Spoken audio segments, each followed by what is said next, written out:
All right, all right. Good evening, good evening.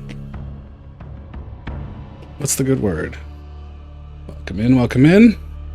Miss Lady Ish, how are you? The rest of your stream go?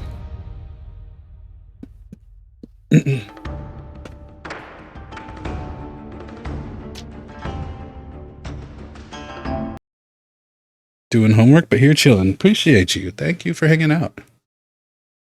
Doing well, thanks. Just running. It seems like I start my stream and then, I got 10 minutes to get not that many things done, and I somehow never make the 10 minutes. Stream was fun, played like 5 games. Nice. I like that the end game that you were playing. It looked like some fun.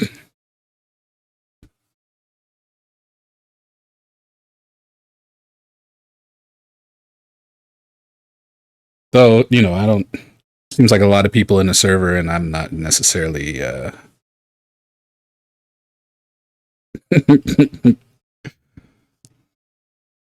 Now we could play a game together.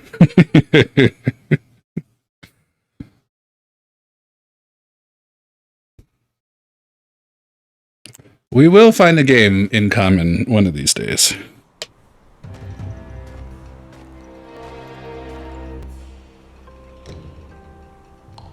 Count on that. Never liked those Among Us Johns, but liked this one. I never tried Among Us. It just seemed like it wasn't really my thing. But the end game, understanding that it was kind of like an Among Us thing, still looked like it was a good time. So, I might be tempted to check out a little bit of that. Do a little bit of a dive to figure out if it's going to hold me for more than like 2 games.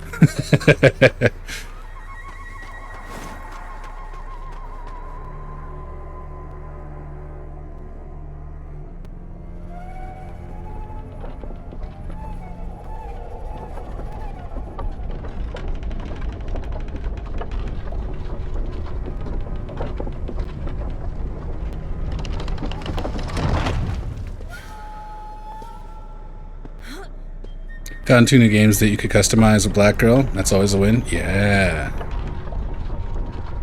Yeah, I know there was that one demo, a few days ago that got curbed instantly when there was no there was no option in the character creator.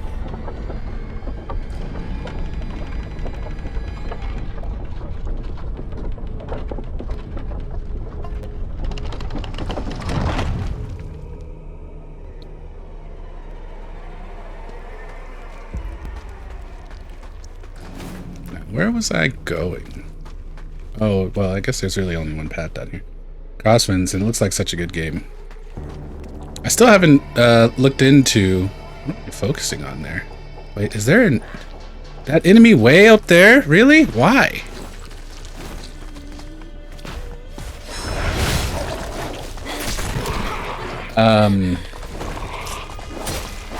Something Heim, I remember, looked like fun. Totally forgot to look into it until like literally just this moment though.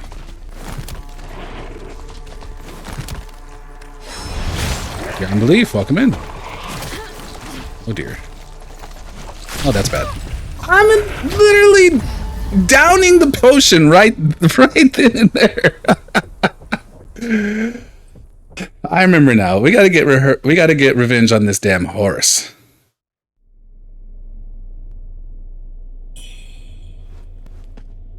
Somehow... Oh, interesting.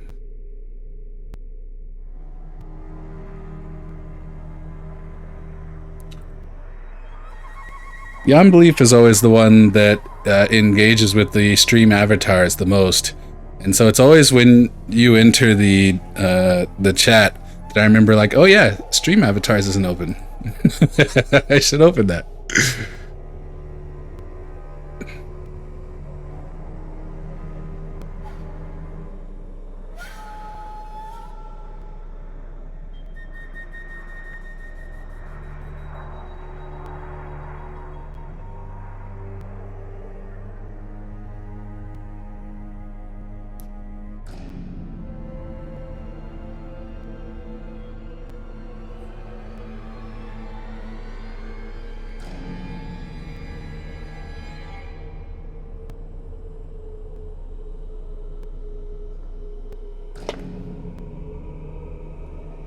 And go.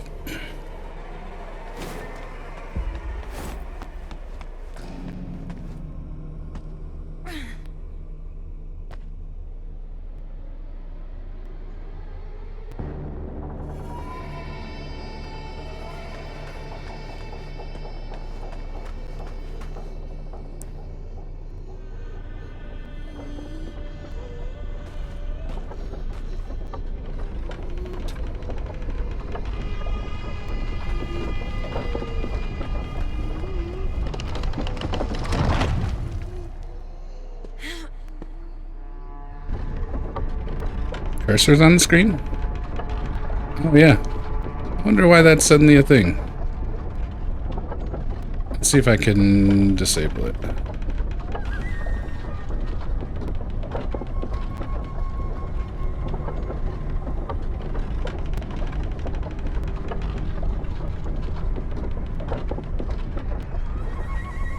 I think that's actually interesting that that's... I thought it was a stream avatars thing, but it's literally just... There you go. It is a stream avatars thing. But apparently it only hides when I have stream avatars minimized. But I don't minimize stream avatars because I like to... It's easier to see than on the tiny preview screen of the OBS. So I'll have to figure out how that...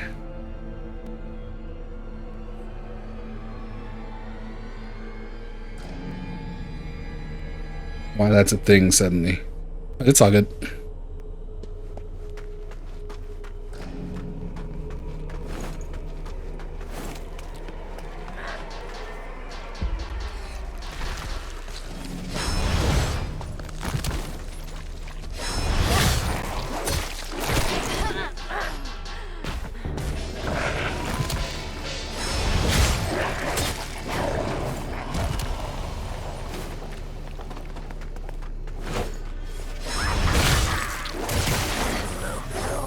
What a jerk.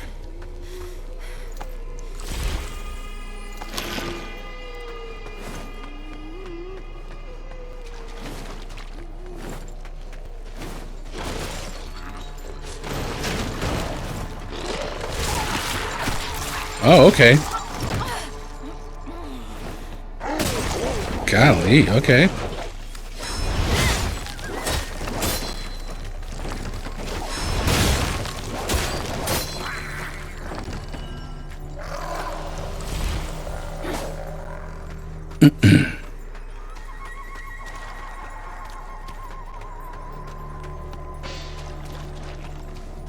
What kind of games are you playing right now, Beyond Belief? Gifted Gamer, welcome in. Oh, I remember now. I kept getting bumped off this fucking... This was making me quite angry. This damn tree is a bully.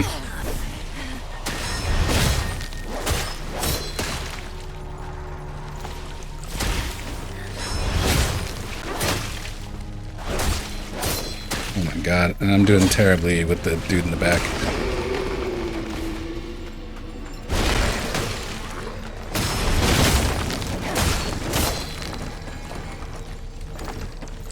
Yeah, 129 on this game.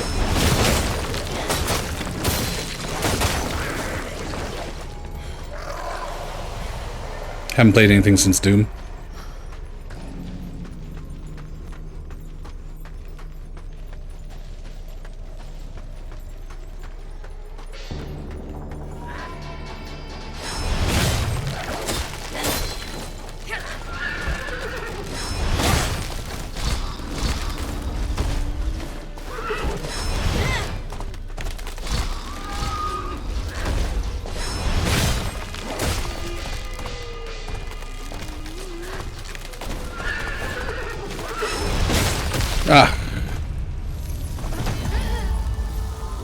Which honestly, 129 seems a little low for. I would suspect that I had been missing a bunch if I hadn't been particularly diligent in this game. We spent a lot of time in the beginning dying as well, trying to figure out the intricacies of the combat system that just weren't in place yet. But that said, you know, I did spend a good amount of time on the third boss, which wasn't markedly different from the first two bosses. It wasn't majorly different, just against that particular iteration of, you know, the boss with kind of a similar moveset, I just sucked. So yeah, all that to say, it's all on this game. It's a Souls-like game, so it isn't bad. Yeah.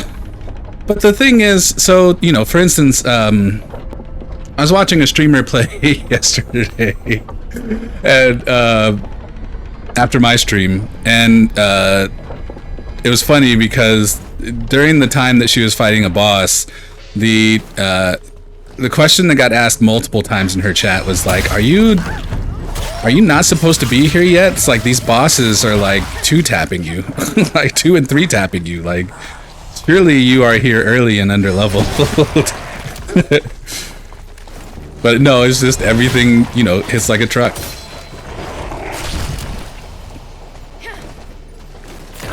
Oh my god. Bro, if you fucking... I didn't even get a chance to move there.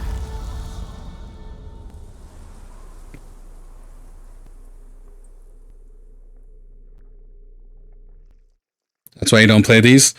Yeah, so I don't like mainline Dark Souls. Souls likes, a lot of times I'll give an opportunity simply because they usually have more to them. You know, I think particularly in the direction of narrative, which is something that I value highly. You'll watch, but you refuse to engage. Yeah. So you know, I don't mind necessarily the gameplay loop for a Dark Souls game, with the exception that I am the type that, you know, I think is probably, I don't think the average Dark Souls player is doing it plays the way I do, where I like to fight all the enemies. I don't usually like to run past. You know, I know that there are entire sections that people love to run past. If I'm running past because I have to get back to a boss or something, that's one thing. But I generally like to try and fight most everything. So, you know, that said, like you know, what I don't necessarily have, all that to say, I don't necessarily have an issue with, you know, how Dark Souls is played from that perspective, even if I don't know. We could talk about Dark Souls for quite a while, I think.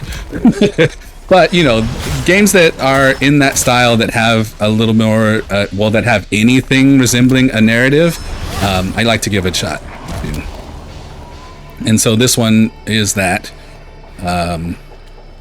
It does seem like it is a game that,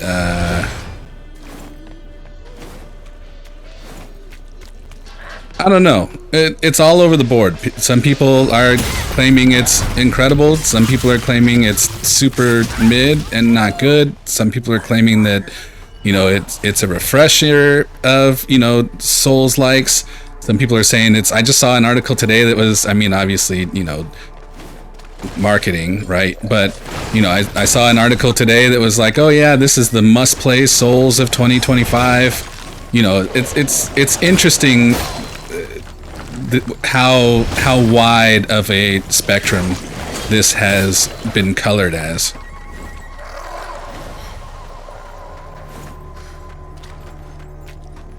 But, you know, I guess that's been the case for, you know, 2025, especially, in my opinion, has been a lot of that, where, like, the spectrum is wild and wide. You know, every game that comes out that doesn't suck is the new game of the year.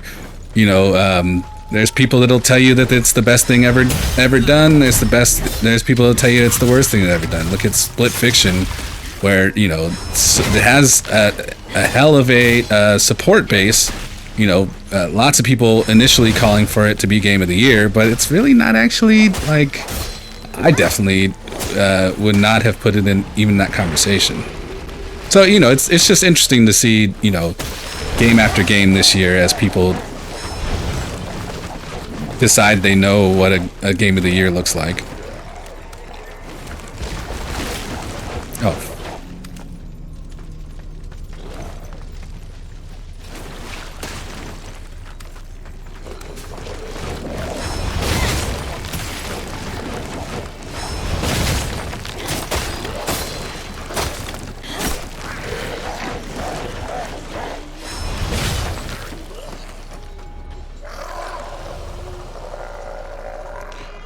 I honestly don't think I have a game of the year yet. I suspect that by the time the awards come along, it will be Yote. But to me, Yote can absolutely lose that spot in my mind. But from what I've played, I don't know if I have a favorite of what I've played this year that's from this year yet. I think they've all been. I guess if I had to pick one, maybe it could be Claire. Maybe. But I wouldn't feel good about, I wouldn't feel good about that.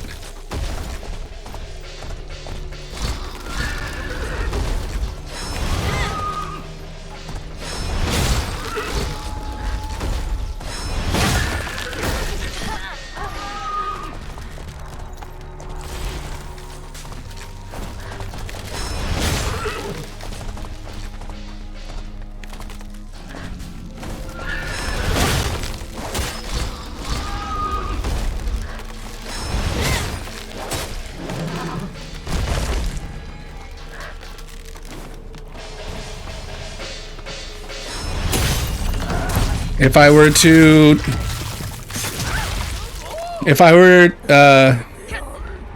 to use my own criteria, I'm realizing my criteria has changed recently as we see games that come out and they are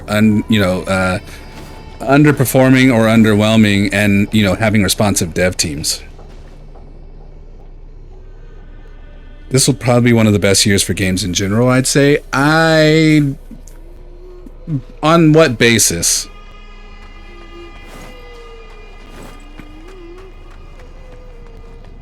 Hi, Indy. Welcome in. In terms of the amount of releases, in relation to maybe the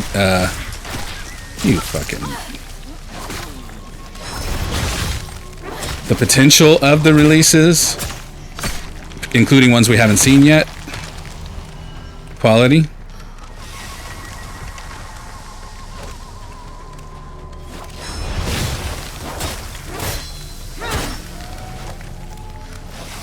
And you're talking about in recent, not, for instance, including what will be coming next year, like Grand Theft Auto and Where Winds Meet, etc., etc., right?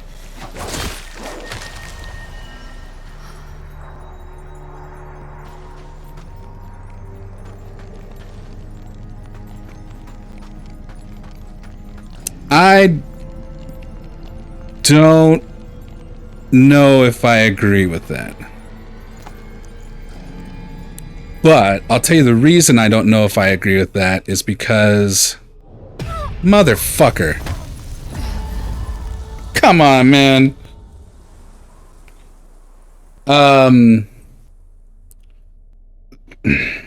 It's a difficult thing to... You were just stopping in to say hi, but you're going to go, well, appreciate you dropping by, Indy. Definitely thanks for dropping in. Thanks for saying hi. And we'll see you again before long. So, here's the thing about games. And this is, particularly from the perspective of a PlayStation player. Because I'm brand new to, ultimately brand new to PC gaming in any meaningful manner. What I see in games right now is the beginning of the phase where where developers are starting to understand what this generation of games is, because they're not tethered to the last generation in the way that they have been for the past few years.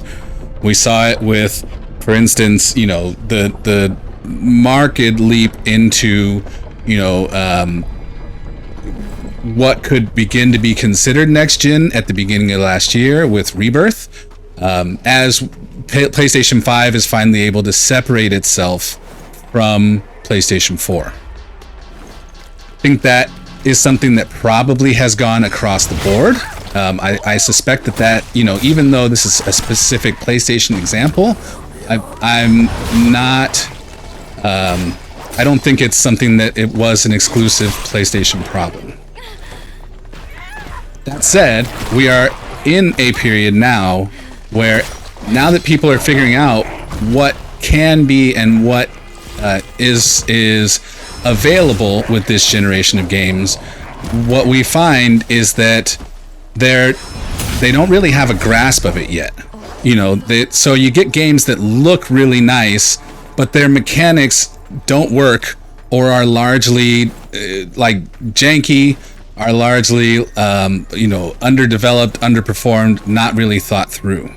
And so, you know, with that said, like, by nature of, you know, jumping into, you know, this generation of gaming, sure, like, maybe it is the best, but we're not seeing, I don't think we're seeing the quality of games that we should have been able to expect to see by this time in this generation of games.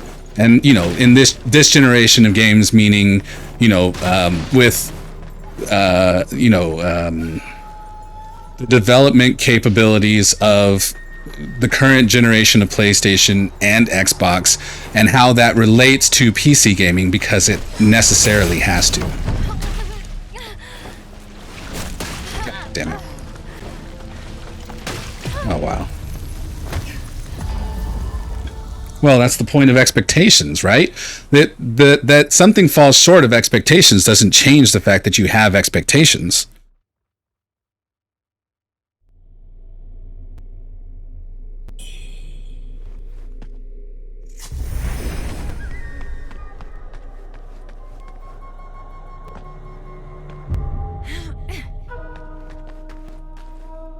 By now, 5 years into, you know, PlayStation launch, we should be in a place where, you know, we're late life on the PlayStation. You know, we should have, this should be the, you know, the kind of solid,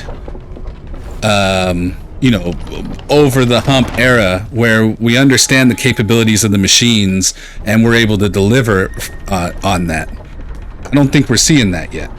And, you know, we're not seeing. And how do we measure that? Well, part of it is you can see it in, you know, the graphics. You know, I've been using this game as an example, but we can even go with, you know, examples, you know, any part over the last year where, you know, largely, from a console perspective, we have things that look okay or decent, or sometimes even good, but don't really, like, for instance, what do you call it? They're not, I don't know. I'm trying to think of how they're not translating well. You know, similarly, then we go to, for instance, like, you know, the idea that a lot of these PC games, what is the main complaint on them? You know, it's like, visually they are wildly demanding but underperforming. You know, Monster Hunter Wilds as an example. But, you know, like, the idea that you know, seemingly Black Myth Wukong, even from last September, if we want to talk about a game that did get a lot of praise but still didn't meet the standard. You know, if you're playing on a mid-tier or lower PC, you've got performance issues. Same thing on the PlayStation, we've got performance issues. You know, now that the PlayStation 5 Pro has come out, I haven't replayed it. I want to, because I want to see if some of those performance issues go away. Of course, it is a first-time developer. They hadn't developed for consoles previously, but that said, even on PC, it's like I watched a 30-minute technical review on it, and, you know, largely the consensus was like, the decisions made don't make any fucking sense. Like, you know, picking random numbers for frame lock caps, and, like, I mean, just doing really like weird, bizarre, you'd like to call it first, first time developer mistakes, but the reality is like there's some things that like that's a branch we extend, the same way that we say like, oh, this is a fantastic game for a first developer, or this is a fantastic game for a development team of 12 or whatever. Unreal 5 has been a huge push in the industry for the last few years, and those games were delayed until now, since COVID and people are starting to release graphics aren't everything. Sure, but even in the games so graphics is one facet of the discussion and the easiest to focus on, but certainly there are other elements, and I think graphics is the easiest thing to make an example of and have a discussion about, which was why it was chosen as an example. You would argue one piece of it is this generation of consoles. By the way, welcome in XX Dale. Is this generation of consoles has the highest disparity in technical capability of hardware with PC. You're on your third graphics card since buying a PS5. Yeah, for certain.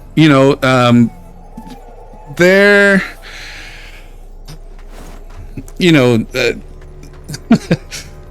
yes, absolutely. There's absolutely no denying that there is a link there.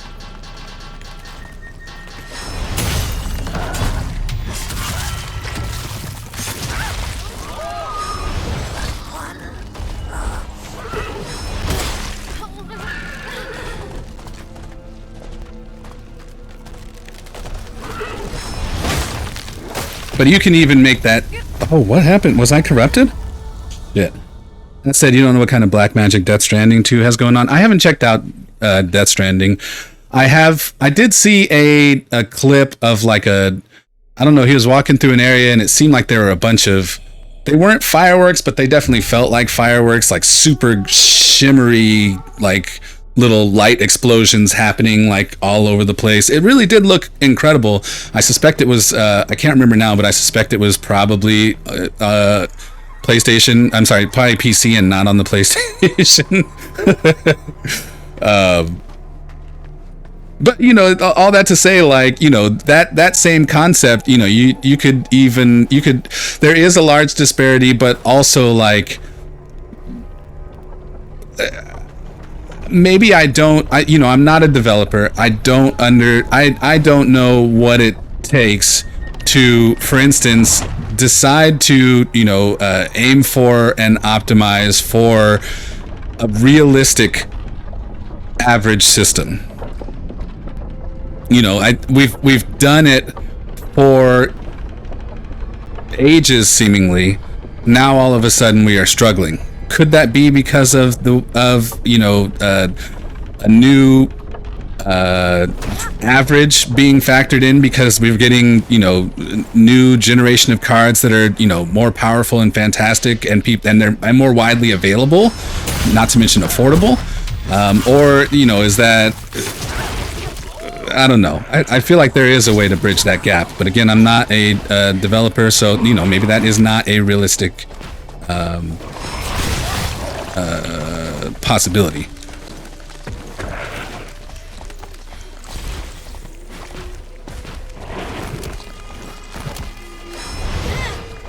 Especially now, we kind of make it more difficult for ourselves, right? From a development standpoint. Well, I say ourselves, I'm not a developer. But it is more difficult for the average developer now, because this year has largely focused on simultaneous releases, right? As opposed to, we've had long wait times for PC, probably for exactly this purpose, for games that were going to be on both. Less widely available and more expensive? I'm pretty sure the curve is the other way now. If we talk about between, COVID and a year ago, maybe, but, I'm largely the I mean, I'll tell you, like, getting my graphics card, you know, there was no. I'm kind of glad I got shut out of graphics cards, you know. But being able to get my 9070 was cake in comparison to trying to help a friend get a Founders 3090, you know, in 21 or something like that.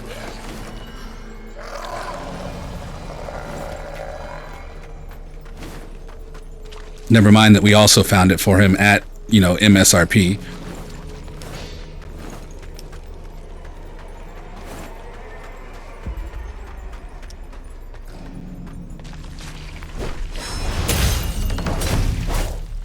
Oh my god. The fucking... Whenever you get knocked down there, it's over. Free struggle. There's a lot going on under the hood for the last 5 years. Sure, for PC, but again, you know, there absolutely is an average, and you know, the idea that you in the simplest of terms, if I know that the people that are going to be buying my game are going to be playing on an 8 out of 20, the industry, not the PC, no, okay, how?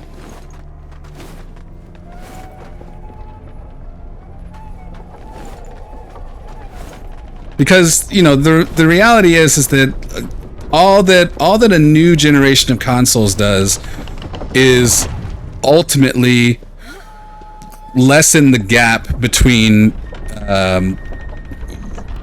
PC, or between what is capable between that machine and a PC. No, is that an oversimplification?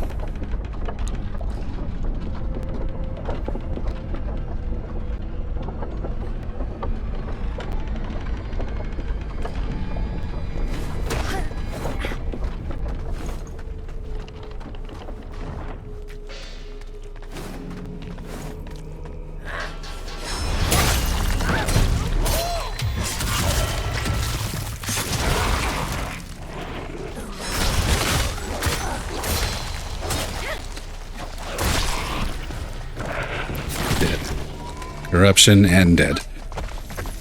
Alright, well, who needs money anyway? Who needs money anyway? Or experience, or whatever you want to call it.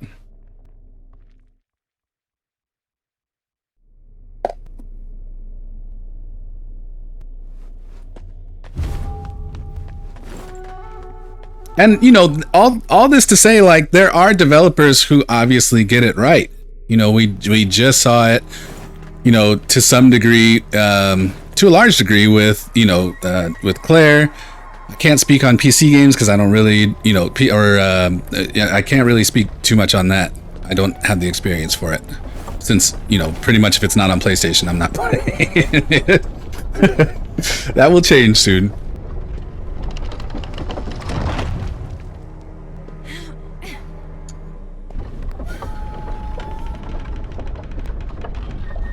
You know, the example just given, you know, Death Stranding 2, you know, nailed it, right?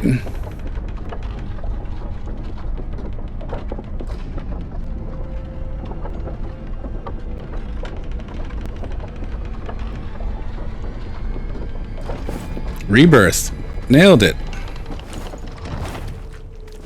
So, you know, there are... obviously we can't go over every single example, but you know, all that to say that, like, there aren't even if there's a lot going under the hood, I think that is manageable. Particularly, you know, I mean, if when you work in an industry, you know, the idea of having to adapt to change and new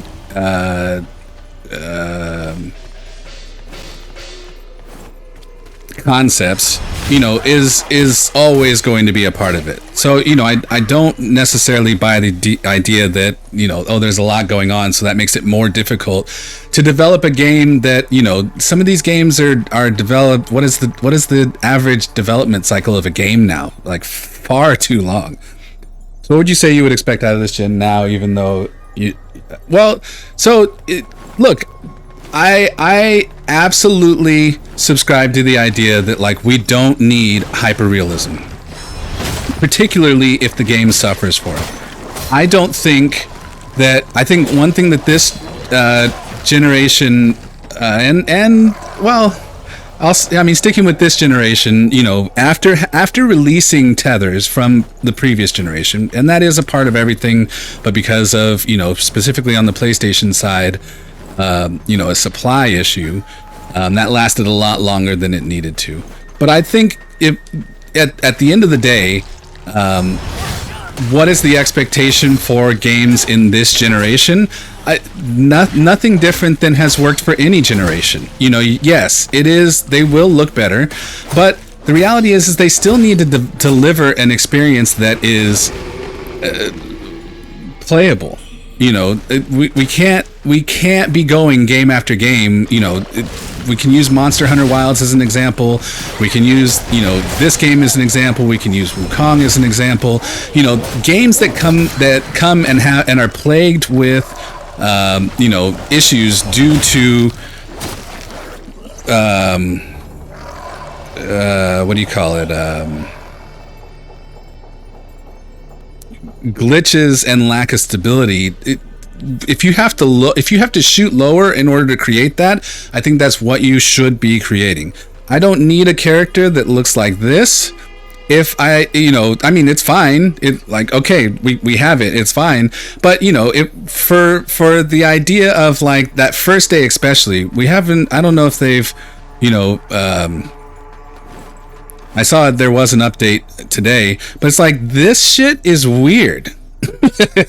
Like that right there, it doesn't affect, you know, stability or what, or playability, but like that shit is, that to me, like, maybe address that, you know. The idea that like for I largely called the Final Fantasy Rebirth the first actual next-gen game for the PlayStation 5. And the reason was because, sure, it looked gorgeous and whatnot, but it was like, it was clearly built for the PlayStation 5 and in a way that like it was going to work at its best on the PlayStation 5. Did it have issues? Absolutely. But that said, it still was a game that like there was nobody talking about, oh, it's unplayable. You know. So, you know, I think that is something that like this generation has largely missed on, because we get games that would look really incredible. They probably look really incredible and work well if you've got, you know, what was the guy that came in with, you know, during the beta of Monster Hunter, and he was like, oh, I have the highest end fucking CPU and the ultimate graphics card. Game works fine for me, bro. Like, nah, come on, man. So I think, you know, finding a ground that fighting and talking is a little difficult, so forgive me if I'm a little disjointed. But you know, I think for the expectations for this is to have something that it doesn't need to look necessarily pretty, but it does need to be something that like we can have a game experience on. In addition to that, I think something that has been underwhelming for a long while is you know, the ability of the writers to tell a story. Even if you can write a good plot, being able to tell that story is something that I think has consistently fallen short in this generation. And then, you know, in addition to that, you know, the idea that like we are in a place now, you know, for new games where like we hear about, you know, we've got to find a way to like to be able to develop in a consistent manner, to which like that doesn't require a, you know, a 5 and 6 and 10 year cycle only for the game not to deliver what it has been, you know, advertised as and, you know, and presented as. Expectations for performance and graphics are linear for general audience and how much is expected, and the hardware can't keep up because the curve is exponential. Market is pushing the pretty visuals or monetization to account for crazy costs. Well, sure, but consider that if I take, okay,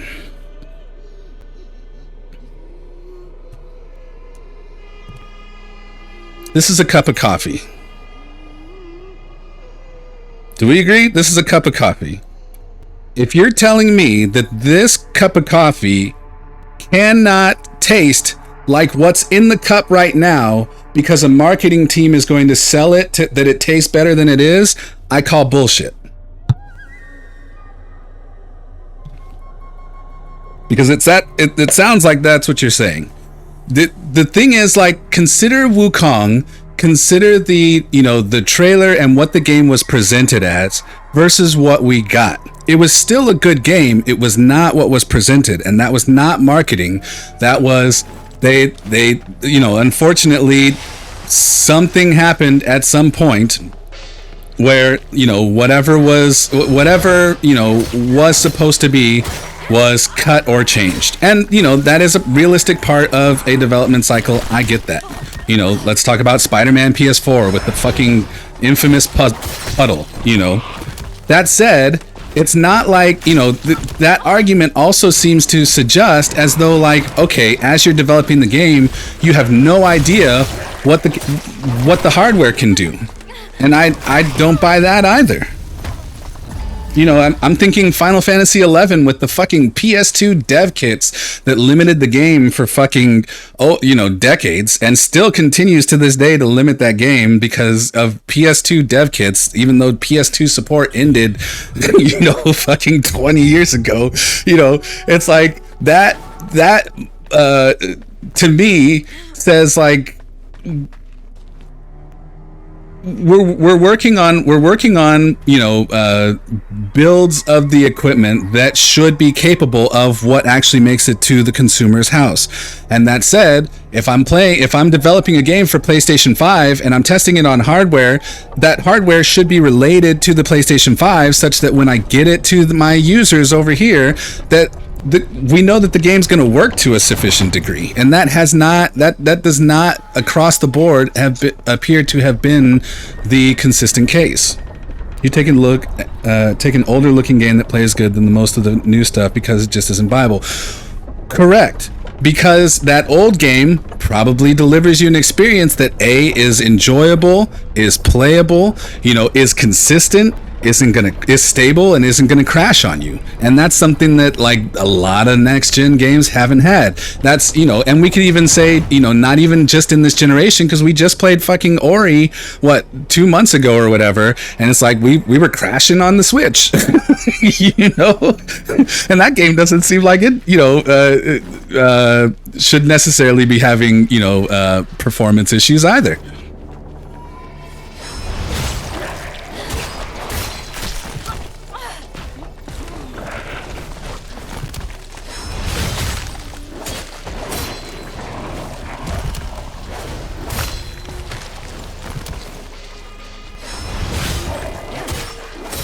But we aren't the general audience. What do you mean?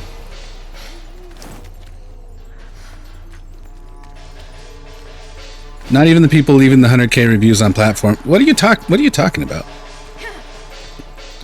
You're a software developer with nothing to do with games and never have. You can make some educated assumptions and have journalists. You know what? I would love your insight on this.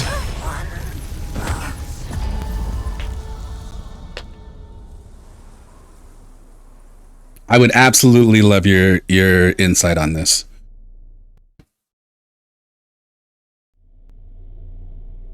Well, let's start from the idea of what Beyond Belief just said. And look, this is a lot to type. So if it's easier for you to just explain by voice, I can get you into the Discord if it's too much to type. So just want to put that out there. But when we talk about Beyond Belief's comment here about expectations for performance and graphics are linear for general audience, but the hardware can't keep up because the curve is exponential. If you have any insight on that particular statement, because I really feel like that that is suggesting that, you know, from a development standpoint, we don't have any idea how the equipment will actually act for what we develop.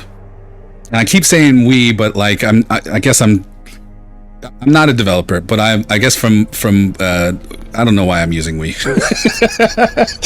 I feel like I'm using, you know, we as though like what we should be able to expect as like, you know, both, I guess, creators and partakers, consumers of said industry. You have the power of 7 beers. Congratulations. Will you be making it to 8? Will you be leveling up this evening?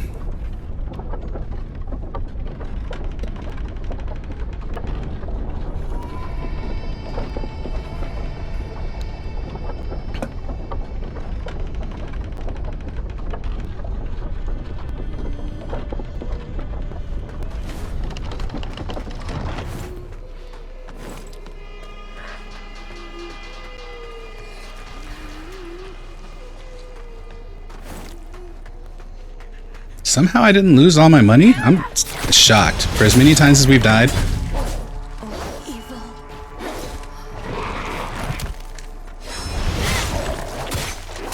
Let's preface this with an alternate example. Things like NASCAR and F1 fundamentally exist as sponsored R&D for the car companies.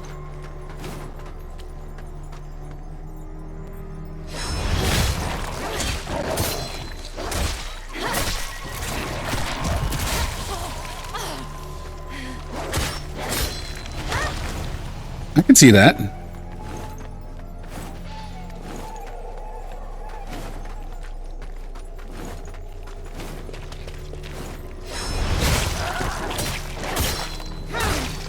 But that sounds like that example.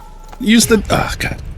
That sounds like that example would be like developing for PlayStation 5 on, you know, a Ryzen 9 fucking, you know, 4070 with like 128 gigs of RAM, you know, kind of shit, and then just, you know, I feel like that's the point you're illustrating, and correct me if I'm wrong, is that they're testing it on equipment that is overpowered.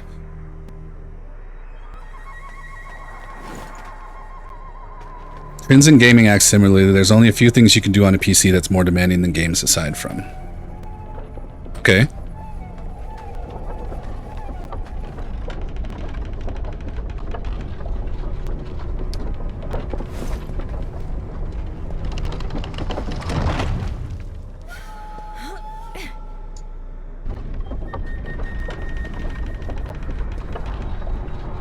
Right now, there are 2 aspects that are being pushed: lighting and AI.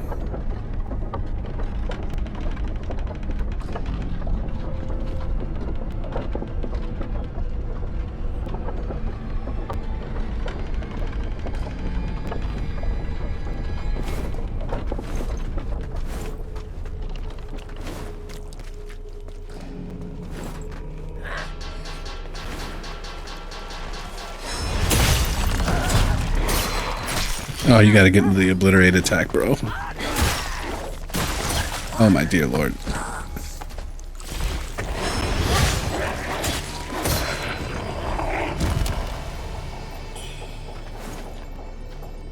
The fundamentals of how lighting is calculated is drastically different than it was 5 years ago, 10 years ago, and so on. From a purely visual aspect, it seems like diminishing returns. I could see that.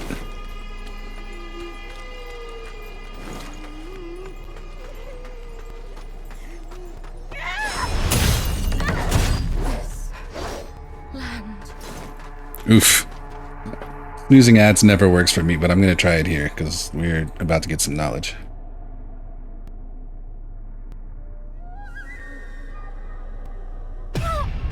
Oh, whoops.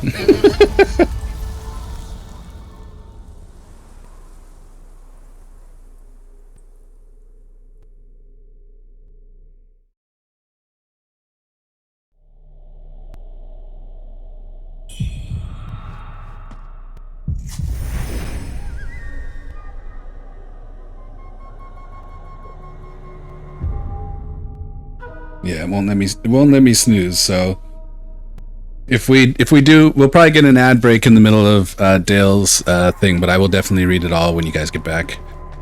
I'm sure you guys will see it, but I you know, I will make sure to read it as well.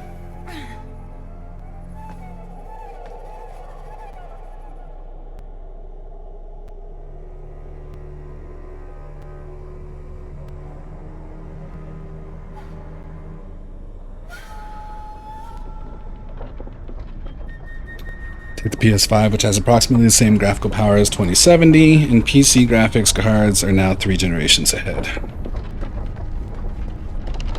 2070? Ouch.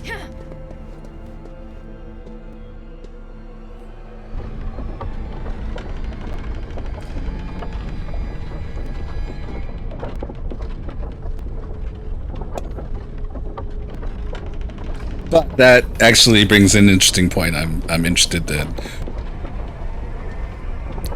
once you've shared with us, I've got a question about that.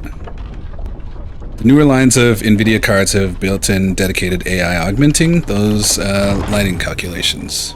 Makes sense.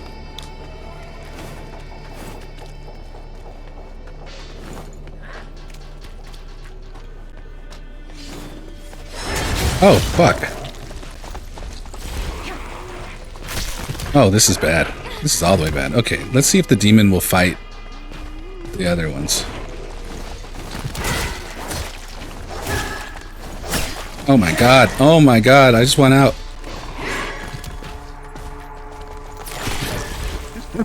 Get her!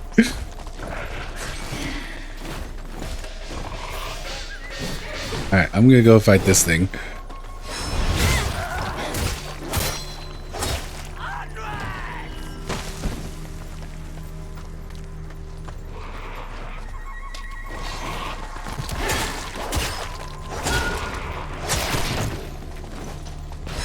Don't mind if I do.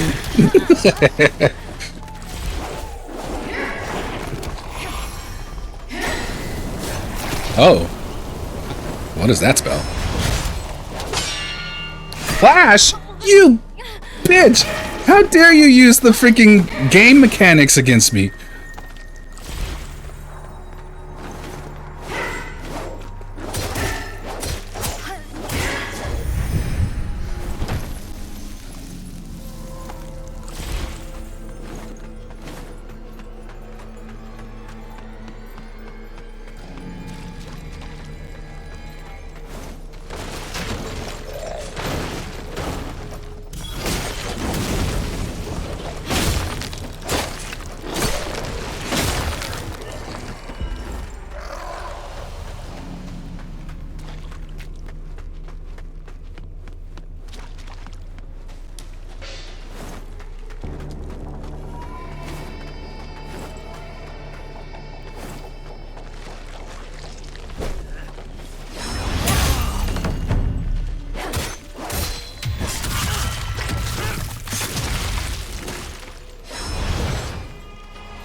Who are you? Who is this guy?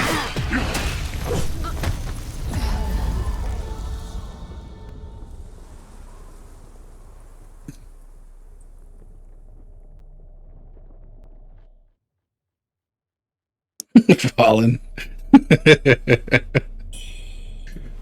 Moving away from dead.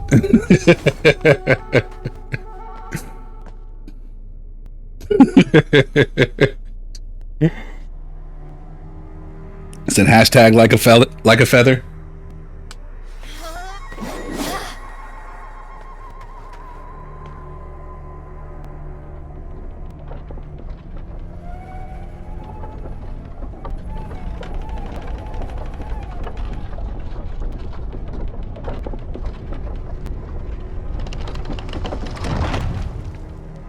I'm interested, once Dale gets back, to know where he's going there, because... Okay, so here's the interesting thing. Oh, I don't think anybody can hear me yet. My bad.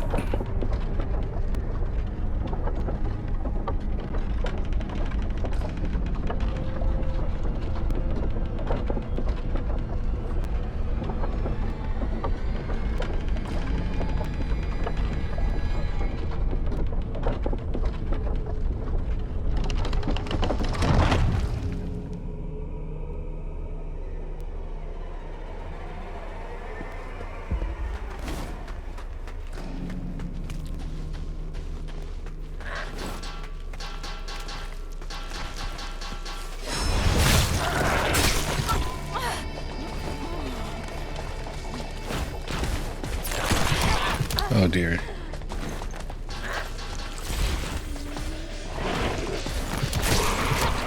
Wow.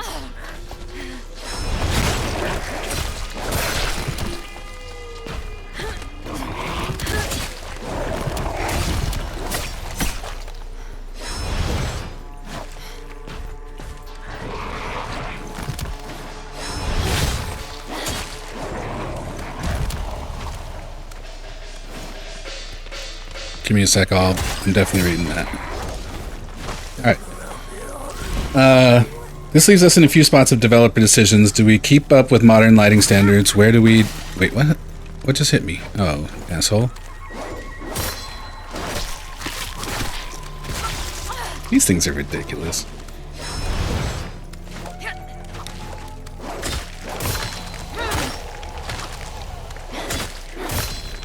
Okay. With budget and time constraints, how much resources do we put towards certain types of optimizations that are magically fixed by upscaling? Do we target the baseline at consoles and add in more advanced for PCs, or do we target for higher end and strip things out for console? There's more here, and at the end of the day, some of those decisions are being made wrong. Well, right. So this is a very good point, and you know, this leads me this leads me into saying what I was trying to say better before. What do I expect from this decision of next-gen consoles? Better decisions being made across the board. If we're leaving some of these, you know, calculations to upscaling or to AI or to whatever, like why is it that we're leaving, you know, those decisions are being made with things that are fundamentally problematic for the end product? So the example I would use here is completely unrelated to gaming. You know, this makes me think of, you know, I opened a new bank account last year with my credit union because they're like, oh yeah, this is a, oh my God. And now I can't get back up? Are you serious? Are you for real right now? Hold on.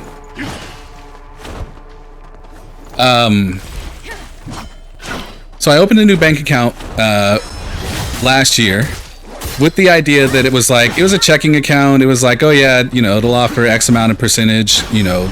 Okay, cool. That's awesome. That's badass. I don't know too many high yield checking accounts, right? So the thing is, though, is like at the end of the first month, it was like you know, I asked all the questions, how's the math work, all of this stuff. They're like, oh yeah, it works this way. Okay, cool. At the end of the month, the math doesn't add up. So I call in, they can't explain the math to me. I go into the branch, they can't explain the math to me, but they have a spreadsheet. So, you know, look, here's how we can make sure that the spreadsheet, that the math is right. We just plug it into this spreadsheet. Well, but what is the spreadsheet working on? Like, how do we know that the math in the spreadsheet is put in right? Like, what is that? So I'm like, okay, can I see this spreadsheet? Because at that point I had been seeing, you know, I had been working on a lot of Excel spreadsheets at that point. And it's like, oh, sure enough, I see the math. I'm like, okay, I see where your error is for the math. And like, this is something that like, obviously, you know, I'm not going to get you guys to change here. This is your policy, you know, but at least I understand the math and why the numbers are bad. This relates to this because this feels like some of those decisions that are being made, some of those, you know, those calculations that are being handed off into magical upscaling or into AI or to whatever automated process. Do we actually know where those numbers come from? Are we sure that they're being figured correct? Particularly when it comes to AI, because AI can be fooled, it can be mistaken, it'll exponentialize a mistake before it realizes it made one. You know, same thing with that spreadsheet, you know, example, and I'm going to read what you said here in just a second, Dale.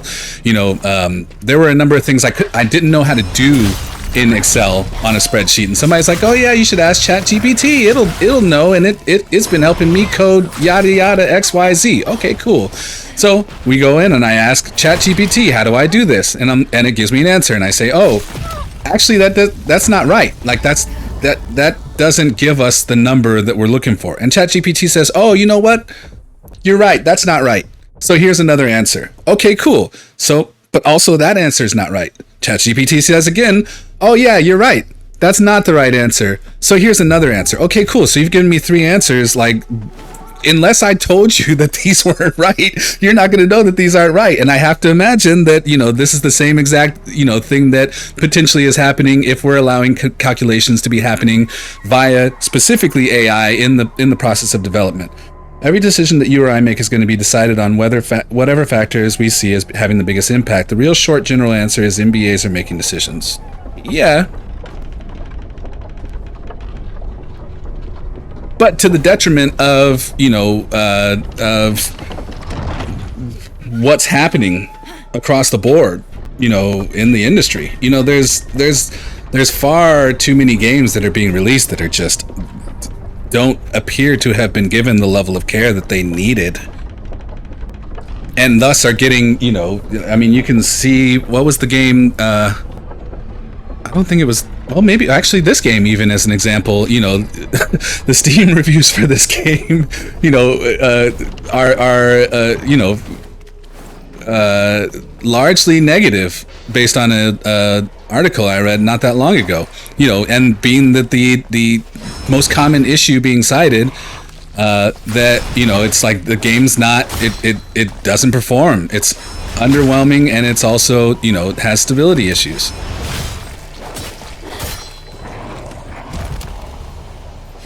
Now, I did see a patch today, or an upload today, or update today, that maybe addressed some of those concerns. You know, we see the same thing with, you know, Monster Hunter is another example that we keep coming back to, that it's like the game's released in such a state that, like, for a lot of players, it's not playable.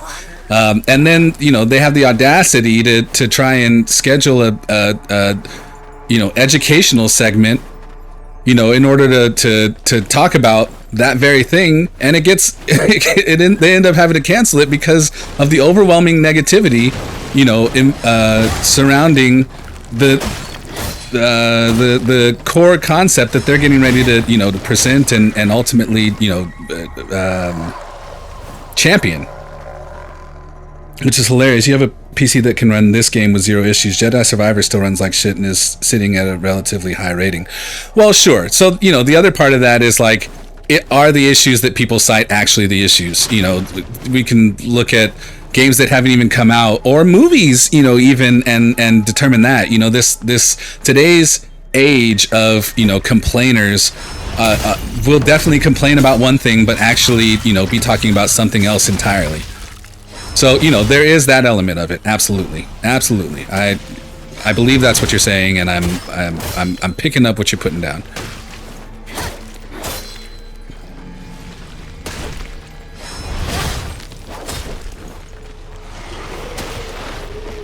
I need to go over here and grab my money.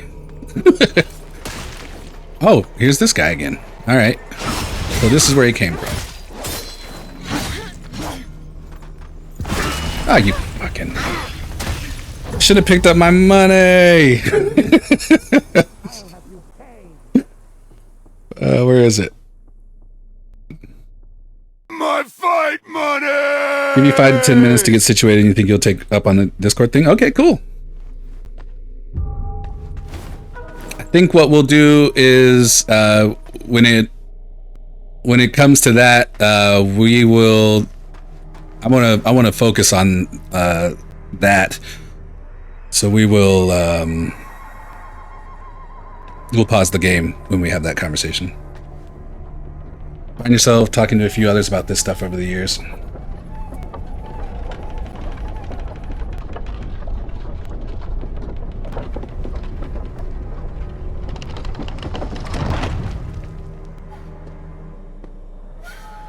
Yeah, no worries.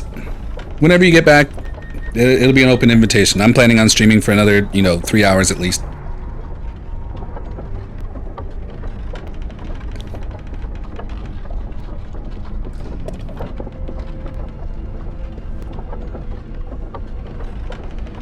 If what Dale said is true about, you know, the PlayStation 5, you know, being the equivalent of a 2070, which just hurts to say, honestly. But, you know, to me, this sounds like,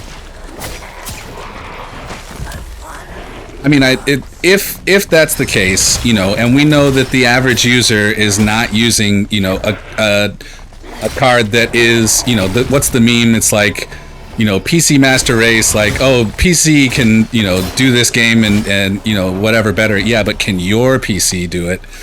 And it's like crickets, and I think so. If that's what we're working with, it seems to me like that should be, seems to me like, the average computer user, PC user should not be having problems, because that is a relatively low end, older generation card. PS5 and Series X came out right at the time hardware ray tracing lighting came out, and back then it sucked. Well, so, that, and this is a question, obviously, Dale will not be able to answer. Wow. But, it's like, that seems like a decision. The focus has been largely in the last, little while for simultaneous release. Isn't that a huge argument for why they should not be simultaneous release? Or if we're going to continue on simultaneous release, does it make sense to push back? Should we be pushing back development of games in order to make sure that a simultaneous release can be successful? They can make it slightly better slightly over the years on the same hardware, but how much can really change?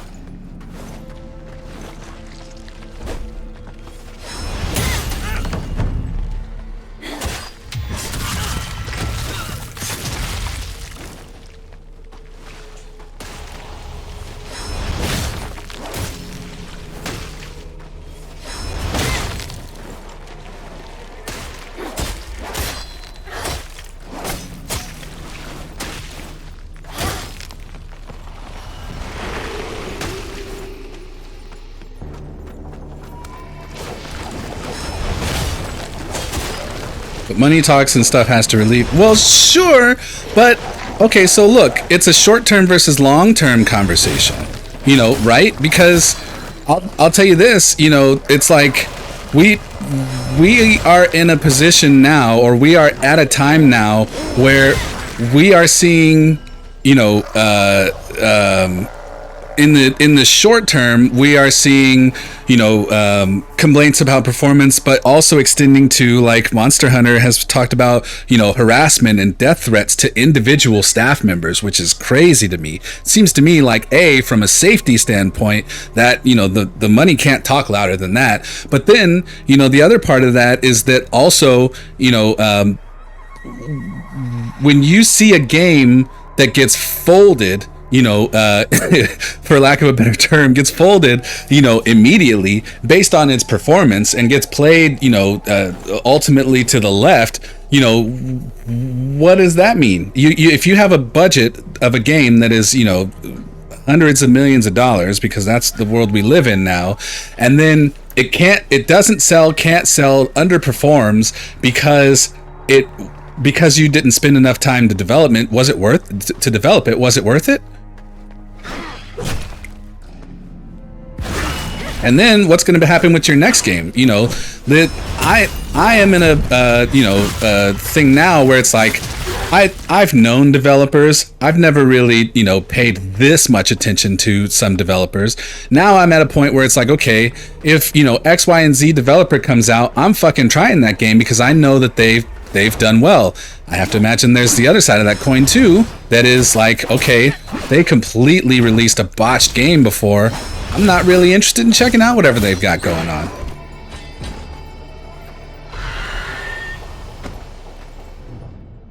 They do when they have to give out mass refunds, which has happened more than once in the last year, I'm pretty sure.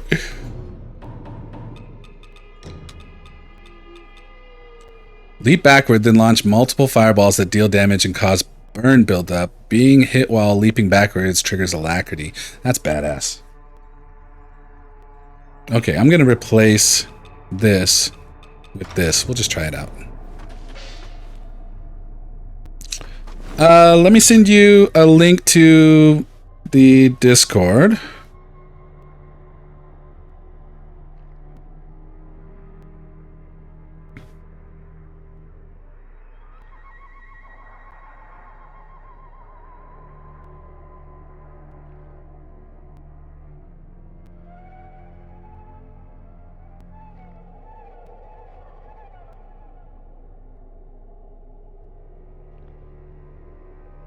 Of course, I have streamer mode on because it does it automatically for whatever reason.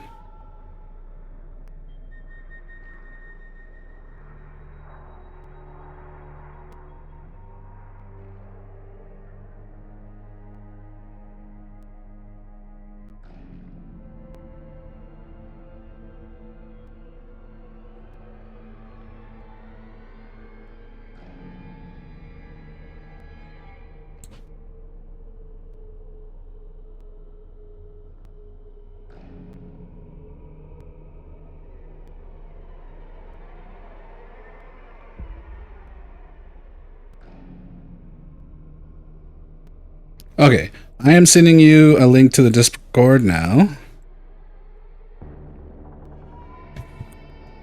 Headed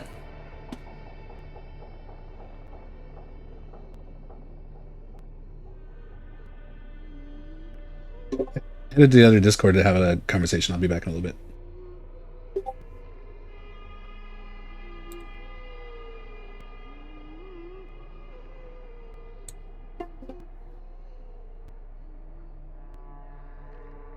I just hopped in the Gaming 01 channel. And let me make sure that I send audio to the stream. So give me a sec here.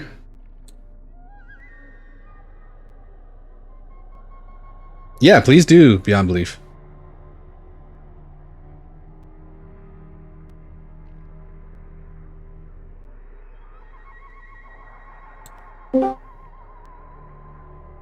Welcome, welcome. Ah, peanut butter jelly time. Nice.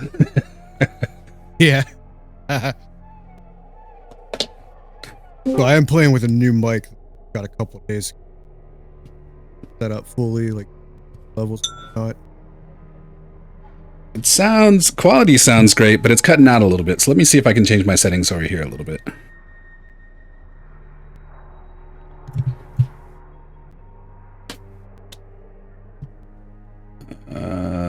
Let's just, I think that should work. Okay, go ahead and try now. Oh. Now I don't hear anything. What happened?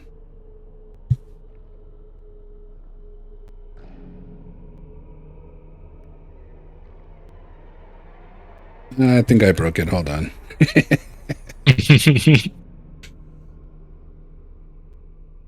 Okay. I think that's fixed now. You there? Yeah. Okay. Me? Perfect. And Beyond Belief, you're here too? Yes, I am. Cool. So I want to make sure to give you a chance to, you know, like I said, I think what you were probably going to type out was a shit ton. I just want to put out there, I'm not an interviewer, I'm not a developer, so the questions I ask are generally my own curiosity. That's all right. Let me get some preface out of the way too, because it is 1:30 in the morning. I'm a few drinks in. As Fair. I said, I am not an expert on game development. Just in my own time, I've kind of like looked into like how some things work here and there type of stuff. I have played around in Unreal Engine a little bit, but I have no aspirations to ever actually make a game. But I do software development, so I kind of have a general understanding. Like I have more than your average Joe, but nowhere near an expert. Well, it sounds like leaps and bounds more than we have, for sure. Yeah, for sure.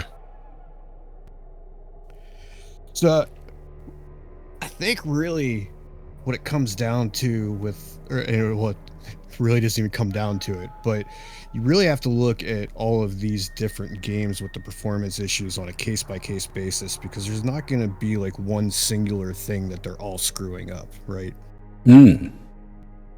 Fair. Like, so for example, like, so one thing that you'll always hear is that it's really easy to develop a game that is going to be a console only, especially for like the PS5, because you're only building for one set of hardware. You only have to test it on one set of hardware, and that's it.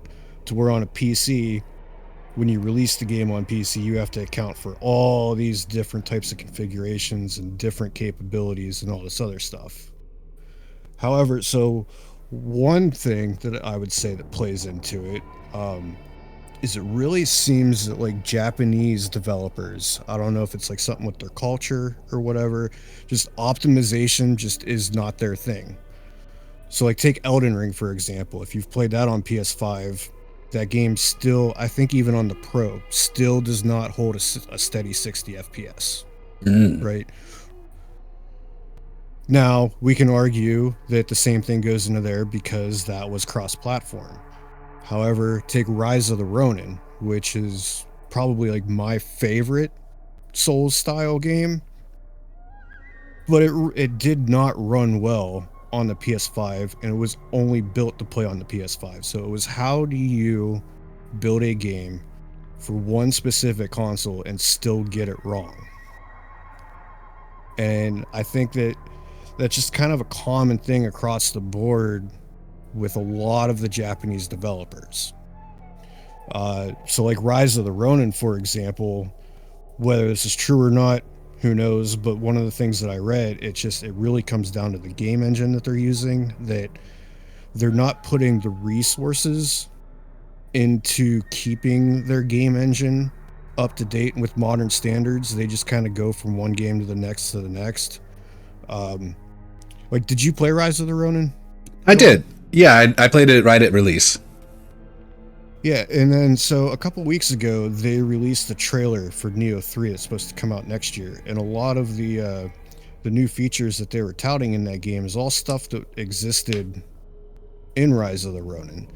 So you could clearly tell that like they took the base of Rise of the Ronin to be almost like their starting point for Neo 3. So then the next question is going to be is, well, how much did they put into their engine? Like, is it just going to be a repeat? Is it going to be another one of their games that's just going to have terrible performance issues? Well, so let me just interject there, because the thing that's interesting about your point here is that, Team Ninja, right?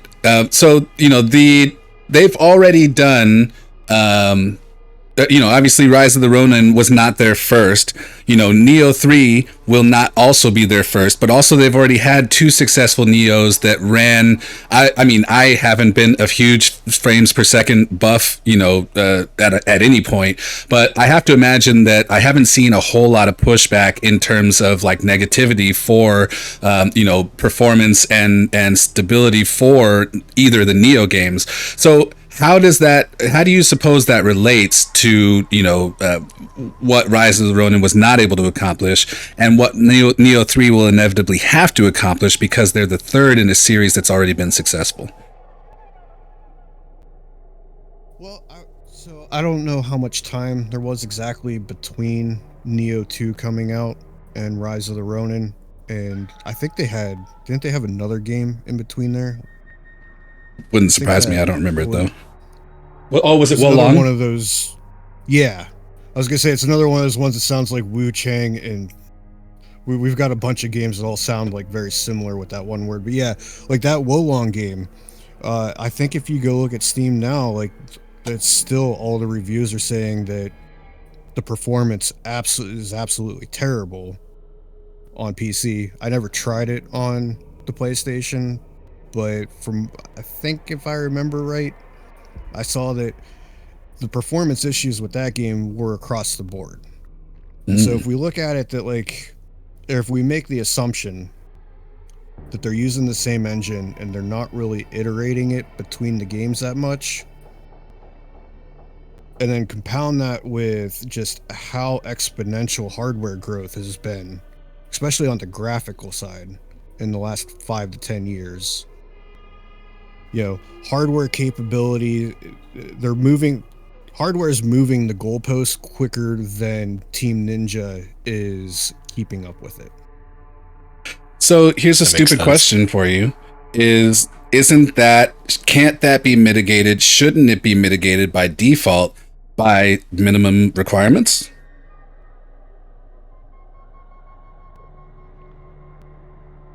You mean like strictly on the PC stuff, or? Well, yeah. So, I mean, from a PlayStation 5 perspective, the minimum requirements are just what the system has, right? There's no modifications aside from like a SSD maybe, but the core equipment is the same. So outside of that, when we're developing a game for instance, like multi-platform, right?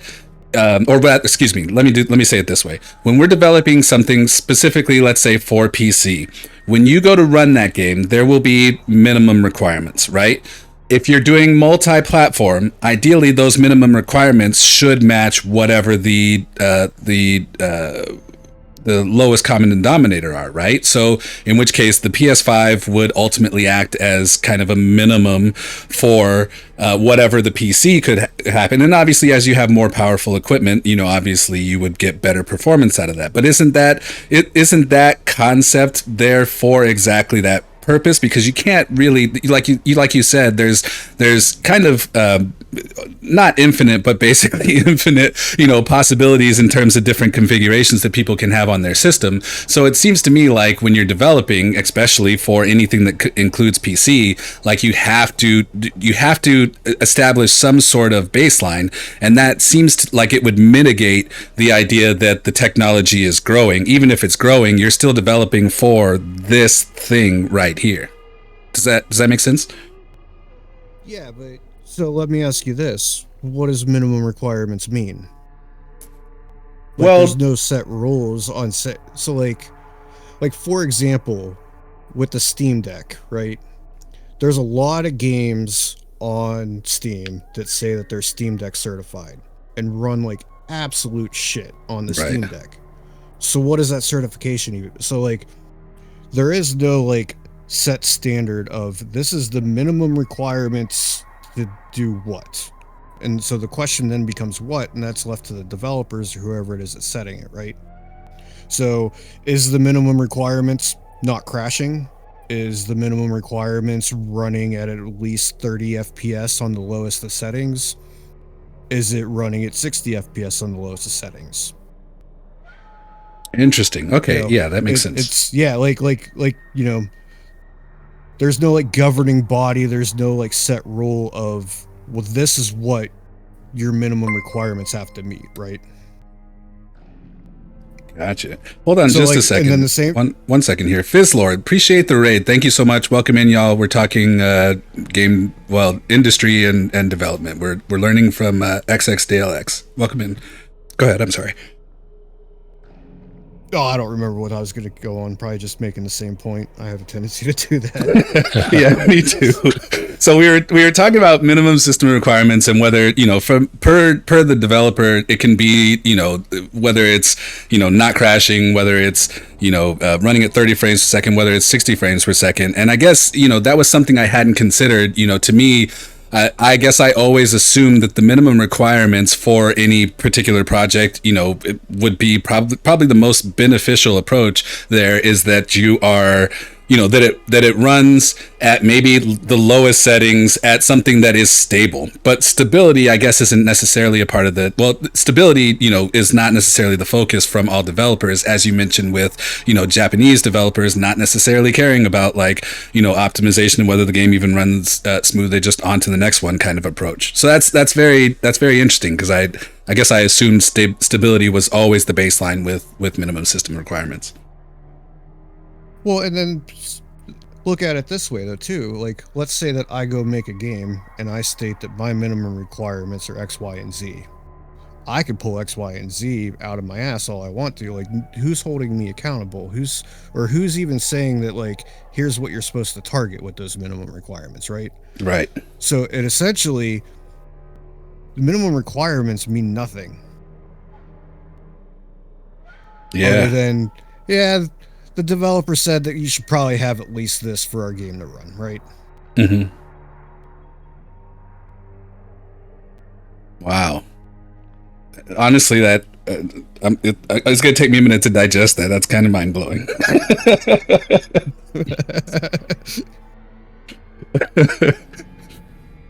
Wow.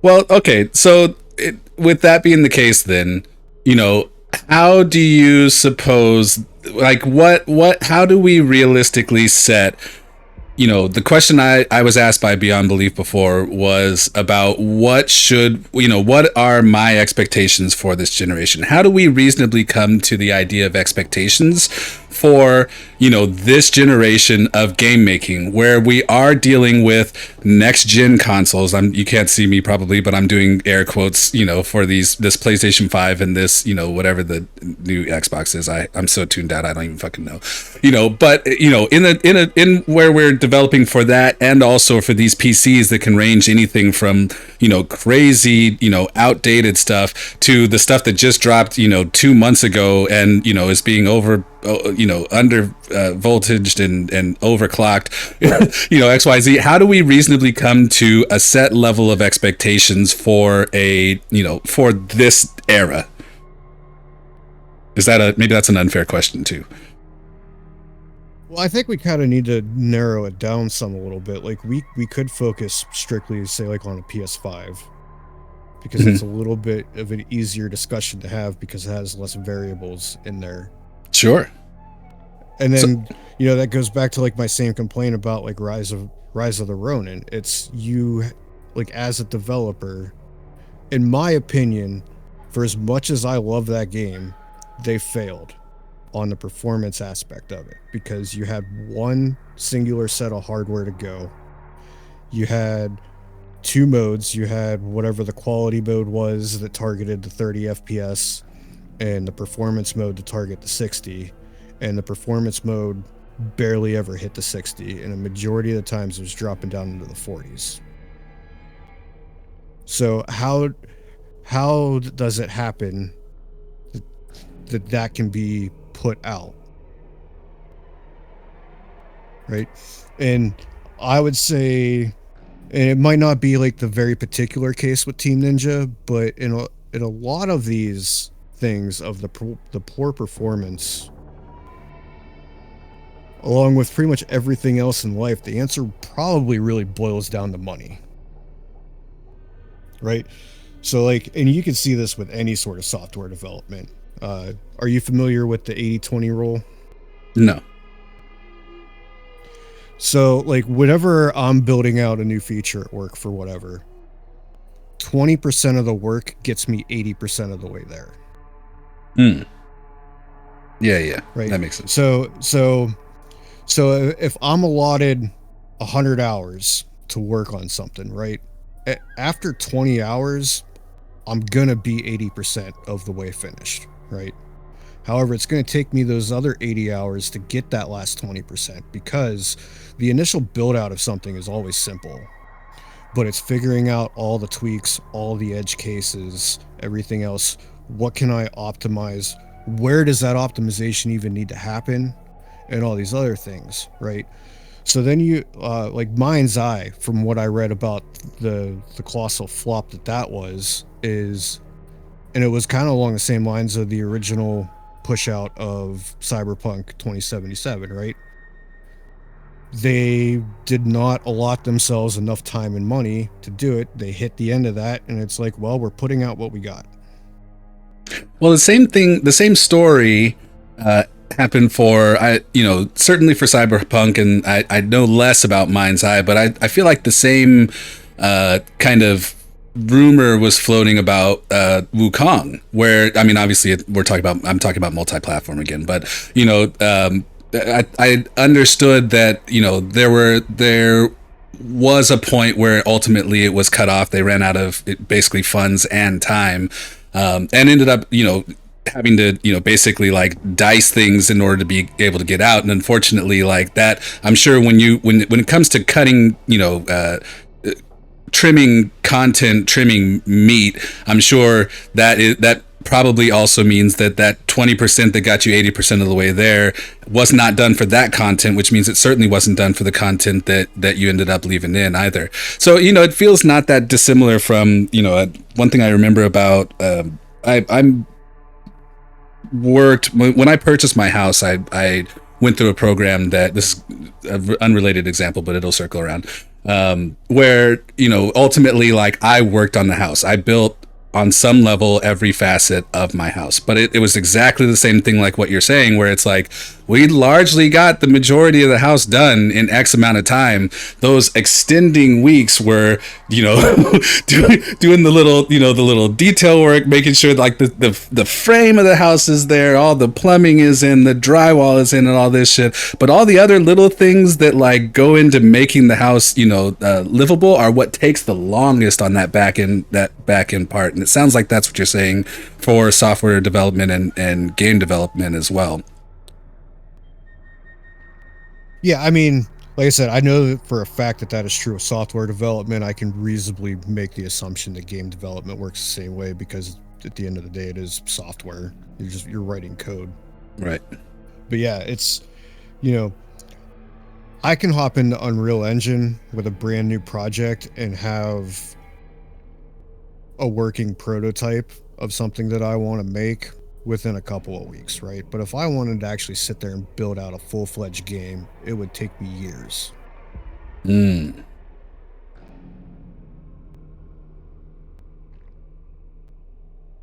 Yeah. So in which case then, you mentioned before that the push was, obviously the focus was lighting and kind of, AI in order to shorten those calculations. Do you think AI then is something that, can it realistically have an impact to shorten that last 20% after you've put in your 20%, your 80% of the work there? Is it realistic to use, in its current stance, that those type of tools to close the rest of the gap in order to shorten the amount of time you have to spend on something? In some aspects, yes. Because you kind of have to have a little bit of a basic understanding of what happens during that whole entire process to draw a picture to then show on your screen, right? So like one of the big things was resolution for monitors, right? That has grown, not only a few years ago, 1080p was still the standard pretty much for a lot of computer monitors, right? Then we kind of jumped up to the 1440. We still had the 4K TVs, but we didn't have any hardware that could like realistically power and draw that many pixels in a realistic time frame for a video game. And now we kind of do. But some of that is due into cheating, because the way that those upscaling works is literally what it sounds like. It's you draw a smaller image, and if you were to just sit there and stretch it out without any sort of intervention, it's going to be all kinds of pixelated. So like, 4K is called that because it's 4 times of what 1080p is.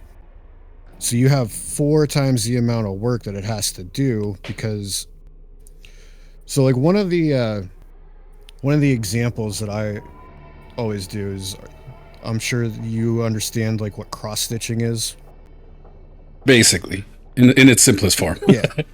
And that's all you need to know, in its simplest form. Now, imagine that you're cross stitching a project, right? Mm-hmm. And it took you, all day to sit there and do that. Now you want to make it essentially twice as big diagonally, but it's now 4 times the amount of each one of those little crosses that you have to make. So and that's just the drawing of the picture part of it. That's before any of the post-processing stuff even starts to happen. So you have that. So, and if you were to just try to take your 1080p and do it to where you just stretched it out, well then on your original thing that you did, for every 1x that you did, you'd have to do a block of 4x's, all of that same color. So what AI is trying to do in this particular case is you stretch it out, and it's trying to fill in all of those missing ones. And there's always been a number of different approaches on how you do that. Like MSAA was kind of one of the original ones. Not like the original, but like in kind of recent times, before the whole AI upscaling thing took part. Really the main upscaling thing that was anywhere somewhat accurate had to do with that MSAA. And what it was doing is it was taking a whole bunch of samples of the pixels around it and kind of filling it in with a general blend of the colors around it to make it look like that. But then you'd also kind of end up with it'd end up looking a little bit blurry or whatever. So then what AI is doing in this particular case for the image upscaling is they kind of train it on, here's what this image looked like at 1080p. Here's what the image looks like at 4K. Now keep doing your thing over and over again until you figure out a way to make this image look like the other one. And so then you kind of have you end up with this basic rule set that you then try to apply to every single image that your game draws. Sometimes it does it really well, sometimes it doesn't. And that's one of those things that they've been working on, is making it more accurate, making it faster. Because to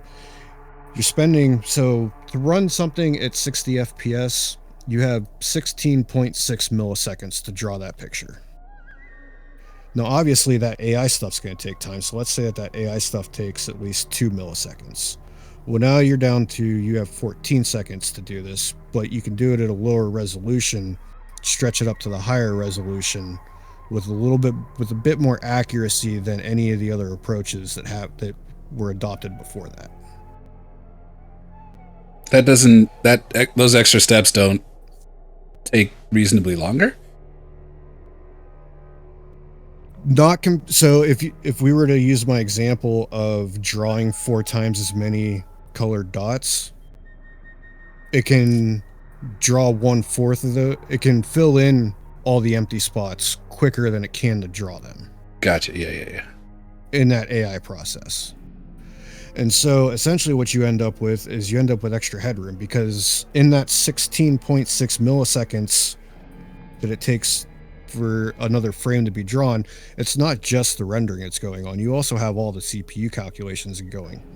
So the most basic example would be when you're playing a racing game, right? It has to calculate, okay, here's where the car was in this frame, and here's where it'll be in the next frame. So now we have to kind of shift everything in that 3D world, take the 2D picture of it, color it, do everything else, throw it onto the screen.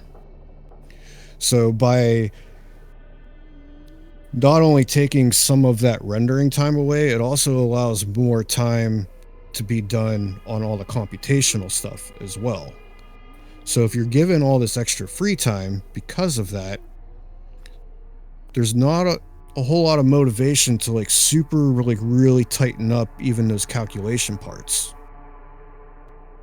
Because it's a multi-step process. And so when you shave a whole bunch of time off of one step, you may be able to use that extra time to make up for not taking it off the previous steps. Because, again, that extra 80% to sit there and tighten up to get you that last 20, don't necessarily have to put as many resources to it, because we can use it as a crutch. Right. So on one side, there is some really cool stuff being done with the AI when it comes to graphics specifically, right? Mm-hmm. But on the other side, it's being used as a crutch. So how much of it's being used as a crutch? But then you also have the different series of the NVIDIA cards that have the different AI capabilities. So if you're targeting, say, something in the 40 series, and then you're trying to run it on a 20 series, and it can't do that AI stuff anywhere near as quickly, well, there's one of your possible causes of your performance issues as well. That makes sense, Yeah, particularly that makes sense. in the context of you saying that the PS5 is. I'm still cut deep by 2070. Is that a real number, or is that a? I gotta know.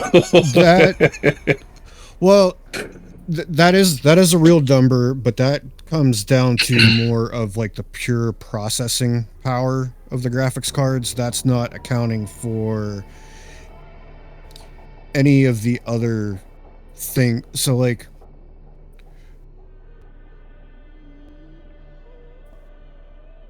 going to sound like I'm rich, but really I'm just very irresponsible with money. But I have a 5090, right? I had a 4090 before that. And just the jump that I got in performance going from the 4090 to the 5090, I was led to believe that was going to be a lot smaller than it actually was. Now, so let's say there was a lot of games that I jump from like say 70 frames a second to like about 90 frames a second.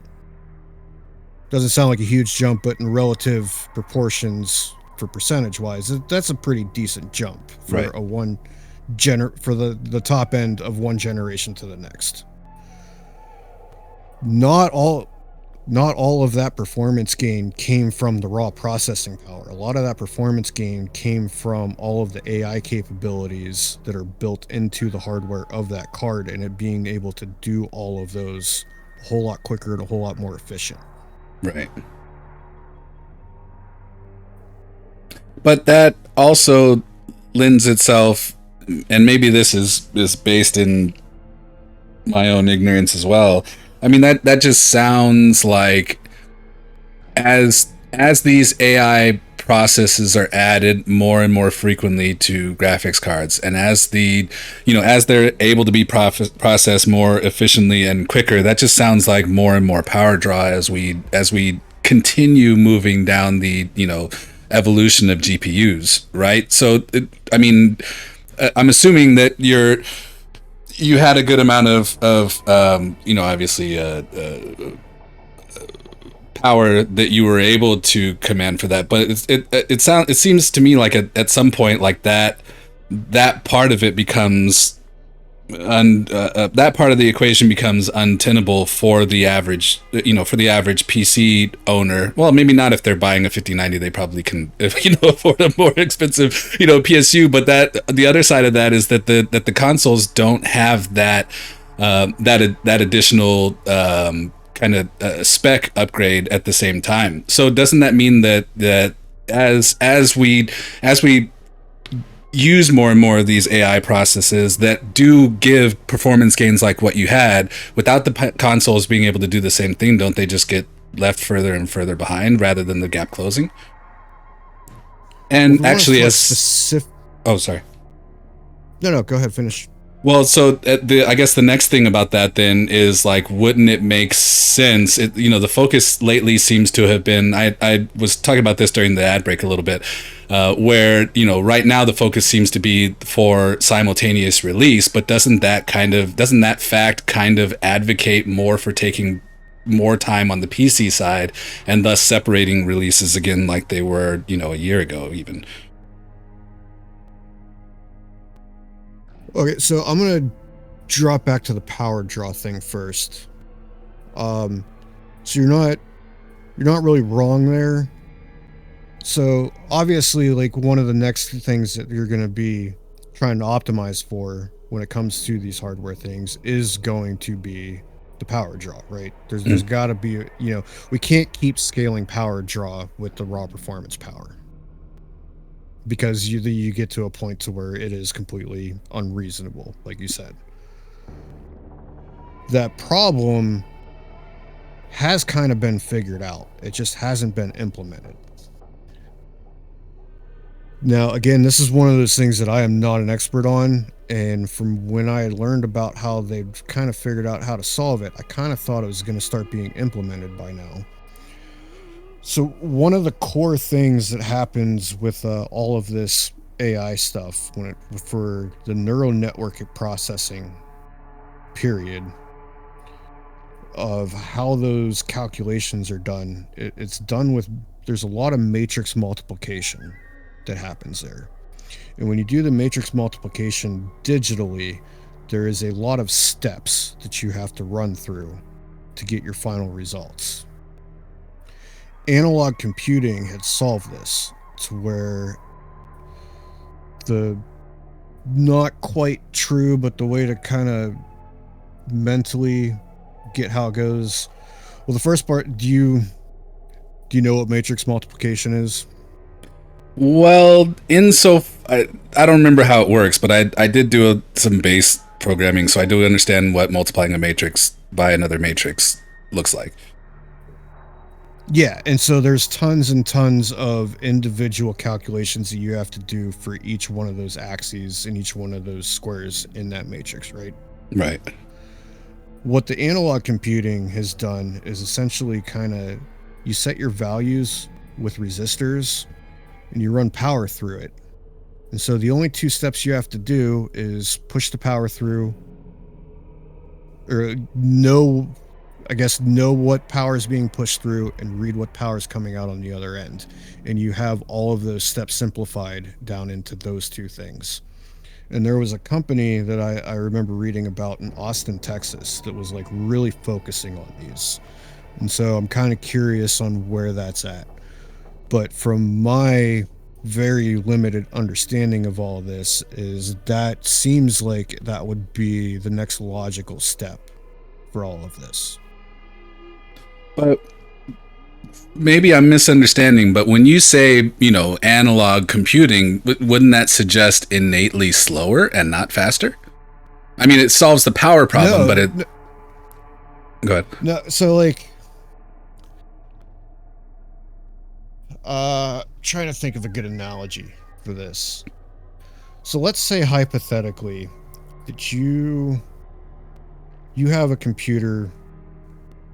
The only way that it knows how to do multiplication is to sit there and add the number over and over again. So, if you want to go 3 times 3, it literally goes 3 plus 3 plus 3 to get your result, right? And that's not exactly how it's done, but each one of those things was one particular step that your CPU has to do, right? Your CPU has to sit there and start with the 3, pull another 3 in, add them together, get rid of that original 3. It has to move some stuff around in the memory, pull in another 3, add that together. So there's multiple steps that it has to go through. And each one of those steps is like whenever you hear about like your processor is like a 3.2 gigahertz processor, that's how many of those steps that it can do per second. Right. So the higher that number is, the faster it can process those steps. In the same way, in a more mentally numbers friendly thing, like your TV that is 60 hertz can flash a new image 60 times per second, but your TV that's 120 hertz can flash a new image 120 times per second, right? So it's doing twice as much in the same amount of time. Now, with the analog computing, you don't have all of those extra, you don't have to run through all of those steps manually. You're making use of mechanical work to where you just have to read voltages on 2 different ends to get, it's a really smart kind of workaround way to achieve the same thing, but you don't have to go through all these different CPU cycles to get that same answer. It would be like if you wanted to divide something by 3 and you put a resistor on there that would cut the voltage down by 33%, right? So you can read that, hey, I'm putting 5 volt. This is not how it would work at all. I'm just using this as an example for the mental model, right? Yeah. Well, let's say, all right, so we're saying that our starting number is 6. So let's pump 6 volts in there, and then let's read how many volts came out the other end. Oh, okay, 2 volts came out the other end, right? So those were the only 2 steps, right? We had to throw a 33% resistor in, stick the amount of voltage in there, read how much came out. We have our answer. Right. Now imagine that you have like some math problem, right, that takes 500 steps to run through, and you can cut that down into 5 steps. Well, then you don't need all of that extra power to be able to run those 500 steps in the same amount of time as you do for those 3 steps. And you can reasonably come to an accurate answer with that? Supposedly. Again, I don't know exactly how it works. I have enough of a really high level understanding to have a mental model of it, but like all the intricacies of how it actually works, I can't say. Interesting. That's... Wow. Yeah, okay. Well, so I think I understand the concept. It would be interesting to see that work because, especially like, okay, so in your example, doing 3 by 3, multiplying 3 by 3 and those amount of steps seems realistic that you could, realistically, measure one side, check it on the other side, and most of the time have a reasonable answer. As we get into something like 500 steps or, thousands of steps. I don't know if there's any matrices realistically being used that are that size for gaming, but the more the idea being that the more steps that we add, it seems like the less accuracy we potentially have from that method, right? But I think that's just my own misunderstanding, and not that. I think that's just me not knowing how how it actually works versus our supremely dumbed down examples so that I can understand it. No, yeah, I think the accuracy is definitely still there. I don't think, because again, I'm nowhere near enough qualified to like really go into detail Right.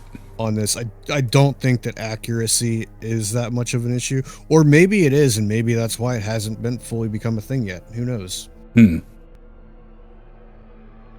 Interesting.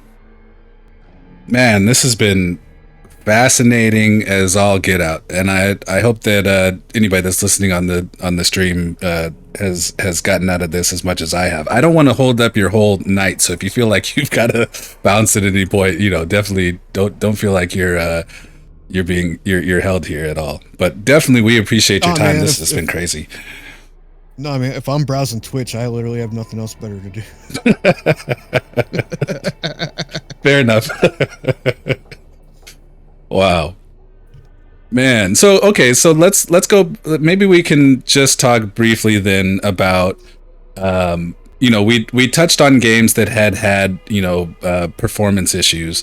For games that have not had performance issues and then been single, for instance, exclusive releases. So for instance, I'm thinking like, Final Fantasy VII Rebirth, or like, even like, I think God of War was kind of the same thing, where it's like they were, solid and stable on their original platform that they were released on. And then, a year or a year and a half later, I'm assuming is when they're doing all of that, kind of translation work in order to be able to move it over to PC, in order to be able to have the same experience. So, to me, that sounds like what, correct me if I'm wrong, but it sounds to me like having the completed, doing a single system release and having the game completed, becomes the new 20% for being able to translate it to a PC in order to be able to have a similar experience. But what my question is with that is that how is that, like, I mean, I guess given enough time is why that's been successful in the past, whereas we haven't been giving ourselves enough, or as developers, I'm not a developer, but as developers, they've not been giving themselves enough time, probably, like you said, because of money, monetary financial issues, in order to be able to deliver the same result. So, I guess the simplified question, because I think I've asked 3 questions. The simplified question is, if the growth for hardware right now is too fast for developers to keep up, is that realistically something that could be solved with more time by my suggestion before with not having simultaneous releases? Because your statement there that the hardware is growing too fast suggests that it probably isn't. It wouldn't make a difference. Well, the statement about hardware growing too fast was really more in what is the comparison between what can a PC do and what can a console do, right?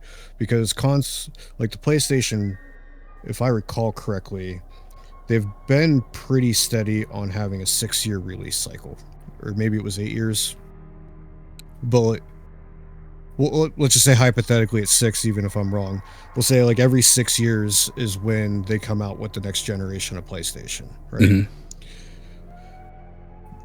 The amount of growth that we have seen in the time for PC hardware, just in the time that the PS5 has been out, has been exponentially more than the amount of growth that we saw in PC hardware from the time the PS4 came out to the time the PS5 came out.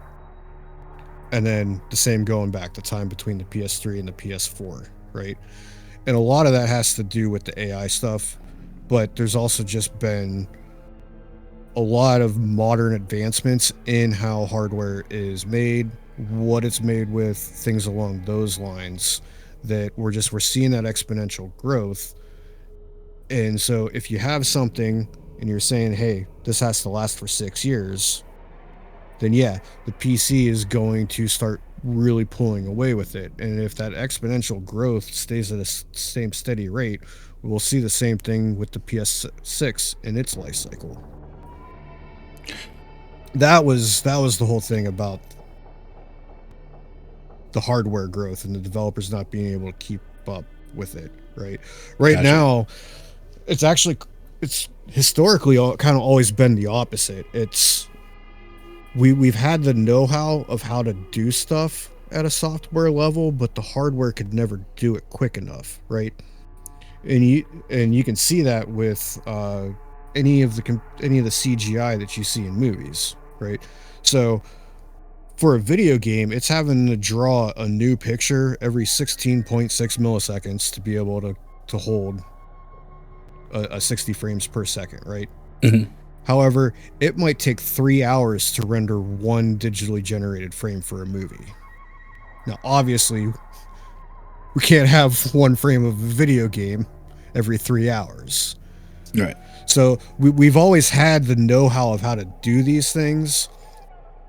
Now it's trying to find that happy balance of like, what can we realistically push with the software that the hardware can handle.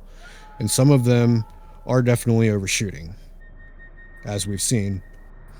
But then some of it just has to do with just poor programming, which exists everywhere. Well, so I think that was probably the question that was, as you were explaining, kind of forming, is like, doesn't that, I mean, it seems to me like you can offer insight on this because of specifically your experience with software development, and not even specifically game development, but we have theoretical numbers, right, of what a particular system should or shouldn't be able to do, right? So for instance, if I'm a developer for a machine, let's just call it the X machine, right? No, let's call it the R machine, because there's already an X machine, right? If I'm developing for the R machine, I already know what the hardware is in it, right? And so I know that it's going to have such and such processing power. I know that it's going to theoretically work, at so many megahertz, so it can process so much information. I know what its, like memory situation looks like. I know what its graphics processing situation looks like. So doesn't that theoretical information inform us to such a degree where, like, we can't, I mean, the overshooting, just seems to me like complete, like negligence. You just didn't pay attention to those theoretical values. It's like shooting for a target, but the target is 100 yards down the way. You're aiming for it as though it's like 1,000 yards down the way, and not understanding that there is a difference there. So is that really at the end of the day, is that really what it boils down to? Is just ignoring the theoretical values, or is it really that we don't know because theoretical never matches reality? Well, so it is kind of somewhere along that, like, there is definitely some negligence going on somewhere, especially when it comes to, we got it together, it's not running right, but we're still putting it out for the audience. However, another part that you have to, another way that you have to think about it, though, is when you're creating a game or any piece of software, or anything whatsoever, you're iterating all of these pieces together. Mm-hmm. And then you have multiple people on multiple teams doing all of these different things, right? And it's not until you put it all together that you can finally see what that final piece, or like what that final performance level is like. So if the project wasn't managed well enough, then you got it all together, you didn't have enough time to sit there and iterate the whole entire final piece. It would be kind of like, we're building a car, right? Mm. So my job is I'm going to work on the engine. Your job is you're going to work on the suspension. Some other guy's going to work on the braking system. Somebody's going to work on all the electronics. Somebody's going to work on the whole entire interior and whatever else. So I've got my whole entire thing going. I want to build this engine as awesome as possible, right? Right. And I can kind of tell you a little bit of like what you need to go for your suspension, but we don't really, we have to get it all together and fully test it. And then when those things aren't coming together correctly, we got to figure out what it is that we need to do to fix it. But if we put it all together, we only had 2 days left, and somebody up above us is doing shit outside of our control, saying that no, this needs to go to the customer in 2 days. It's like, well, you only have 2 days. There's only so much that we're going to be able to do to sit there and get it to where it needs to be. So we can try to, but at the end of the day, it's really out of our hands. Right. Yeah. So that's kind of one aspect. Like, you know, this is one of those multifaceted things. Like I said, you kind of have to like look at each individual game or even every single piece of software, because each one of them that is broken is going to be broken for a different reason. You know, like we can't say that like, well, I'm not buying this Mustang because this Camaro had exhaust issues, right? Right. You know, two completely different companies doing two completely different things. Maybe they even both have exhaust issues, but for a completely different reason, because the engineers did something completely different between the two. But at the end of the day, we as a consumer just look at this thing and go, hey, it ain't fucking working right, right? Right. Yeah. Yeah, it's a great point. You know,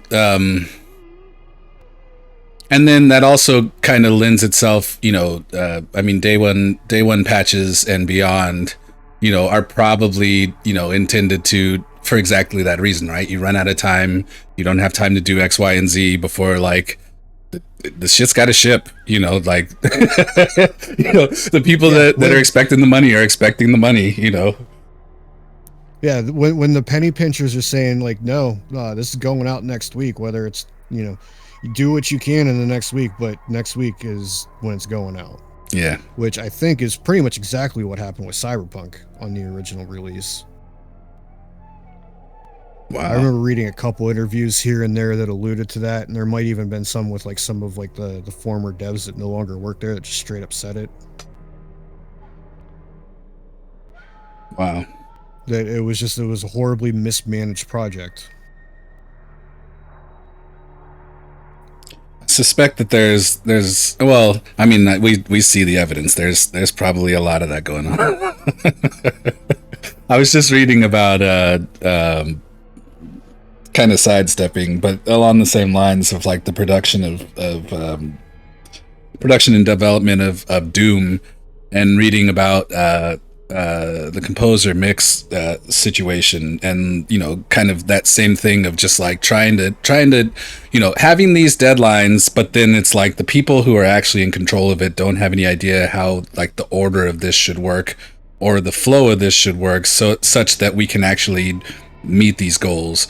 And you know, so that I have to imagine that like from, you know, understanding that story from like the musical side of it, because that's what I do for a living is music, you know, and translating that to something with, you know, like software and game development, that makes a lot of sense. That probably the same thing is happening. These mismanaged projects, you know, they probably have, you know, they could from the jump have jacked up timelines, you know, obviously too short a time, but then also like, you know, we need this working, but in order to get that working, we need to do these 14 tasks, but we, you know, you need this thing done, you know, so we have to skip steps and then come back and try and do stuff. So you know, that makes a lot of sense with you know, mismanaging and information coming from the top, or rather goals and enforcement coming from the top, you know, despite what the actual, you know, workload requirement is.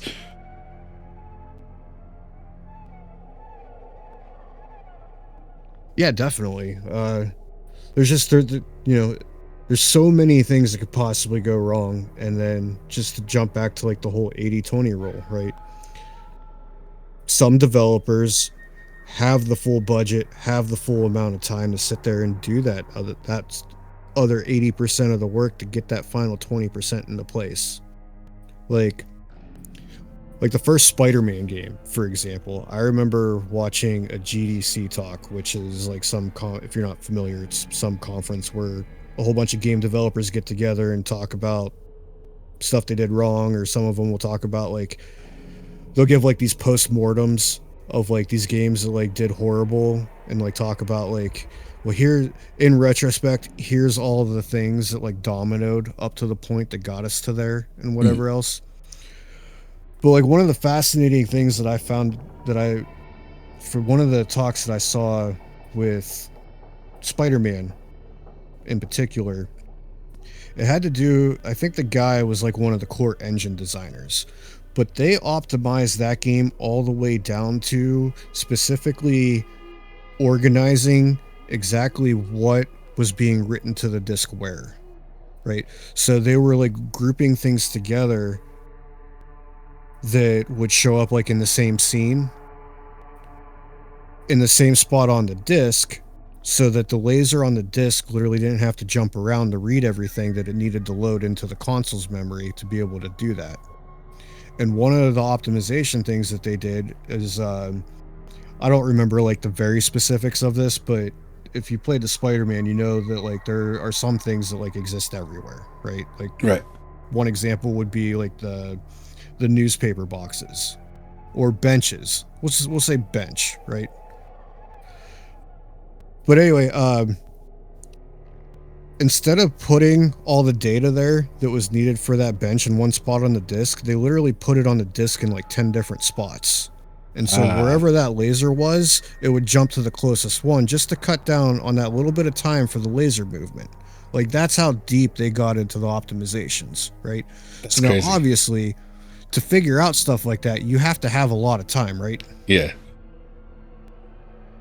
And so if you're not given that amount of time to be able to get all of those tiny, small details all in order, that individually, each one of those things on their own doesn't seem like a lot. But then when you put them all together, that's the difference. That's wildly fascinating. But also, but then okay, so stupid question time, because I'm going to ask a million stupid questions. But, you know, that obviously makes a lot of sense for physical disc. Does that do you think that also has a purpose when, for instance, like a digital version? And, you know, going one step beyond that, you know, so if I've already is that why also for instance, like when I buy a physical disc for my whatever game, right, it still has to install a large amount of data on the now you're talking about, you know, PlayStation, the PlayStation 4 Spider-Man, or are you talking about a Spider-Man before that? I'm pretty sure it was the PlayStation 4 Spider-Man. Okay, yeah. So with that said, you know, it seems to me like that is a very specific thing for, you know, disk, you know, optimization in terms of like putting the, you know, the bench in multiple places as an example. But you know, again, the question being that, like, does that have any value or yield any benefit in a digital format, and is that potentially why even when you buy a physical, you still have to do a considerable, you know, installation onto your system? Because I don't know that the disk is acting as much more than a like basically a license key is what I understood before, but maybe that's a complete dumbing down of that too. And that's going to be a complete variance between games and developers. There are going to be some games that the disc literally only acts as a license, but a lot of times what they'll do, especially in the PS4 era, is there is going to be some stuff that's going to be installed on the hard drive, but it's not going to do it all, because if you were to copy the content, if I remember correctly, a Blu-ray disc can hold 25 gigs. So back in the PS4 era, if every person put the 25 gigs and just copied everything onto the disc onto there, plus then you have like any additional content that you've put on through downloading, your install size gets huge. Right. So if you can keep certain things on the disc and keep it off of the hard drive to lower that footprint down without impacting the performance of the game, why not? right? And if you're a Sony developer, that might even be like one of the stipulations that Sony puts to them. I mean, I don't know if that's true or not, but it could be. Or it might be like one of their goals of like, hey, our goal is to always have, you know, the amount of hard drive space being used as low as possible. I kind of doubt that they would do like the whole copying of the thing and having it on multiple places, because obviously a hard drive is going to read a whole lot quicker than a CD will, and then a solid state even more. So that's like one of the biggest things that you will see in a difference between like playing a PS4 game on the PS4 versus playing it on the PS5. Even the ones that don't have like any additional optimizations that were put out for the PS5, is just the loading itself is a whole lot quicker. Right. Because of the difference in the hardware speed of that, because you're kind of never really reading anything live from the hard drive. It all has to get loaded into the memory, right? And then, so one of the things that'll slow you down is when you run out of memory. It's because your computer's constantly having to delete things out of memory to make room for the other things that it needs to put in. And when we get back down into like those cycles of how many actions can it take per second, right? Right. When you have to start deleting stuff out of there, well, now you just lost all that headroom. And if you can't properly detect that, there's one of those optimizations that weren't accounted for. Right. And that's one of those things that, again, you know, a part of that 80% to finish that final 20. Wow.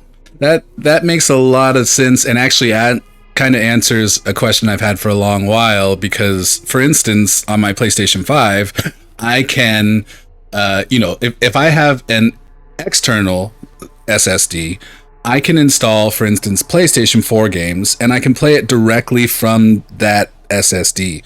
If I'm going to play a PlayStation 5 game, it needs to be on the internal SSD and not on the external SSD. And that's probably for the exact same reason, for the ability to be able to access that information in the amount of data from a PlayStation 5 game, which is probably a much larger file. I honestly don't remember. That probably factors into that. So that's interesting that you touched on that, because I feel like that solved a mystery that I've been wondering for a while. Yeah, and that's also plays into like some of the tricks that were used in Spider-Man, and then also the original God of War, and then also probably God of War Ragnarok. Because if you remember, like, God of War has 0 loading screens, right? And there's a bit of trickery that goes on there, and the same thing with the Spider-Man. And I think it might even been in that same talk that I referenced before. It was talking about there's a cutscene that's going on, and obviously in games like Spider-Man, or in any kind of game, like even the one you're playing right now, you can't not have any sort of pre-rendered cutscenes, because you would have to have some sort of version of that video for every possible combination of cosmetics that you have on your character, right? So that's just not feasible. So you have to render those cutscenes live. And so Spider-Man was the same way. And if you remember, like the opening scene to where there was like a bank robbery going on, yeah, and so like you kind of land, and there's like this large cutscene, and like the guy was like literally like playing the cutscene and pausing it and saying like, all right, so like right here, like the camera's like super zoomed in, all you can see is Spider-Man and like the corner of this car and a little bit on the ground. Now, while the camera's zoomed in here, we're actually swapping out all of the stuff inside of the bank and loading it into memory, so that when the camera pans up, it's there and ready. Wow. And so all of that was finely tuned for what the speed was that could be done off of that hard drive. And so, to go on to your point, if you're using your external hard drive, which is running at a much lower speed run, that would completely destroy that whole entire thing. So Sony basically just said that, yeah, any PS5 games, you're not going to run them off your externals, because anybody that did design specifically for the speed of that hard drive, we're not going to let you try to break that. Wow. That is you know, that kind of relieves a, you know, I'm every time I see a pre-rendered cutscene that doesn't match whatever is in the scene, my eye twitches. But that you just maybe relieved that tension, because that they're hiding data movement in those, or at least Insomniac was, you know. But I'll give every other developer the benefit of the doubt for that, in order to yeah. Video games, especially like when it comes to video game optimizations, are pure magic tricks in the sense of like a realistic magic trick. Like, you know, like the whole sleight of hand of like, while you're watching my right hand, my left hand's doing something that you're not supposed to be paying attention to, right? Right. Video game optimizations are full of really cool things like that. Or just figuring out, like, one of my favorite ones is in Fallout 3, and you may have heard, because this one's like kind of a semi-famous one. In one of the expansion packs to Fallout 3, there's a point where you get onto a subway train and you ride the subway train from one area to another. And that's not a cutscene or anything. You're in there. Have you ever heard of this? No, I haven't. Now, because Fallout 3 has zero concept of any sort of moving vehicles, they were either going to have to sit there and program a whole entire vehicle movement system and whatever else to make this work, or what they did, and what actually happens for the magic trick in the game, is that subway car is a hat on top of an NPC character, and the NPC is walking underneath the map. Wait, what? Yeah. That was out of left field. Same thing with I believe it. Yeah, bamboozled. Actually, I think it was Fallout 3 as well. Wasn't Ron Perlman the narrator for Fallout 3? I don't know, honestly. I haven't played any of the Fallout, really.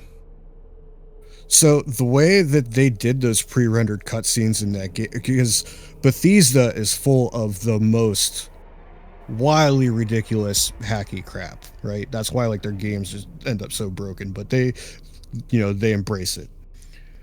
But the way that the cutscenes were rendered was they had nothing built into their engine to actually show you a video on your screen outside of the game world.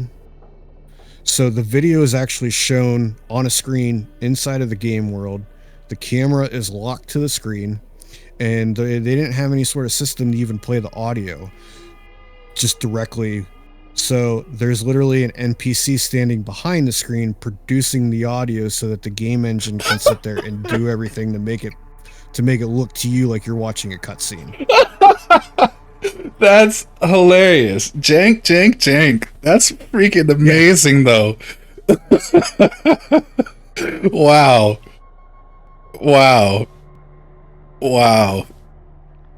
I love that, though. You know, and like, but unless they tell us that, like, we don't, you know, that's like behind the curtain, you know, kind of stuff. Like, me just playing the game, I would never be aware of that.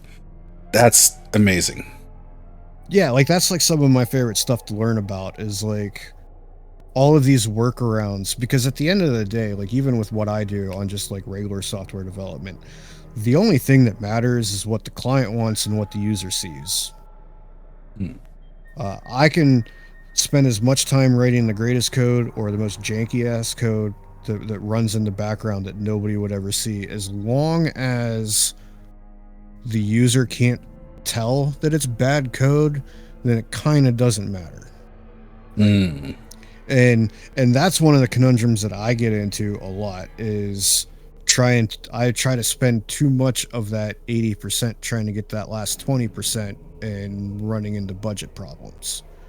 And it's really hard for me with the background that I have to willingly half-ass something. I want everything to be perfect in, you know, the quote-unquote correct way that needs to be done. But even with me and the way that I work, I still have to concede sometimes that that's just not possible because of factors that I can't control. It feels like this would be a really great time to go and talk about Undertale if I were more familiar with it.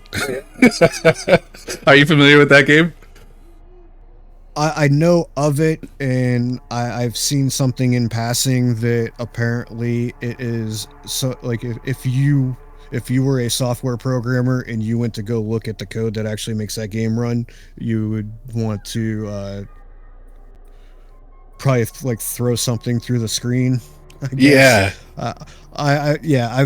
I've seen a couple of things here, and I've never like really looked into it or like read any full articles, but like I've seen like some headlines here, or like some like titles on Reddit posts or whatever that basically says like, yeah, like Undertale is like the most jank ass code, and somehow it just manages to barely work. Yeah. Yeah, I watched a video on that. Yeah, and it's hilarious because, you know, people that know a lot more than I do, obviously, about coding are saying like it's not even just the code's a mess. It's that also there's like multiple attempts to do certain things because clearly they just, you know, you just didn't know how to do it. Just tried a bunch of things, but then left all of that code in there, like never. You know, it's just all of the you know, past iterations that were like, you know, sunset or even just completely buried, or like everything is still in there. Oh yeah, I refer to that as zombie code, and sometimes you just leave that stuff in there because you're not 100% sure that if you delete it, that some awkward something elsewhere wasn't referencing it. Right. And like this is when we start like really diving down into like code architecture and how do you structure your code and how do you separate it out into different pieces. Like I'm sure you've heard the term spaghetti code. Oh yeah. Yeah, so spaghetti code means that like everything's like all intertwined and everything else, and you kind of get to the point to where you're afraid to change one little thing, because if you change that one little thing, 5 other things you weren't even think about just broke or changed or working. And that's where we start getting into like the whole good code versus shit code, is how do you have everything structured in a way that, one, you know, like let's say that there is like some sort of trick for doing multiplication, and you're doing the thing to where you just do the adding X amount of times to achieve what you need for multiplication, and that takes 10 CPU cycles. But there's a built-in thing that can do it that only takes 3 CPU cycles. But you didn't know that existed because you don't know what you don't know, right? Mm-hmm. So it could be things along those lines of like, yeah, like what they did like wasn't technically wrong. There's just a much better and much more optimal and performant way of doing that. But then also just of how do you structure everything and how do you isolate as many things as possible so that when you do go make a change here, the coding world term for this would be side effects. Of whenever you make a change somewhere, what are the side effects going to be elsewhere in the system that you weren't even realizing that they were connected? Right. And spaghetti code causes that. So if you have a clear separation of all these different little systems and they all work in isolation of each other, but then kind of report to like a main thing, well then each one of those little isolated things, you can make whatever changes you want to and not have to worry about having all of those other things. Plus, then you start getting into things like automated testing, which, especially like at the very beginning of a project, the amount you end up writing approximately 6 or 7 times, at least 6 or 7 times the amount of code for a test than the amount of code that you're testing. So it seems like a gigantic waste of time. It seems like something that like royally slows you down at the very beginning. But then later on, when you have an automated test that can test every single piece of code that you ever written, and you need to start going through and making all those changes, you can just go make that change, run your whole entire testing suite, and it'll automatically figure, if you wrote good tests anyway, it'll automatically figure out where those side effects propagated to, and then you can go handle them as well. Wow. But that assumes that it's all like kind of in-house, right? I mean, I think something that's notorious, the reason I know about spaghetti code is because I played a game, Final Fantasy 11, for a long time, and you know, obviously, you know, the game launched in I think 2002 or something like that. It's still running today, you know, over more than 2 decades. Obviously, they have had, you know, coders and developers, come and go. So but the thing is like, as they add new features to some things, it's like they have to approximate, like they don't know, they can't separate from, they don't know what the previous team did for certain aspects. It's way too much messy code basically to be able to go through, so they have to kind of approximate and like interact with it in a way, but that doesn't know, it's not always obviously successful. Unfortunately, those types of tests that you're talking about, the automated tests, I'm sure would be ineffective in that, because in order to write a good test, you'd have to be aware, at least on a base level, of what came before, right? Sure, if you had no tests to begin with and you needed to go through and like test all of your existing code, that is a gigantic pain in the ass. So now there's another paradigm, what is called test-driven development, and it's where you write your test first, and then you write your code to make the test pass, right? Whoa. So let's take like a very, very basic example. Let's say that I need a function that can add two numbers together, right? Now that function doesn't exist. And we know that that function is going to take two arguments. It's going to take the two numbers that need to be added together, and we know that it needs to return what the end sum is of those two numbers. So you would write your test, you would write in your function that doesn't exist yet, and you would say like, all right, I'm going to pass in a 1 and a 2, and then I'm going to expect that what it gives me back is equal to 3.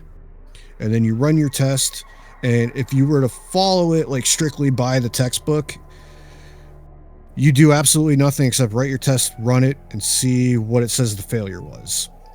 In this particular example, the very first failure is going to be that this function doesn't exist. You called a function, was never defined anywhere. So in the most purest forms of TDD would be all right, so I'm going to go define this function, but I'm not going to do anything. Like, I'm not defining what arguments it takes. I'm not defining anything of what the implementation is. So in this case, I'm not defining how to add those two numbers together. All I'm going to do is I'm going to define the function. I'm going to rerun the test and see what the failure is now. And now the next failure might be is, will you pass two arguments into this function? This function doesn't expect any arguments.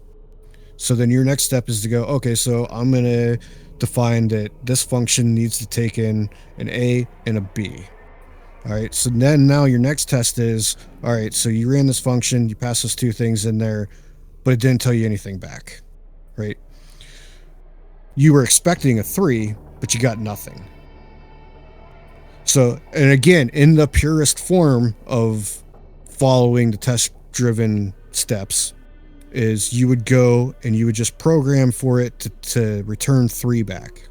You still haven't even implemented how to do the addition, right? Right. Now that test passes. So now you write another test, or another, for simplicity's sake, we'll just say you write a second test, right? And then now you're going to pass in the numbers 4 and 5 and say that you're expecting it to be 9. You've hard coded that it's returning 3. So your first test is passing, but your second test is failing because it's getting a 3 back instead of a 9. Now you go and you figure out what that actual implementation is to actually add those numbers together, so that that first test gets the 3 back and that second test gets the 9 back, right? So now you already have all of your tests backing the code that you wrote, and you can move on to your next thing. And so your test already exists. Now, I don't really have this is a terrible example to continue on with how this would continue to work, but let's say hypothetically that you need to go through and you need to make some change to account for some edge case. Like, let's say that you put in a negative number, and for some reason putting in a negative number breaks something with the way that, completely unrealistic, but we'll just say hypothetically putting in the negative number doesn't work. Right. So now you go and you create your third test for that edge case, and you say, all right, so whenever I put in this negative number in there, so if I put in a -2 and I put in a 2, I'm expecting it to give me a 0, but for some reason whenever I put that -2 in, the whole entire program crashes, right? So now we go back and we modify all the stuff that has all the the implementation of it to handle that edge case, and we already have those first two tests backing up the original functionality. So now we automatically have, one, we can prove that we solved what that edge case was, and two, we can prove that we didn't break anything that it previously was already doing correctly. Now expand that out into much more complicated things, and that's where your testing suite becomes vital. Yeah. Well, but also, you know, in line with what we just established is that you really have to know. It seems like in order to add an additional test and get an additional result, and not, you need to know what it can do before then, right? Like you would have to, in order to know that specifically a negative number is breaking it, you would have to know that in this case, you know, 1 and 2 works and yields a 3, 4 and 5 works and yields a 9. If you don't know those two things, you know, the idea that the negative, you know, breaks things is almost not useful, right? Because, you know, you don't know that it outside of a negative. I mean, obviously you could add more tests, but it's like, as you know, for this very simple example, we already see where like this it kind of falls apart. For something that was more complicated, like could you even realistically do that without knowing what the first series of tests are? You couldn't really add an additional test, right? Well, you would know what those first series of tests are, though, because another common saying about tests is test work is documentation, right?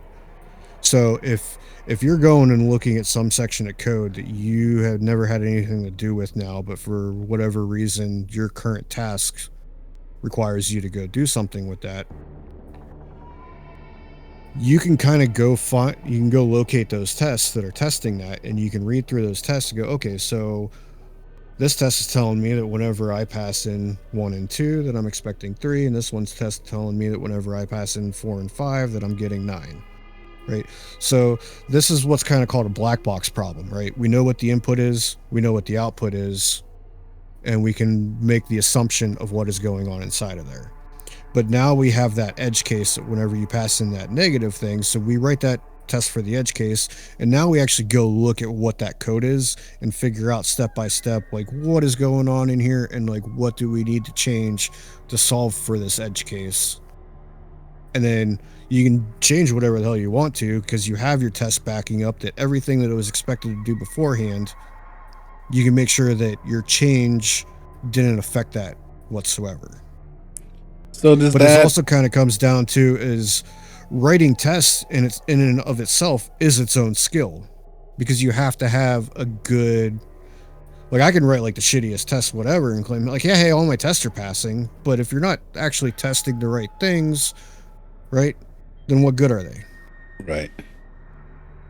But it sounds, I mean, is there a case where realistically writing code this way is more efficient? I mean, it seems like you're coming, you have the, you know, you have the expected answer, you have the input, and then you make the code to where like ultimately it bridges the gap. But you know how it seems like that would be substantially less efficient than just trying to write the code, except for obviously having the testing and the documentation, right? Is that where the benefit comes? Yes.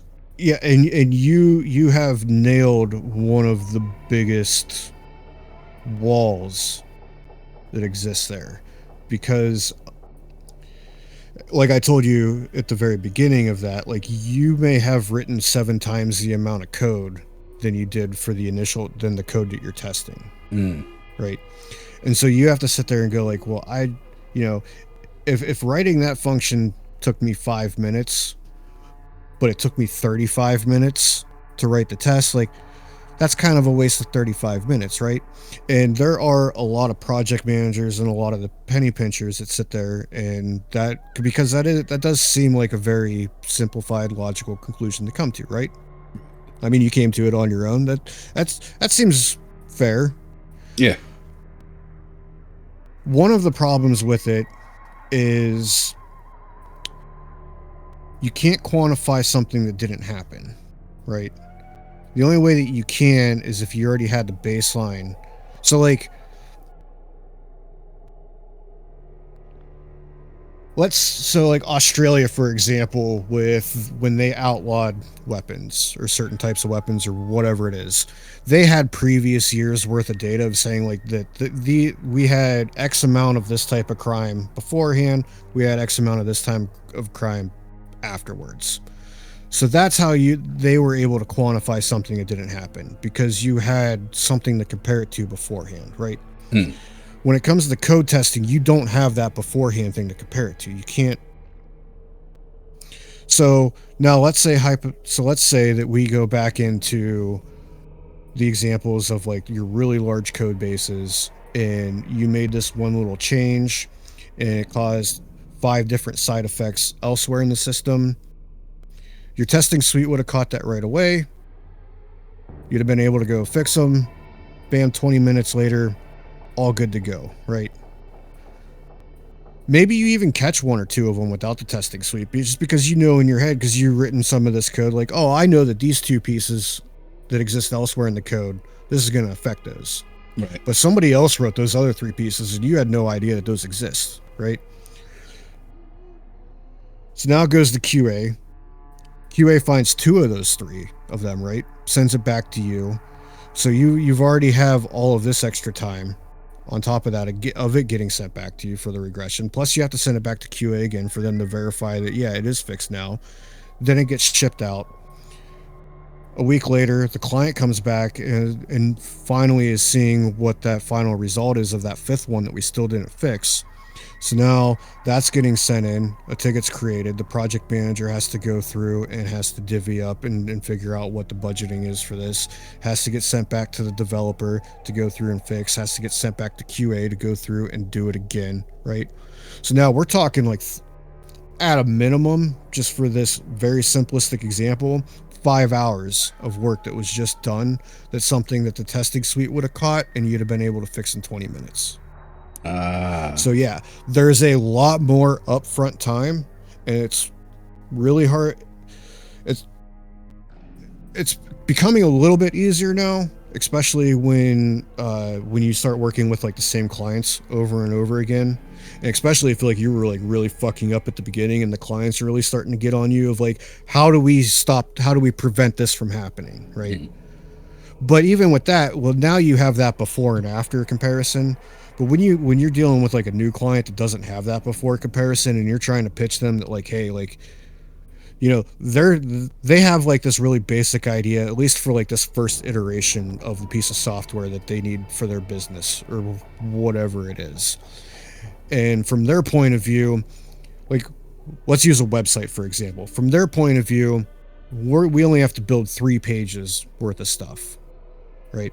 Now, the back end of everything that happens in between those 2 pages might be simple, might be a little bit complex, or whatever else. But they're expecting like, hey, you know, it's 3 pages, you know, maybe 30 hours, right? And then you come back and you tell them like, yeah, it's going to be like 70 hours, right? They're going to be like, what the fuck are you talking about? Right. Yeah.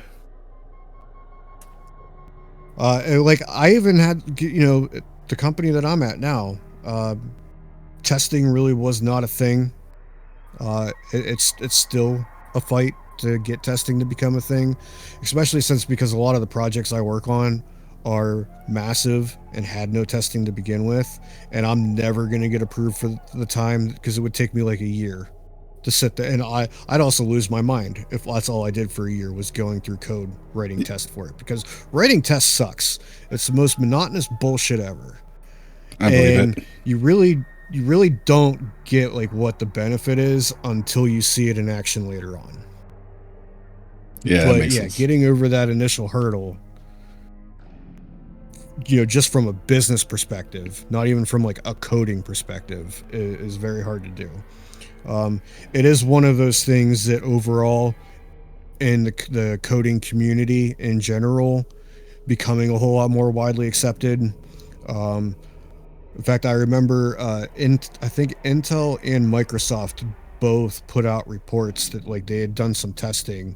Obviously, they couldn't do like a one-to-one testing, but they basically had like 2 different teams that were working on 2 different projects, but they had one of them doing the test-driven development and making sure that everything had 100% testing coverage on it, and the other team just working in regular.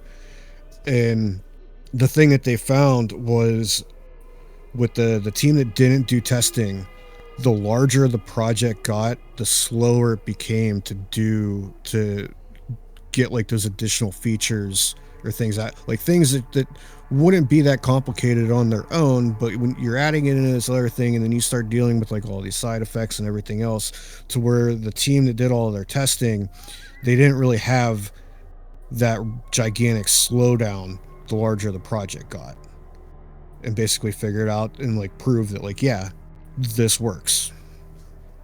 So do you think, kind of circling this back around to gaming, do you think is there a precedent realistically that video game developers could be using test-driven development? Yes, it is much harder to do in video games because like it's not something that you can necessarily just run at a coding level, because you have to let it go through like that whole entire rendering process, and you kind of have to let these tests run in real time. However, again, another one of those GDC talks that I watched, just out of my own curiosity, Sea of Thieves has full-blown testing for everything in their game. Wow. Which is crazy, because I even played around with, in the little bit that I played around with Unreal, I played because like I'm so ingrained in my head that you test everything, and I was trying to figure out like how do you set these tests up in Unreal, and it's even worse than doing it at just like a regular coding level. Wow. So like the fact that they have that much dedication to it is mind-boggling to me. That's amazing. I mean, so however, but you can testing like the things that are just like the pure code part of it, say like your systems or whatever, like say like your inventory system, for example, like that's just going to be pure code behind it. There's really not a lot of rendering, and even the rendering that's going on there isn't like in the 3D rendering world, it's on a 2D UI rendering, and all of that is going to be based off of the same type of code that I would write for my job, right? And you can have like all these tests that like, hey, whenever like, if your inventory system works off of stacks, whatever, you can say that, hey, I have a stack that contains 3 of these items. Whenever I add 1, I expect that stack now says that there's 4. Or you set your max stack at like 50, and so you throw in you set up that your inventory has a full stack of 50 of this item. It's been defined that this particular type of item, the max stack is 50, so your test would be whenever I add 1 more to it, it doesn't get added onto that stack. A new stack is created that now says 1, right? So like all of these systems and things like that, all completely testable. The things that have to do with like the rendering stuff of like, especially when it comes to like hitbox things of, because like a lot of like the big glitches in games are getting your character into places that they're not supposed to be, right? And that's a pure rendering and physics system problem. So to be able to do like the full testing on that one, you have to like completely leverage the full physics and rendering system for that test to be any sort of functional, right?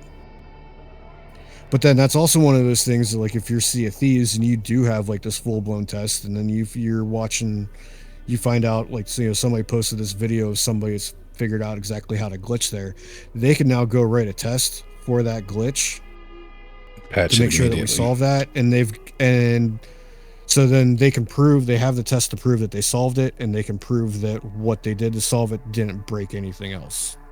Wow. That's fascinating. I wonder then, I mean, because also that would suggest that like if you wanted to, add a new, I mean, obviously if you wanted to add a new feature, you just write a new test for it, right? So so I mentioned before that something that's really that I'm really drawn to now is, you know, developers that are super like responsive and, you know, open to feedback. So we see that happening right now with like Monster Hunter Wilds, where like people are requesting stuff and it's like, it's in reasonably quick. You know, I've definitely played, you know, on the other side of that coin being like Final Fantasy 11, you know, which I've talked about, you know, in relation to like the spaghetti code not even that long ago, you know, where it's like, user requested features, like some of them completely get shut down, some of them are like, yeah, well, we could do that, but it's going to take us like years, you know, kind of thing. So it's interesting to hear about, you know, the idea that there is a system of, for instance, like code organization, I guess by way of, you know, I think you called it TDD for short, you know, that allows for that. Seems like, I mean, that has to, because of the amount of code written, that has to explode development times. This then actually feeds more into the problem of, I mean, I don't know how long Sea of Thieves took to develop, but I have to imagine like for a AAA game that's already taking like 5 years or something like that, maybe that means we never see like, but budgets and financing would run out long before a lot of these games would probably be released if this was the gold standard. Does that sound fair? Yeah. I do want to clarify one thing though, like the whole testing of code and the whole keeping your code organized are two separate things. Yeah, for sure. Yeah, because and there's established like design patterns of like how do you structure like your code into like these different little areas and then have them talk to each other. In fact, one of the books that I have that kind of talks about like all these different design patterns or ways of like, you kind of like look at like this mess of a code that you have here, and here's like your different options of like different ways that you can restructure that together so that it does stay in a maintainable state. Because the more you pile spaghetti on top of spaghetti on top of spaghetti, the more it becomes unmaintainable in the long run, right? Because, and then you're dealing, and if you don't have your testing to prove that like whenever you do make this change in your spaghetti code that it didn't break 5 other things, then that's when like you start. So like they both kind of factor into how does development, how sustainable is your project over a long term, because of how much care did you put into it in the beginning. And I'm sure like with what you do, I'm sure that there's like some sort of relevant examples of like there are things that you can half-ass at the beginning that is going to make your job take a whole lot longer for a particular project, right? Oh yeah, for sure. Absolutely. And that's really all this is. It's before I was a software developer, I was a chef. And there was, when I was in culinary school, one of the things that got hounded into us all the time was called mise en place, which is just French for everything in its place. And it's making sure that you have your whole entire station set up perfectly, everything's like fully stocked up, you know, all of the, and somebody could argue that, hey, this was a waste. Why are we paying him to be here a half an hour early to make sure that he's got everything when he can just show up and do his job, right? Right. And that's kind of like that same mentality that we're trying to fight with, like the whole testing thing of like, why would we spend all this time doing all these tests at the beginning? And it's because if you're planning on this project being in any sort of long term, because in today's world, if you've ever heard the term agile development, that's what agile development is. It's like you start out with this project and you kind of just keep iterating and making it better or fixing things over a very long term. You see it with like the video games that constantly put out the patches. It's not like the old days to where you would go out, you know, pre-internet or anything, or even pre-internet updates once the internet was out, to where you built your thing and you were done, you know. Burn it onto a disk, throw it into a store, the user gets it, there's a problem with it, well, whatever, there's a problem with it, there ain't nothing we can do about it. It's printed. Yeah. Yeah, like that cycle of software development is near non-existent today. And it's why so many of the, so like Office, for example, right? You used to go out and buy a disk with Office on it, you install it, you got Microsoft Word. Now they're selling it as a subscription service instead of a one-time purchase on buying the software, because it kind of, even they've taken the agile development thing. But with that agile development, it's, you need to have your code in a place to where it can be maintainable long term, to where you can go and make changes here and there without it breaking things 5 miles over that you were never expecting it to break. And one of those just has to do with code readability. Like, it sounds really stupid, but like when you look at like really old code, like I've looked at it in my job, and some of that has to do like variable names that mean nothing. Like they'll be like one letter, and like you're trying to read through this code, and it's like, I don't understand what this code's doing whatsoever. It's not telling me anything, right? Because maybe you have a variable that tells you what the user's name is, but it's just, you know, the variable's just named you. I can't look at that you and go, oh, this is the user's name, without like running it or whatever, and doing some sort of debugging on it to figure out like, oh, here's the, you know, John Smith is assigned to this value. Okay, so I could reasonably deduce that this U is the user's name. And some of that has to do with screen resolutions of the old. You know, they were working on tiny ass screens. They didn't have the screen space to write out descriptive names for stuff. But in today's world, that's not a problem. You know, I have 4 screens for my work. 3 of them are 1440, and I have one 4K screen. You know, I have all the space that I need to write out the most descriptive names for anything in code that I want to. But the longer the variable names, the more chance of misspells, right? Well, no, because we have what's called IDEs. It stands for Interactive Development Environment. So, like, if you already have a variable declared, and like you start typing the name, you get auto completion for Gotcha. it. Like, I make a joke at work all the time that I write really good code out of pure laziness. Because the better code that I write, the better my IDE can understand what it's doing, and the better auto completion that it can give me throughout the whole entire, because like I'll get auto completion in one file of something I've defined in 3 other files elsewhere, right? Yeah. To where if I was using Notepad, obviously I don't get anything like that. So I write good code so that the IDE knows how to interpret my code correctly, and what's called like static analysis. So it's kind of like it pretends to run code, but it doesn't actually run it, so it can kind of infer. And then now there's like these AI tools that are built into it that also, the better you name something, just in the coding world, the AI stuff, the leaps and bounds it's made, just like even in like the last 6 months, it's starting to go a little bit scary. Like, I don't think it'll never ever like replace developers.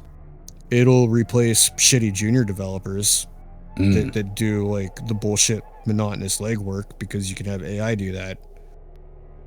But like, more than likely, you would not be able to go write a whole entire software program strictly based off of what any of those AI things told you, because you also need to be able to like look at certain bits of this and go, nah, that was bullshit. That's wrong. To where, like, you know, if you didn't know that that's bullshit type of thing. But yeah, so getting back to like the readability part, one of the books that I have has a quote right on the front of it that I love, and it's any idiot can write code a computer can understands. A developer can write a code that a human understands. Wow, that's a pretty powerful statement. Yeah, and just something that simple of just like naming things in a descriptive way goes a whole lot into the long-term maintainability. Because if you have like that little U, like I said, like if I would just name that thing username, bam, a half a second, I know exactly what that variable is. Yeah. I don't have to go tracking down like, how did this get assigned? Like, okay, so it came from the database. Well, now I got to go look at this query that it came from the database and figure out like, oh, okay, so it's querying the users table, and it grabbed their first name and their last name, and then it concatenated them together with a space in between, and then returned that as you, right? I just wasted 5 minutes because somebody couldn't fucking type a couple extra characters. I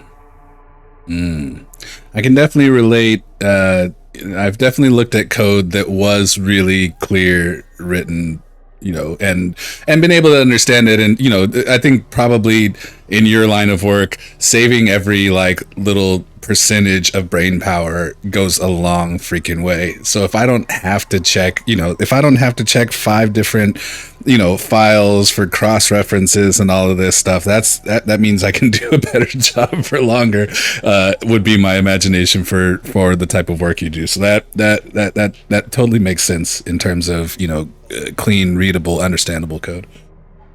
Oh yeah, the joke I always, or not even a joke, but like a common mantra, I guess, I'm sure there's probably a better word for this, but that I have is that my mother should be able to look at my screen, read through here, and at least give me a general idea of what this code's doing. She knows absolutely nothing about coding. She could never write code, right? But if I have everything named correctly, you should be able to reasonably deduce a general, like a high level overview of like what's going on here. Yeah, that makes sense. Wow. Well, shit, man, this has been a freaking incredible conversation. I don't know about, anybody else that's watching, but I know I have learned a crap ton. So I definitely thank you for taking the time out and just, talking and lending your insight to what started as, ultimately, complaining about the gaming industry. And we've gone, so many other places. Man. Well, anything that I don't know if you're down to like 2 viewers now that got bored of me, but not actually. We have more people watching now than when we started talking. Oh, awesome. Yeah, so and also like we got that raid in, and I think most of the people from the raid hung out. It's like this has been great. From my perspective, but I have to imagine like, exactly for what you said, like we could easily be down to just like 2 viewers or like even 0 at this point if this wasn't, if this didn't have any value or wasn't interesting. And so I think the way that you relate the information and the way that you like explain things in a way that like even those of us who don't really know much about any of this can understand and relate to and get at the concepts, it's been really huge for how you've laid it out in our ability to understand and learn. So I definitely appreciate that too. I think that is a valuable skill set that you have a great grasp on. Awesome. Well, thank you very much. Yeah. Well, so I hopefully you'll continue to hang around. If you I mean, not tonight necessarily. I know it's 3 a.m. or almost 3:30 a.m. for you. But if you ever feel like chiming in again, the Discord's always open to you. I'm happy to have a conversation anytime. Anytime you feel like there's something to be added to whatever we're talking about. We don't necessarily talk about this all the time, but whenever you feel like you have something to add, definitely feel free to reach out and we'll have you on again. Sure. Cool. Like I said, I'm a rambler. I can kind of do it anytime. Well, appreciate that too. I am a bit of a rambler, or maybe people would use a different R word, like ranter for me. But I definitely go off on tangents. It can be long-winded. So I think we have kindred spirits there. But yeah, my dog is here. He if you see the stream at all, he's laying in the background over here. He loves to come and like stare me down, which thankfully he's not staring me down right now, but usually he does that when he'll take over the stream when it's time for him to go outside. So I gotta go let them outside. But definitely appreciate you hanging out. Definitely appreciate the conversation and all of the information. I don't know how you feel about so all of my streams go to VOD on Twitch. If you'd prefer, I can cut this entire segment out, unless you Nah, man, are okay with leaving it in. Okay, cool. I just don't want to put you in a weird, situation where, like there's this whole, what do you call it? Spontaneous, conversation that happened that, was, documented and for whatever. But, definitely appreciate that too. So No, I'll go ahead and leave it On in. one side, I'd kind of like to go back and like look at it and see how coherent I was, but on the other side, like some people are like really weird and like hate the sound of their voice. Like I really hate the way that I sound because to me, I sound how I sound to myself and how I come across to you are two completely different things. I can 100% relate. Sometimes, listening back when I'm editing, these things, it's like, oh my God, I can't believe bro, just chill out. So yeah, I can I always definitely kind relate. of thought about like doing like some sort of like I have like no aspirations to like do like any kind of streaming things or whatever, but I have kind of thought about like doing some recording on like some like coding stuff that like we could at least like send and like use for like new hires or whatever. And might as well throw it on YouTube or something, but like I would never be able to edit them myself. Like I'd have to get somebody else to do it because there's no way that I could suffer through listening to myself and figure out what to cut in and what to cut out. But Well, I thought the same thing. Now, granted, I don't have to listen to everything I say, so maybe that's a different thing. But learning to actually, I'll just offer this. Learning to edit my videos myself. Now, I'm doing very basic editing, but it's actually become kind of a joy. Like something I thought I would never be able to do, and now like I love it. People are like, oh yeah, that'll get old quick, but I'm like, no, it hasn't. I've been editing my own videos now for like 6 or 7 months, maybe even longer than that, and it's like I still feel the same about it as I now that I did then. Now granted, again, that's a bit different from your situation because you've got to you're listening to every single word you say, whereas I don't have to do that or cutting out parts or doing all that stuff. I'm pretty much just cutting out dead space and breaks. But all that to say, it is if you can manage to listen to yourself, you might actually find you like it the same way I do. maybe I highly doubt we're gonna find out anytime soon, but I'll keep that in mind. Fair enough. Cool. Well, definitely appreciate you, and I guess I'm gonna go let the dog out. So yeah. Thanks for everything. Yeah, absolutely. Thanks for having me. I guess. Yeah, for sure. Have a good rest of the night. You too, bro.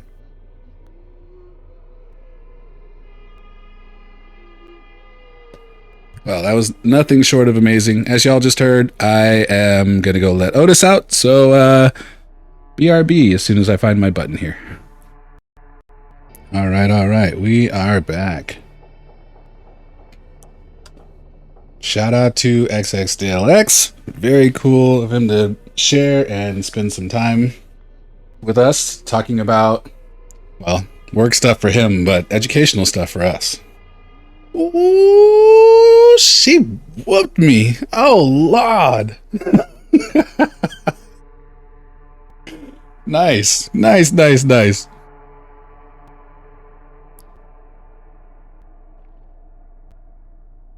We also have a mass bomb. Congrats on winning the duel.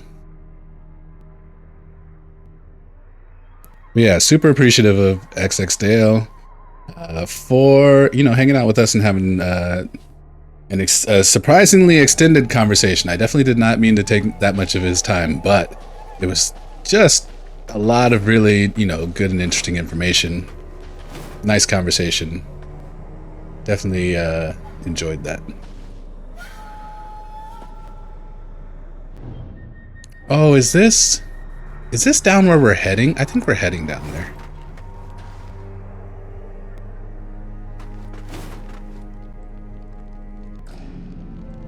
Dude, you probably could have saved me. I didn't have much to contribute. It was mostly, it was just interesting to listen, really, because, to talk with somebody who does that, I don't think any of us could really have much to offer because this is why when we played that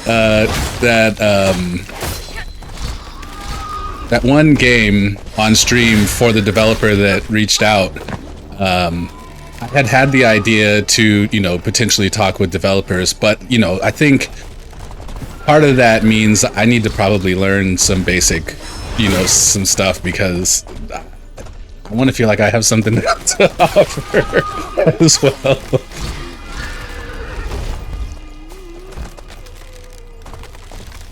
Oh Lord, we are getting wrecked.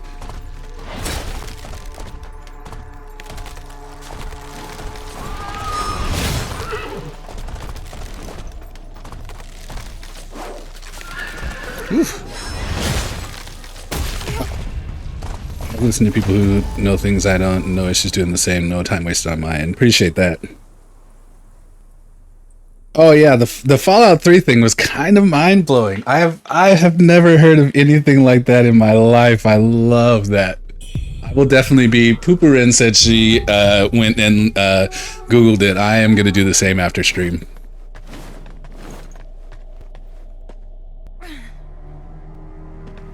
And now we go back to getting wrecked on this game.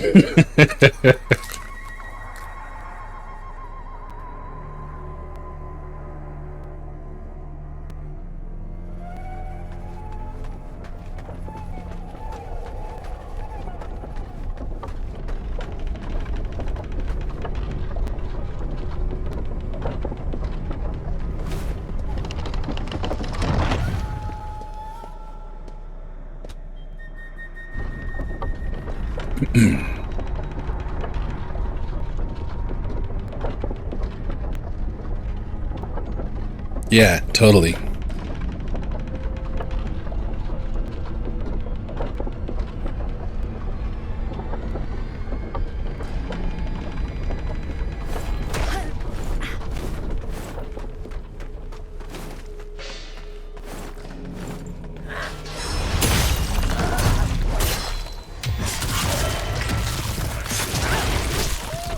Ow.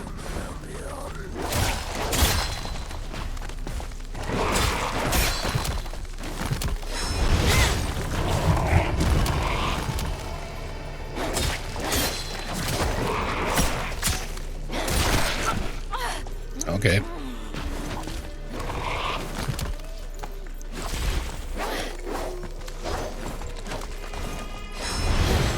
Oh my gosh. Please let a melee connect. You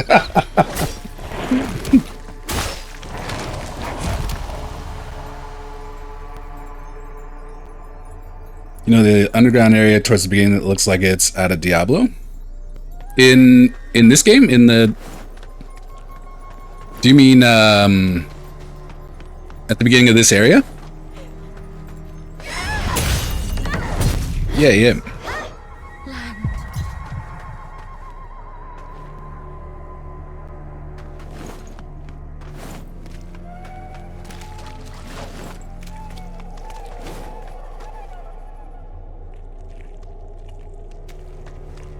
Oh, okay. Yeah, so this is we went through the you're talking about the underground area from the there's like that tower and then you go down underground. That's yeah.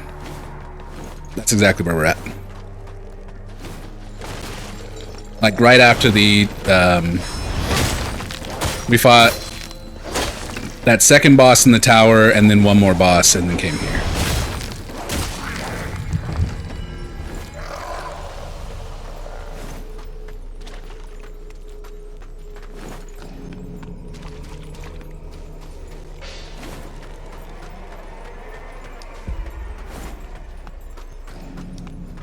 When you get out of that area, the bullshit of the worship point made you have to take a break. Yeah, I bet this game has a lot more bullshittery in store.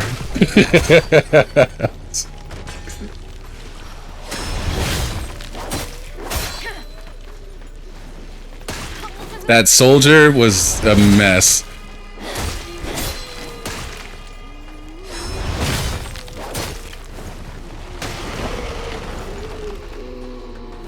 I knew he was going to be a problem. As soon as the guy started to tell us a story about the soldier, like, oh yeah, this guy's going to be a pain in the ass.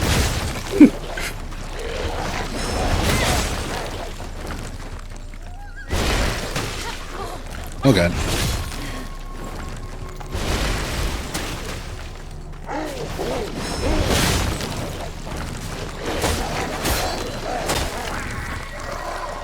Souls bullshittery, normal souls bullshittery.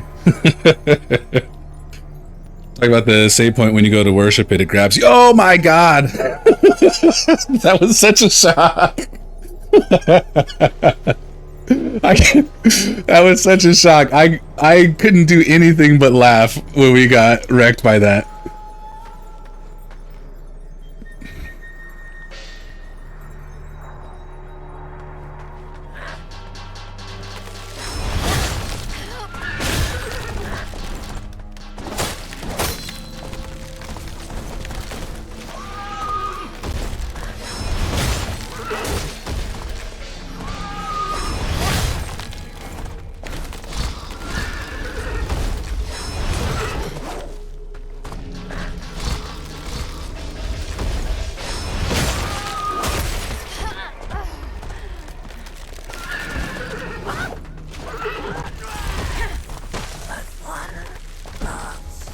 Did he just off himself? That's awesome.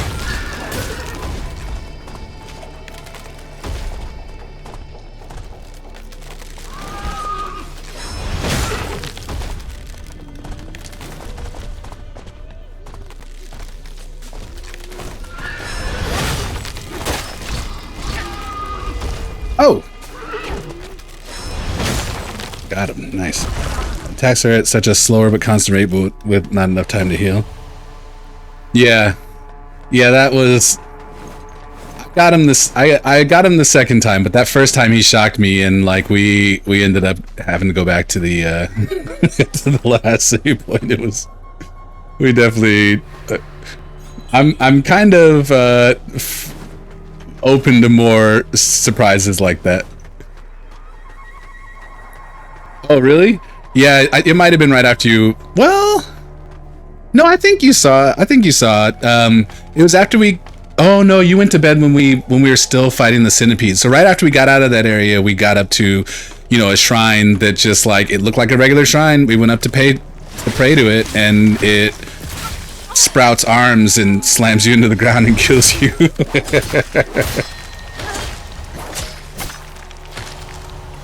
Took the fourth time to realize you should start attacking before triggering it. Yeah. That was the thing. That was, I'm pretty sure, the only reason that I got it the second time, because I knew it was there. And so the next shrine I came to, I tried attacking it before I went to use it, because I wasn't gonna get, you know, fool me once, shame on you. Fool me twice, you can't fool me again. Watch me hit this drive.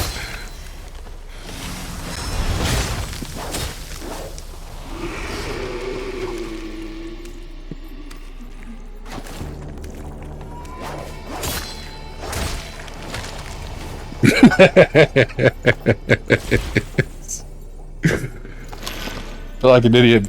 It took you the fourth time to think of doing it. Yeah, Wuchang clan ain't nothing to fuck with. Welcome in, Captain Mundy.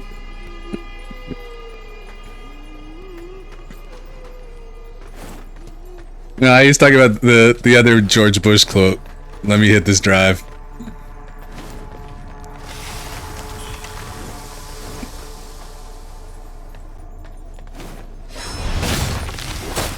Oh no, we got corruption? This is bad.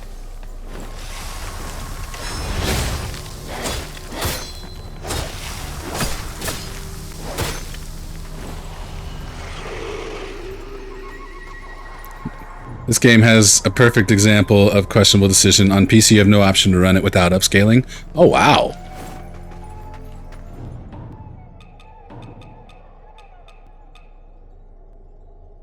Yeah, that seems problematic. Oh no! I took too long! Why is it 5090?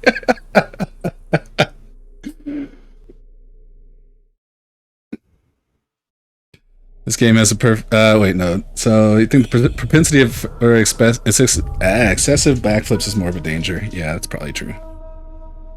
I'd say the stream's going well. We are getting wrecked, as usual. But having fun doing it. We just had a nice conversation with XX Dale about a lot of different things. We covered a lot of ground. Definitely worth checking out the VOD if you're interested at all in software and game development and kind of some other industry stuff. Just Dale? All right, I got you. Had to edit a game file to disable it and have it run at a native resolution to get rid of all those. It's so, you know, I'm not gonna say this is a dream, but like, imagine being able to like buy a game and then just turn off the forced upscaling. Yes, this is the number of deaths. A remnant of your age.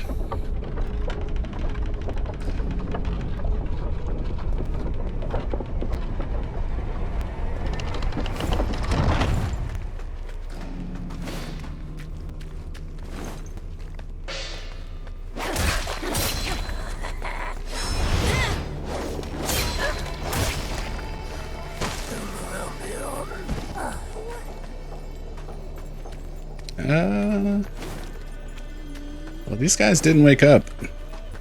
We can skip them for once.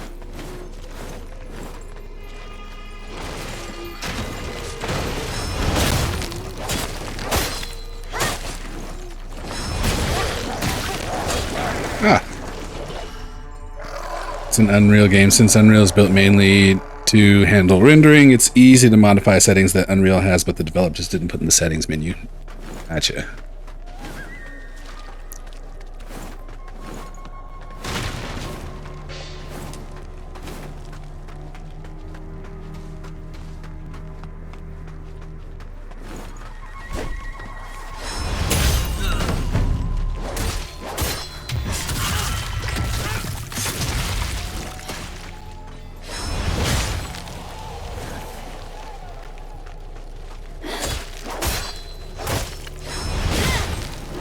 Oh, I thought he wasn't shooting at me. Oh, okay, this guy came back up. Thought he was just dead. Watch out, watch out. We're gonna have to go down. Oh, not that down!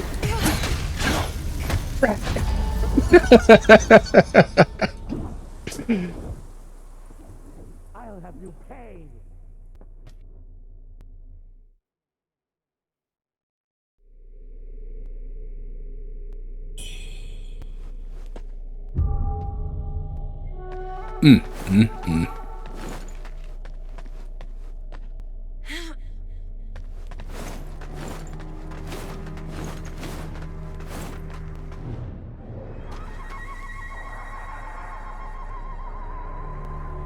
Oh, and we have full madness. This ought to be awesome.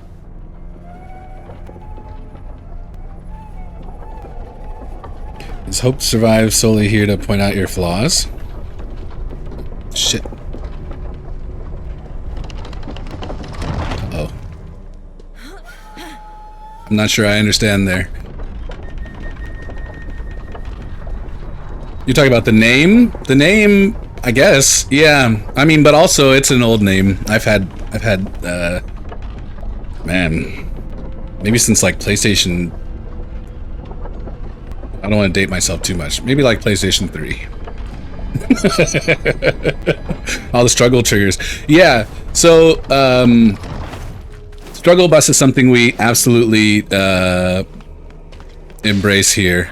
And so, you know, we just run my extraordinary and very high, usually high death counts.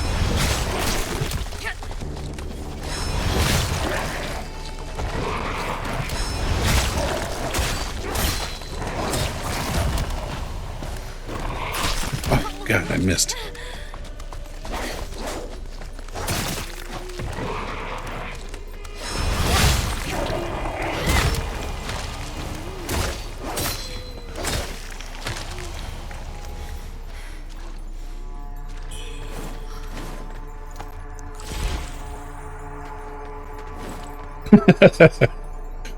Would rather go backwards in progress in games. Probably true. No, what is an edge controller? Is that the expensive one? The like, I just learned about these not that long ago. The like, $100 controllers. I definitely don't have one of those.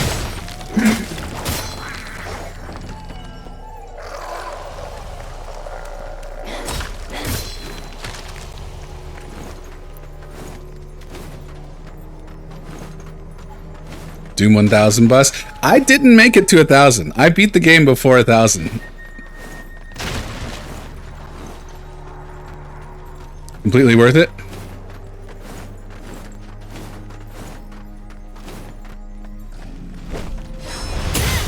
Maybe I should take another look. It's got like programmable buttons on the back, right?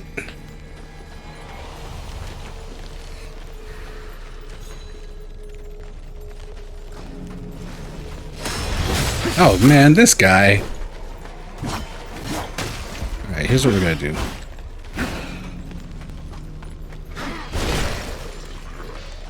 The normal PS5 controller feels like a toy compared to it, and the back buttons are a game changer for games like this. Interesting.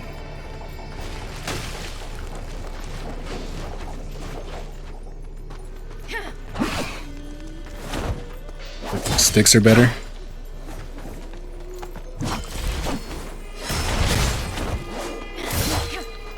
Man, this guy's kind of jerky.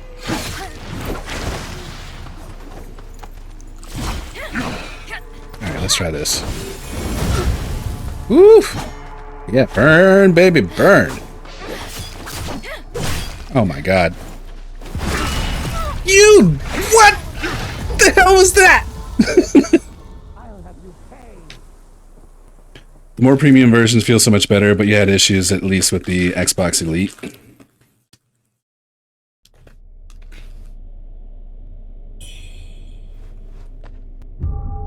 I did not hit.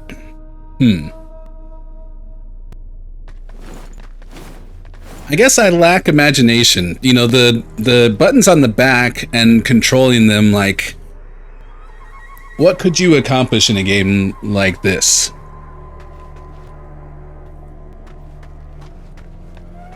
I mean, it seems like we're not pushing a lot of buttons together necessarily, right?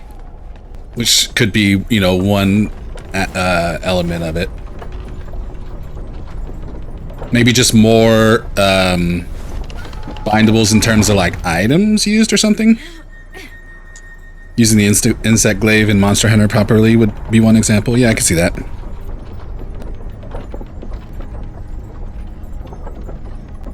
For you, any game with a dodge is the right one and interact with the left. Ah.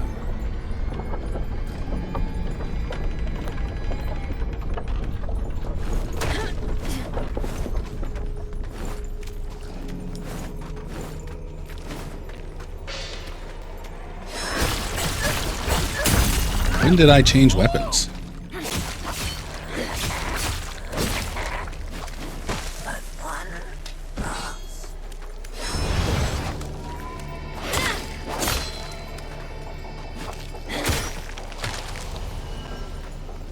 It lets you move 2 face buttons to the back, so more time with your thumb on the stick. Fair.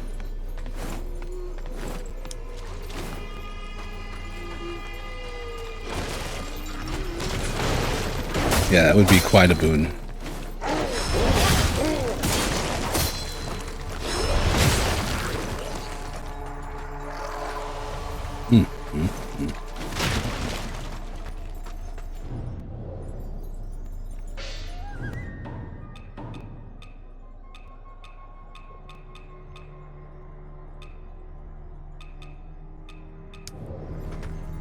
Is there anything that cures corruption that's not those whatchajiggers?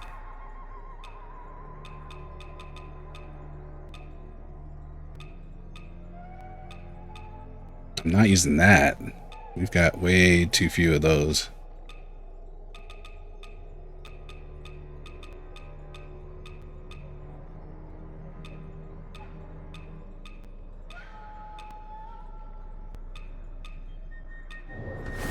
Looks like that.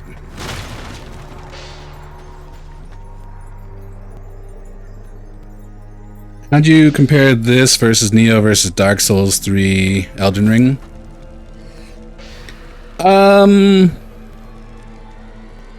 I think this game feels a little more in the direction out of those options. I guess for... let me think about this. I feel like it's more in the direction of Neo, of those directions, even if it's not necessarily of those options, even though it's not quite that either. You know, certainly it's more. I think, you know, maybe I'm gonna offend somebody with this, but you know, skill and skill based than a lot of or the average approach to Elden Ring or Dark Souls. There's less of a, there certainly is a focus on, like, you know, build and, you know, stats, but I think more of the focus is, you know, on, you know, being able to, you know, react and adapt to kind of fast-paced situations in a way that I don't think necessarily applies to either Dark Souls or Elden Ring. So, you know, to me, this is like, even though I'm still, the jury's still out and I still don't feel like I have a grasp of the combat system, I'm much more interested in this game and the way it plays than I ever was in Elden Ring. But also, I'm not a huge, you know, Dark Souls fan to begin with, so that could just be bias.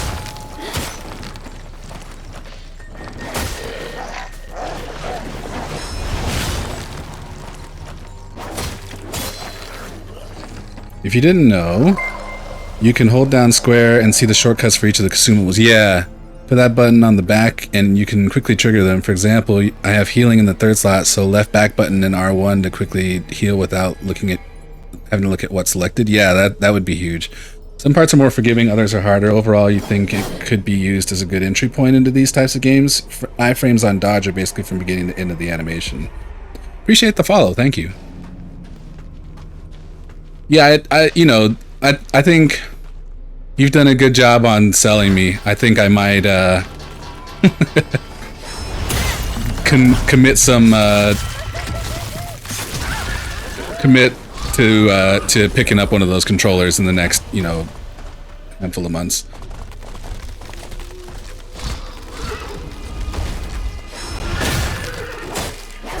Maybe even sooner than that, honestly.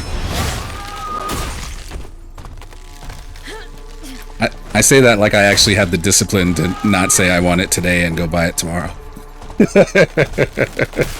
Ouch!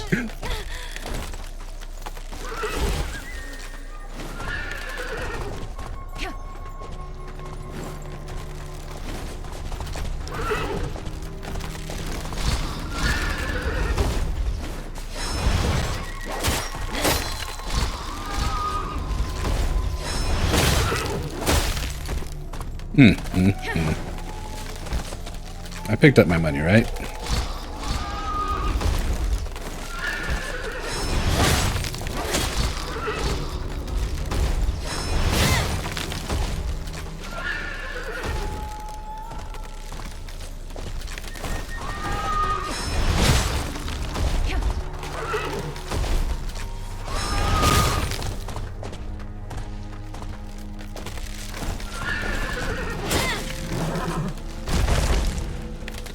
Appreciate the overall perspective. It's been hard picking up a new game after Claire. Yeah, I believe that.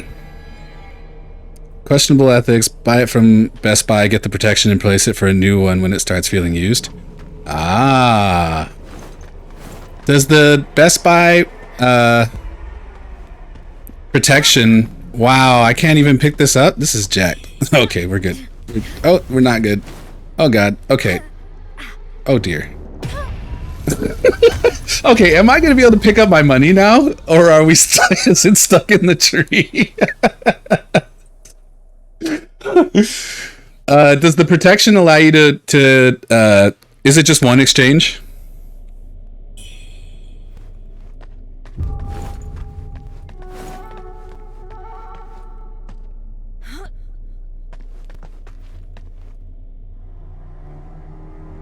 And how long have you had yours? But you can just pay for the protection again. Oh, okay. So you just renew it each time. And I'm assuming it's considerably less than the original Wuchang. That's interesting.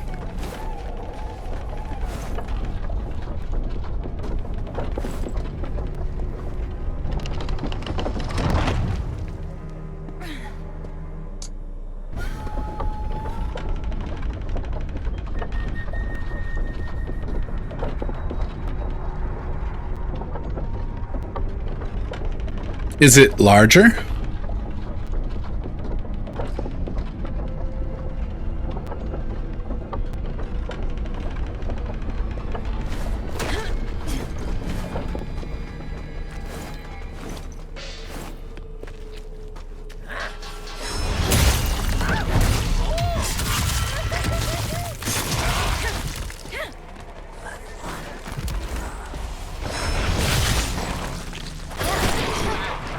What is that move?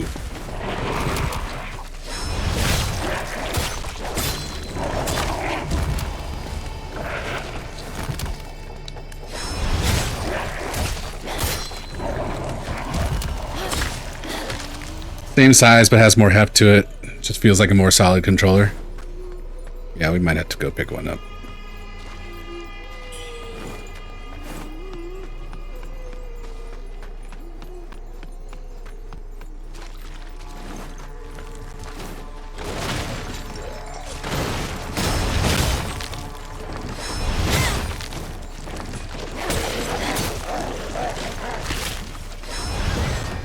Okay, well, don't die. How about?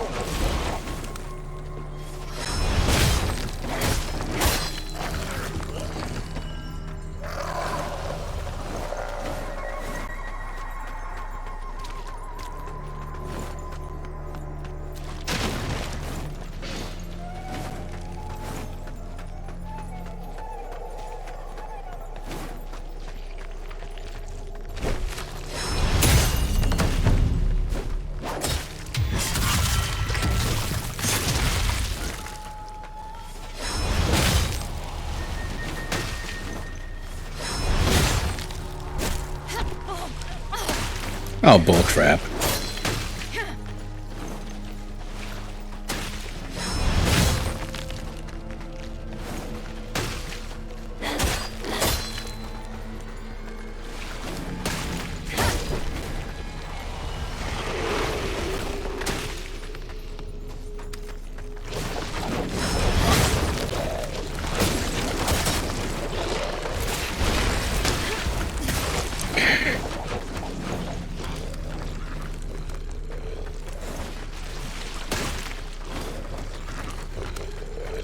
Oh, they put my money here in the middle.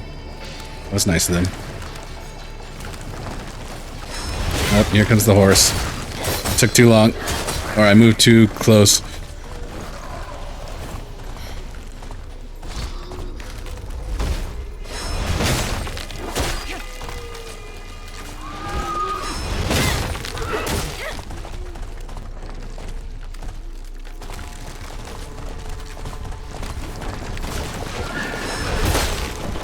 Ow? Oh my lord.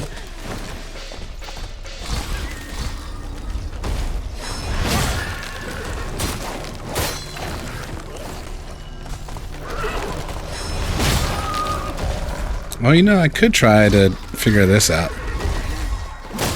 Oh, nope. Not a good idea.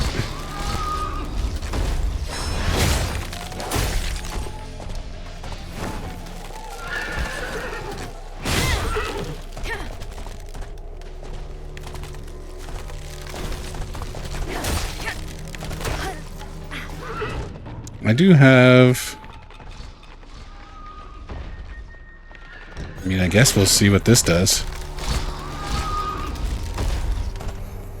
For gaming, you run your PC to your TV and have always used PlayStation controllers. Almost all new games recognize them natively, and the ones that don't, Steam now has full emulation. Yeah, I just learned about that part recently in terms of I can just plug my PlayStation controller directly into the PlayStation or into the computer. Of course, I'm brand new to playing on the PC, so you know, it kind of blew my mind that, you know, I was only used to playing emulators before, so I always had to do like download some other third-party thing in order to make the, you know, the emulated system recognize it. The idea that you could just plug it in and it works is still kind of crazy to me. Dodge into the attacks instead of away. Yeah, that's a well. So that's a good idea. You know, I guess it's natural to try and dodge away, but also like, I don't know. I had an ugly experience at the beginning of this game in realizing that the enemies don't really stagger when you when you hit them. So I'm always trying to keep some level of distance, so I can unlearn that.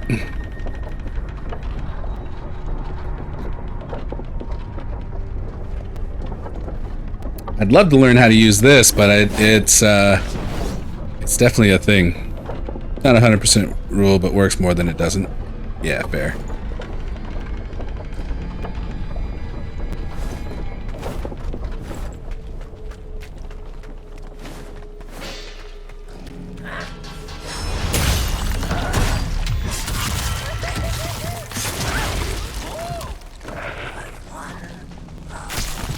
Oh, God.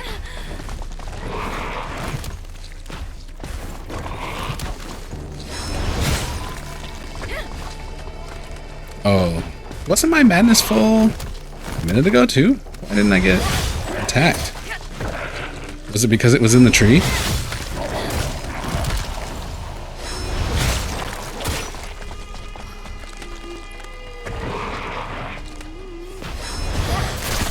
Oh my dear Lord, please don't kill me.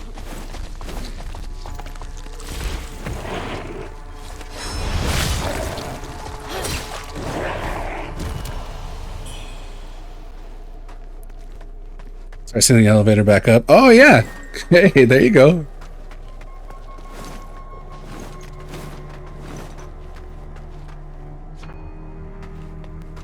I guess it hadn't occurred to me that I could do that? Nice.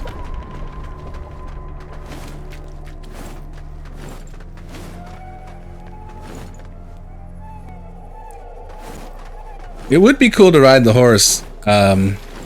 One game that I think, oh fuck, that I'm interested to get back to because I remember enjoying the horse in it was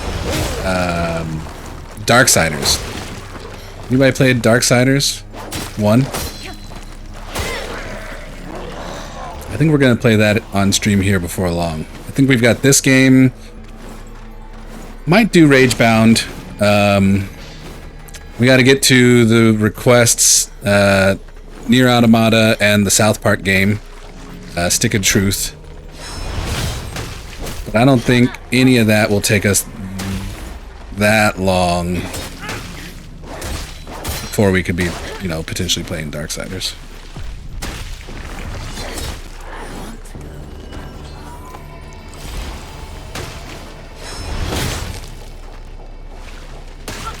What the fuck?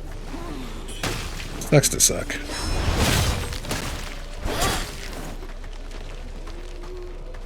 Is he done? Is he finished or is he done? Okay, cool, my friend. Nope, I'm gonna go and get my money first before he wrecks me.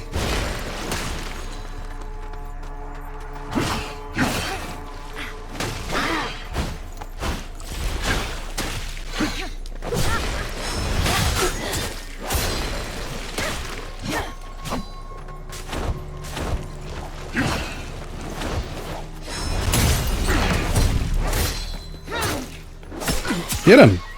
No! What did I just do? Oh, I fucking switched my weapon. That's what I did.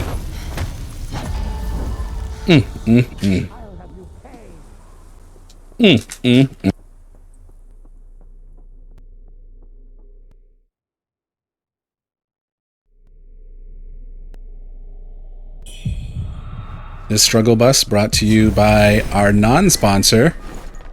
Well, I don't have to do that this time. Mott's fruit snacks.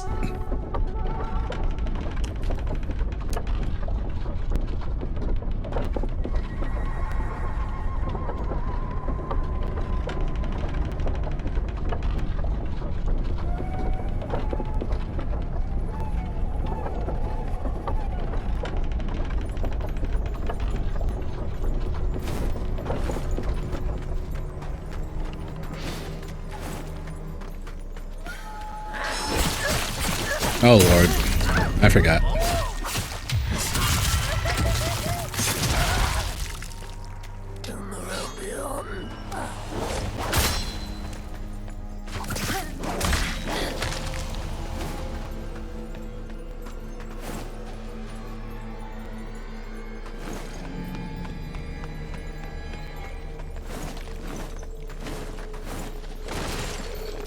What I really should be doing is probably going and getting some purple camellias would be incredibly helpful.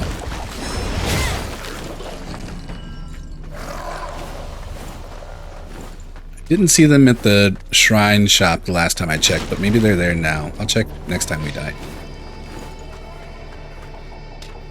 Oh god. Okay, okay, okay.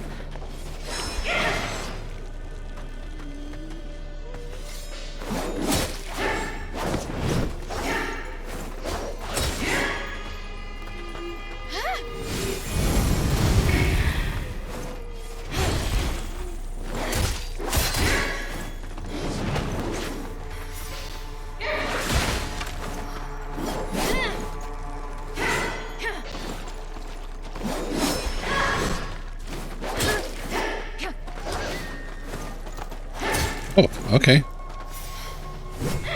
Oh, I thought she was shooting something.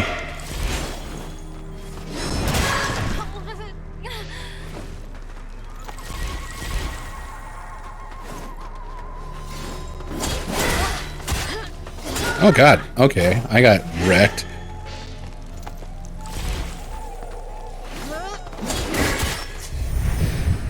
Oof. That was ugly. What? There's no fire there.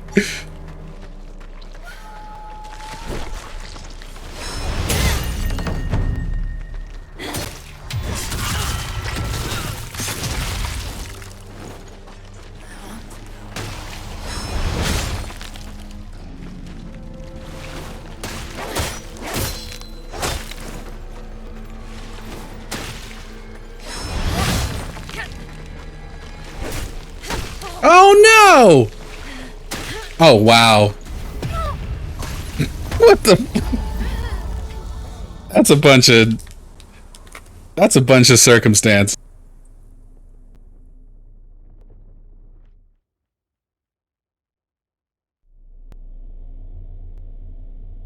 Alright. We gotta get away from this part. Oh, I didn't send the elevator up that time. Womp womp.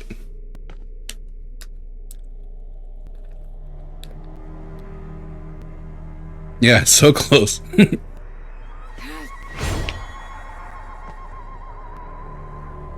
Oh, I meant to, since I actually do have a little bit.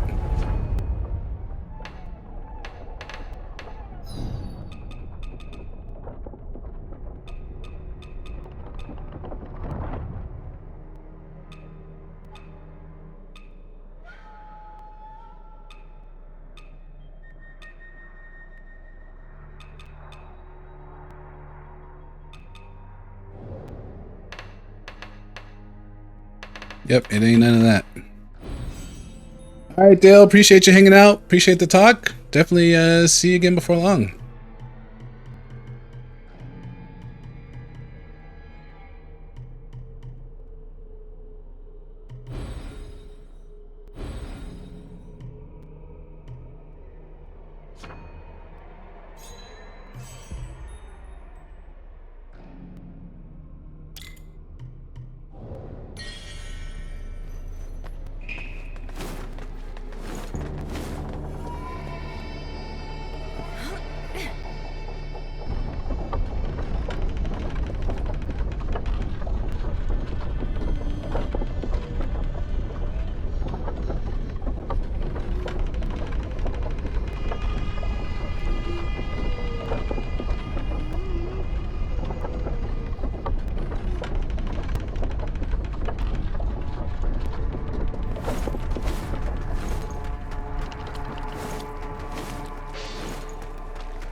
Good lord.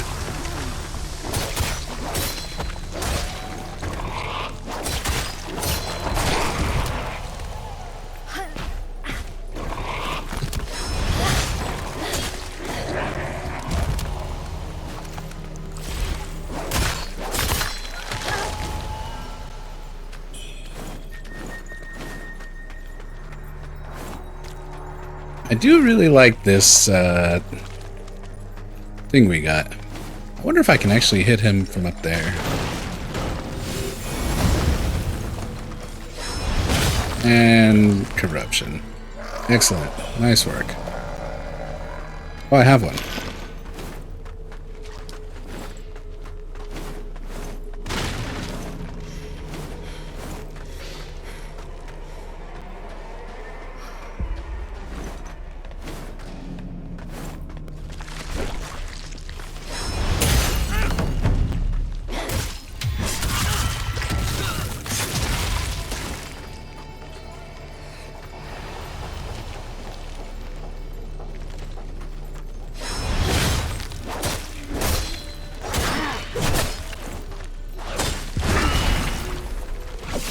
Hey, bruh. Can that guy just wait his turn? I'm going around there. I'm gonna come, you know, to him eventually, and I'll even be weaker. Can he just wait for it?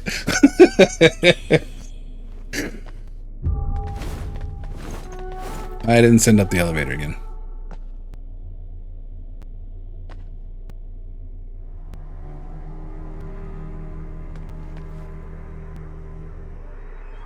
Yeah, he ran out of patience. You have this save point path memorized in your dreams tonight? Fair. Unfortunate, but fair.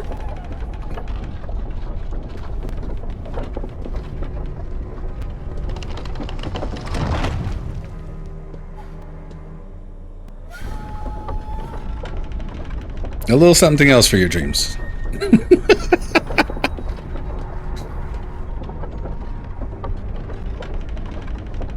We can at least save it from being a nightmare. You've been on it the whole stream. Well, true, but we also had that. Actually, I think it was almost 2-hour talk. It's like an hour and a half, something like that.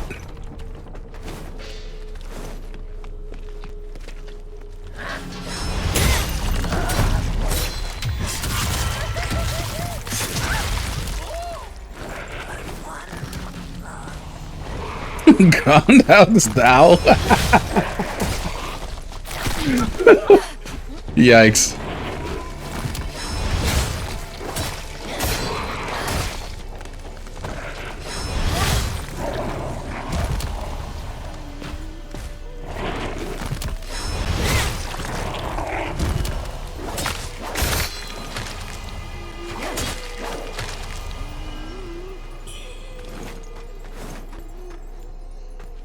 Counting the conversation.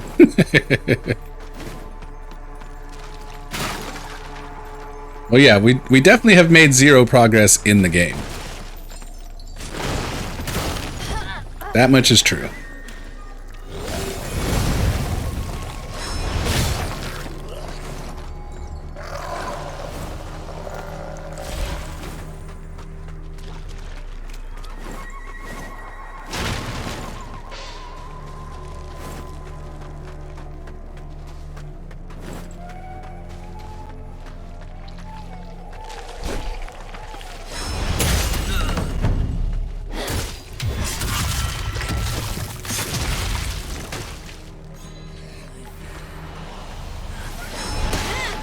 Oh dear.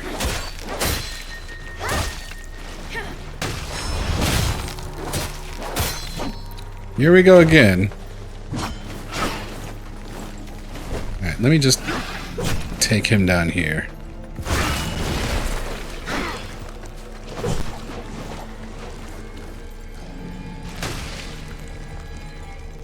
Where we can reasonably fight him without interference.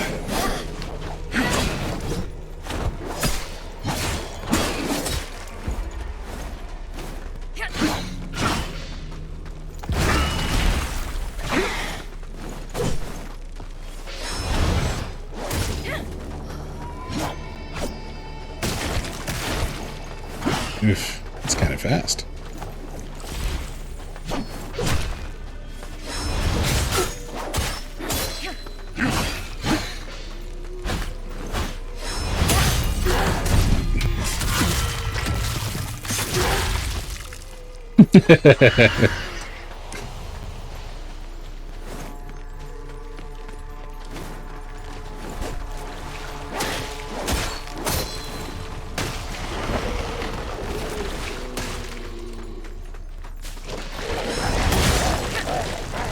Oh dear.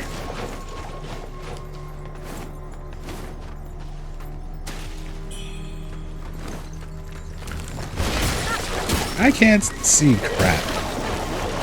That was not good.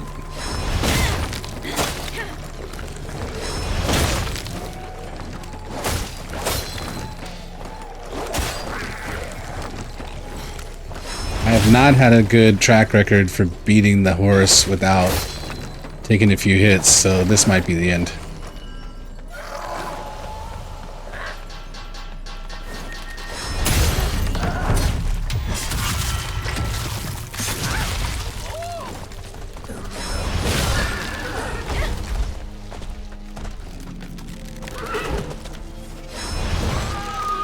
How did that miss?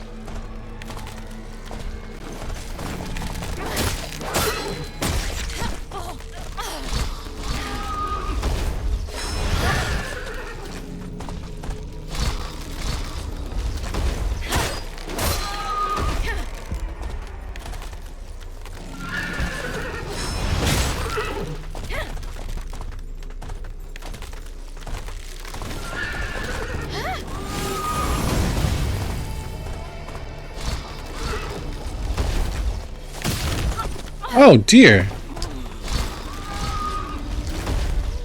Alright, let's do this. I'm gonna hide down here for a second.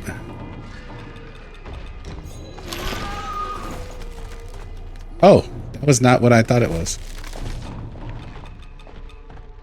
That's the one that heals over time, yeah.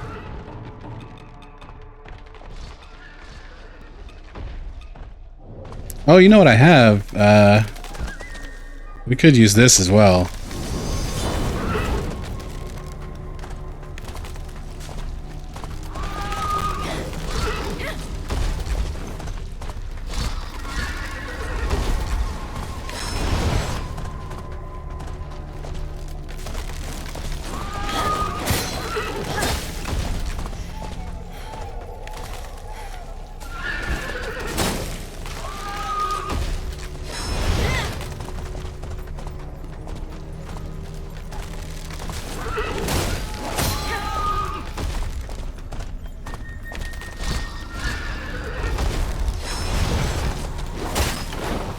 Alright.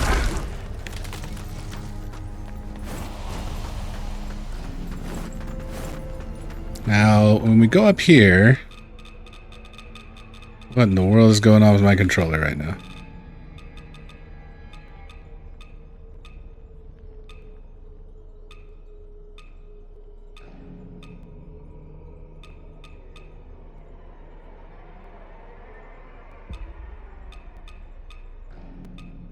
I mean, I certainly could use this. I'm trying not to use this, though, because I feel like it's going to be of use later.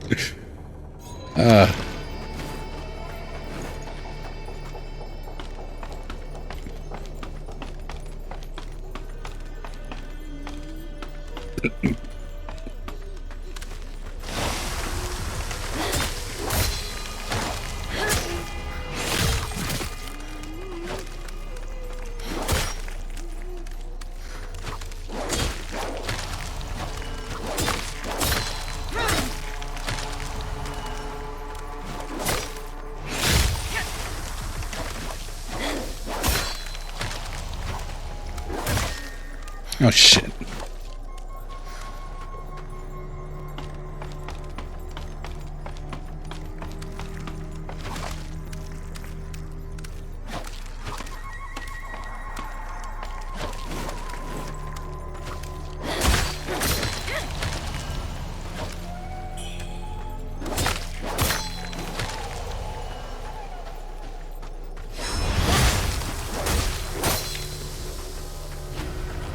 Yeah, that's bad.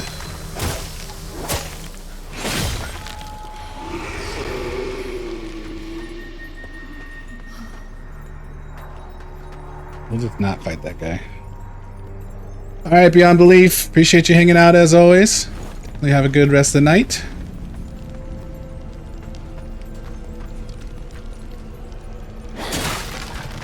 Oh, shortcut? Shortcut? Oh, I desperately need something. Anything to stop the... Oh, hello. Is she a friend? Are you friendly? If not friend, why? Okay, you friend shape. Okay. Your arm. That energy seems even stronger now. Oh, this lady. Okay, yeah. Primordial deity. No mere mortal should wield such force. You ought to be trembling, worm, to be given this divine gift. So, let's see, shall we? Will this immense power consume you, or will you conquer it? We'll find out soon enough. Stab rejuvenation. That's good. Actually, we probably should just put that on. Oh, it's not one of these.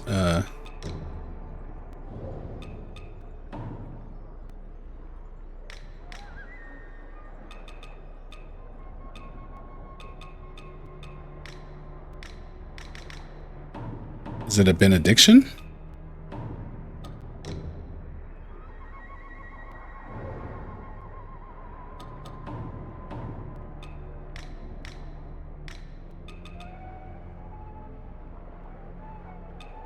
Memory. Yeah, we definitely need that. Alright, now I need a shrine, lady.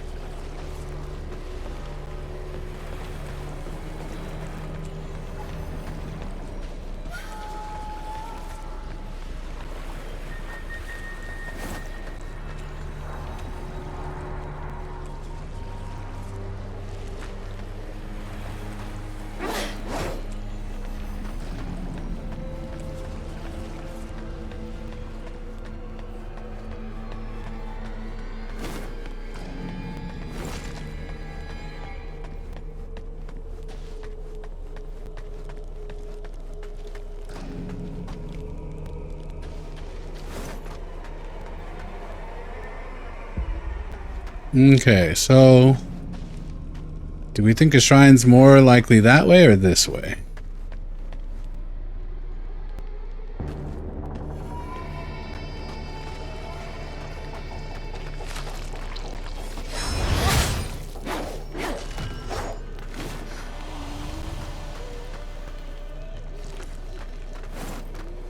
We're gonna go back for that, but I need some health first.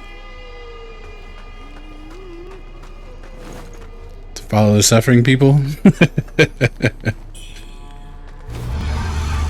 Nope. Dislike. Dislike.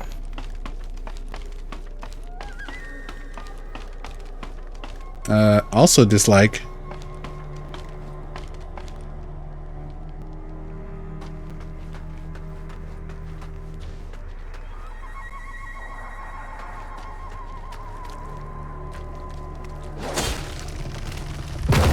Shortcut or a bridge, at least. We don't know that it's a shortcut yet.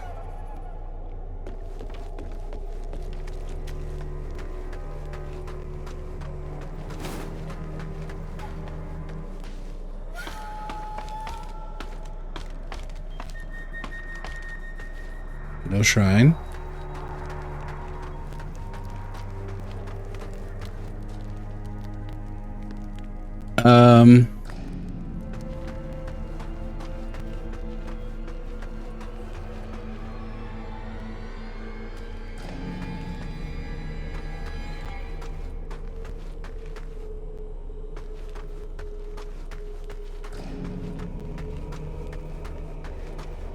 Oh, am I? Okay.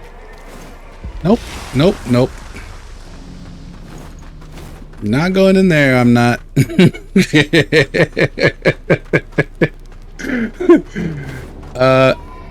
In theory, Like, I don't see anything on the compass right now. So in theory, we should see like I think it's a red arrow for a shrine. Wuchang, Changda, and others vanished hunting monsters. Only their clothes were left to bury. Oh, this is the... Okay, this is a shortcut. No! No! God, no! Okay, so there's a shrine up here.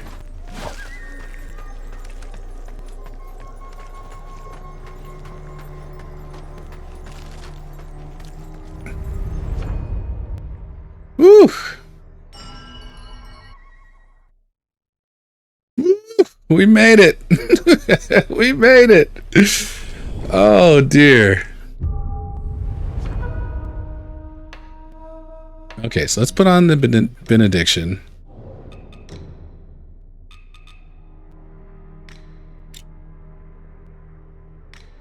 Oh, I have one for wisdom too. Increases the potency of counter moves. Nice.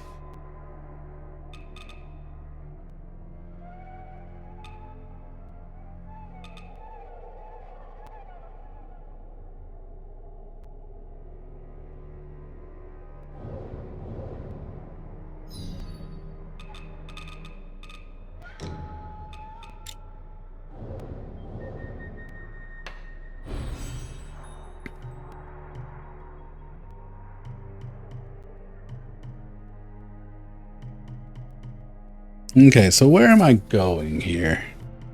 I mean, we could certainly keep going into this weapon. I like that.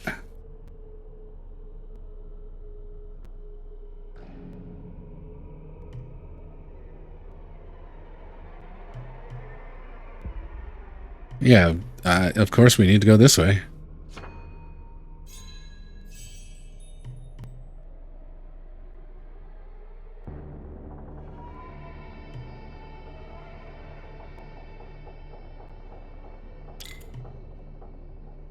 Two, three, four, 5 levels. I think I have some... I mean, we're not going to be able to get 5 levels, but...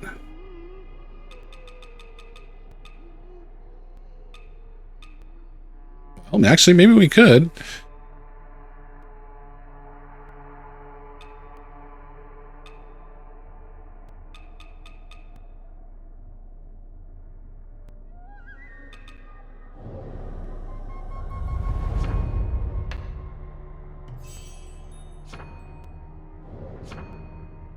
So you figure it's 3,600 for one. You figure it probably goes up by roughly like 200 for each one. I definitely only have enough for like 2 or 3 levels. So I guess we will not be doing that.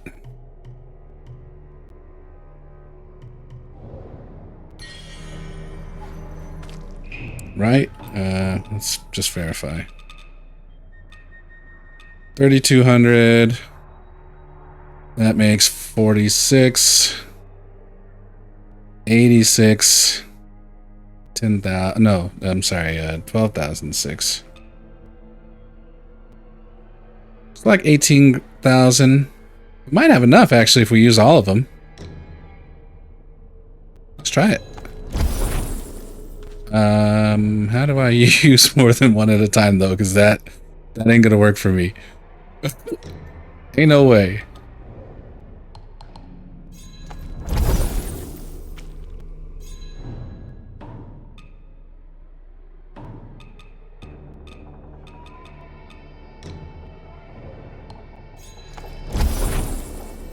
Alright, let's spin this to start.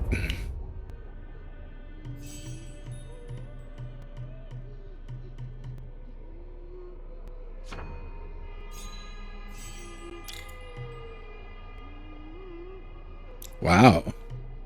Did this give me... This just gave me 1 agility, right? And this gives me 5?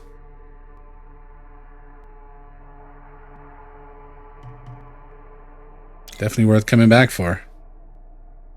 Alright, so we still need...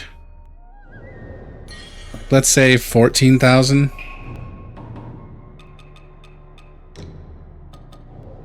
Well, let's make sure we have it first. I don't think we do. 3,200, 4,600, 8,600 would not be enough.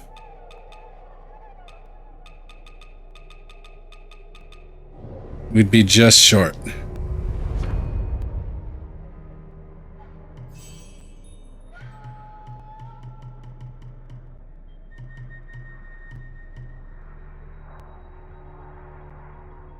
Now, that said, I could reset. There were some points over here I spent. Or even over here. Oh, okay, you can reset one at a time. Well, hell yeah, then.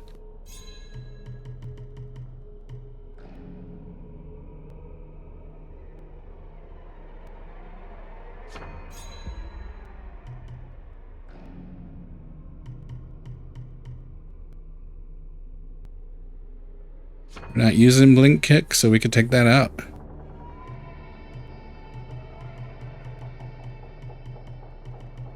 And since we're not going to use Crescent Moon anymore, we could take that out.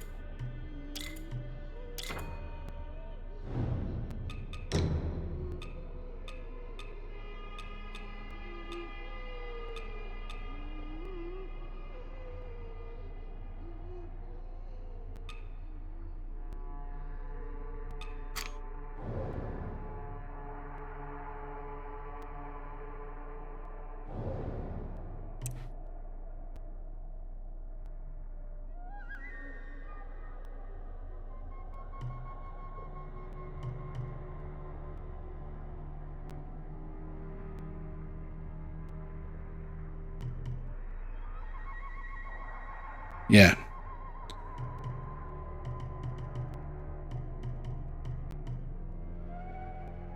I still like that sword counter.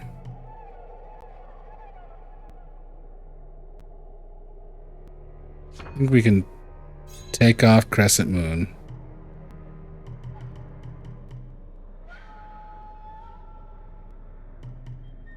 I'd even say we could probably take this off.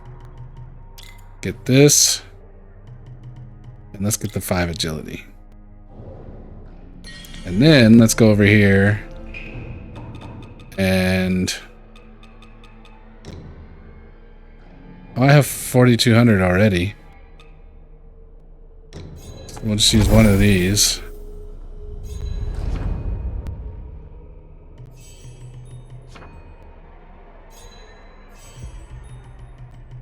Which will allow us to get this. Okay. All right.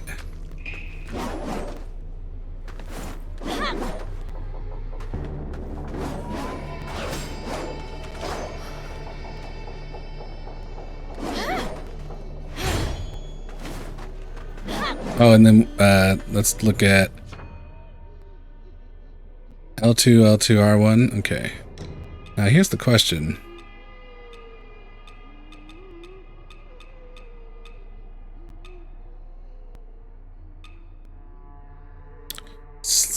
Better slash, better... Yeah, the lashing whip actually is an upgrade. A considerable upgrade.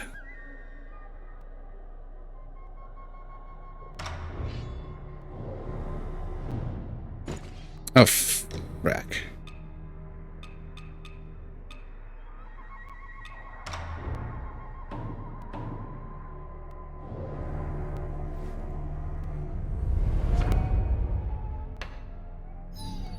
So let's move our benedictions over.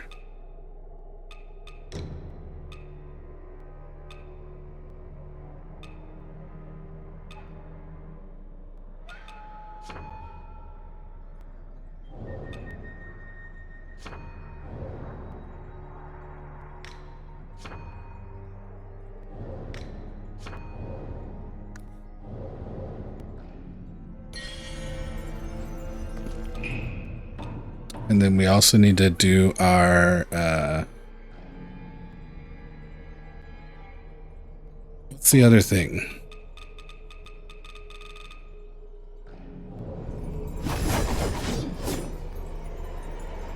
Am I just thinking? I might just be thinking the. Oh, discipline. Yeah.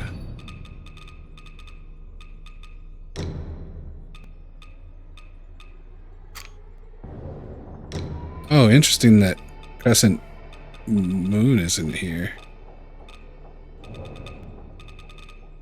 All right. Relax.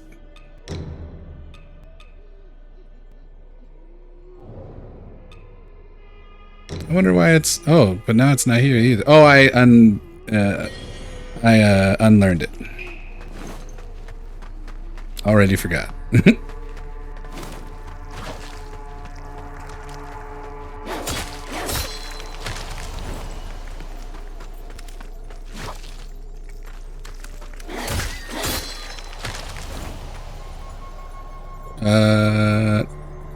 What's going on here? Don't freeze now. Okay, so we know we can go up that way, but we had to go down here and get this box.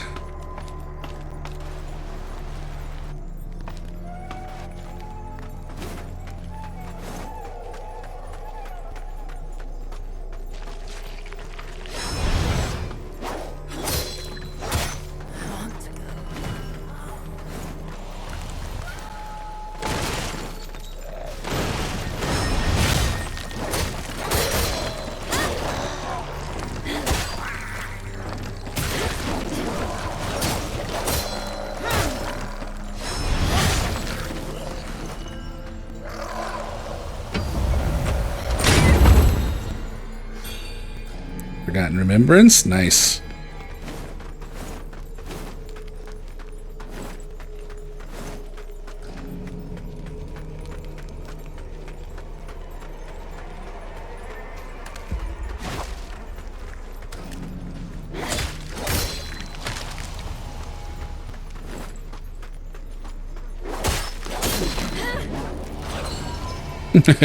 I already love this move.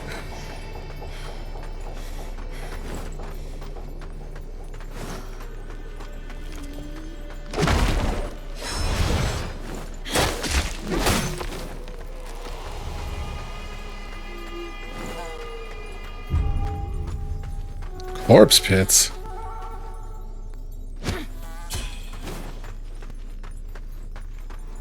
Looks like a boss area, right? Let's not do boss right now.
Oh, I didn't want to switch my weapon now. Okay.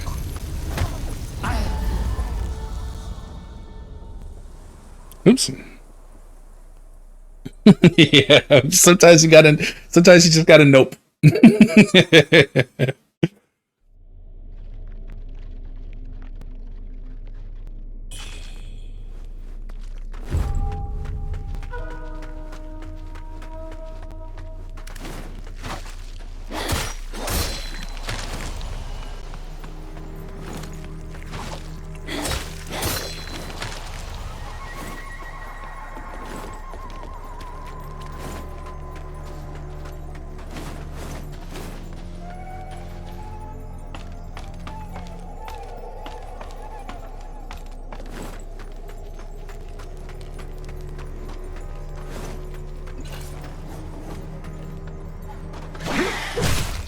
Oh my goodness.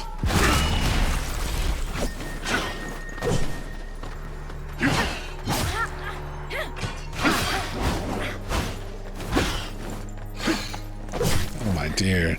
I'll have you pay. Well, so the thing is, I spent too long trying to pick up my money, and it's not enough money to be really worried about. So I should have just fought him.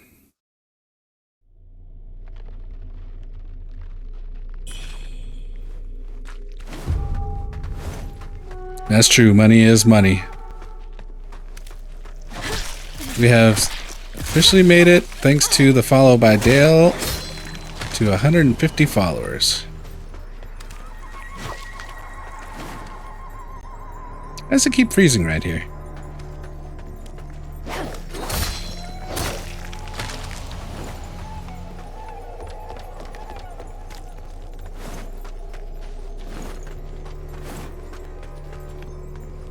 There's a superstition that if you ignore money on the ground and you don't pick it up, you'll let go of future opportunities.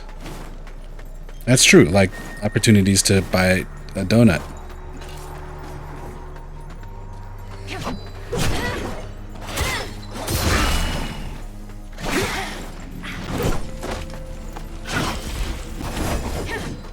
Why does it keep switching me weapons? Oh, sick! Sick!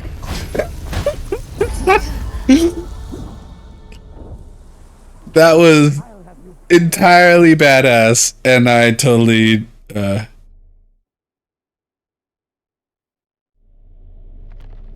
in my excitement got wrecked.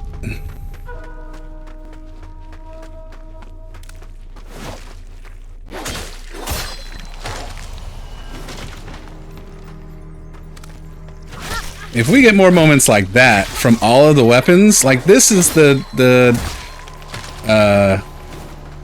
level of interest I was hoping for. That isn't just, you know, I want to see more mechanics like that and not so much just the press circle to dodge out of the way and then hold R2 to charge thing. So this is exciting.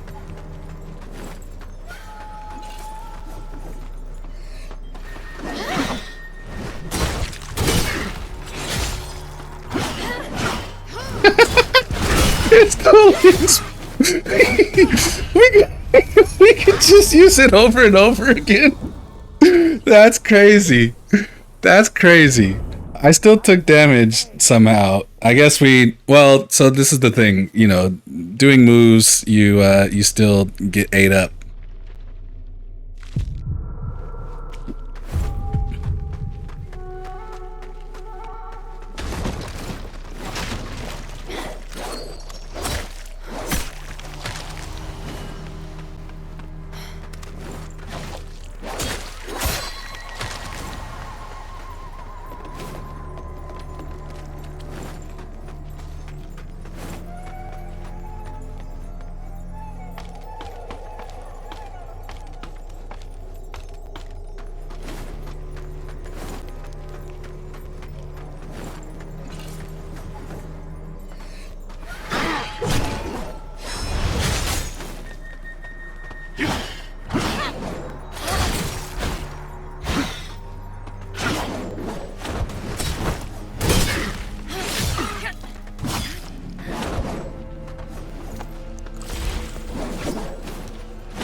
Oh god, that was bad.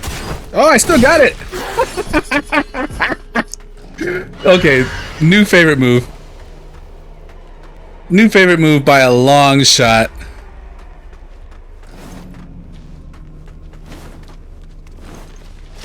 Oh yeah, that's right. I forgot.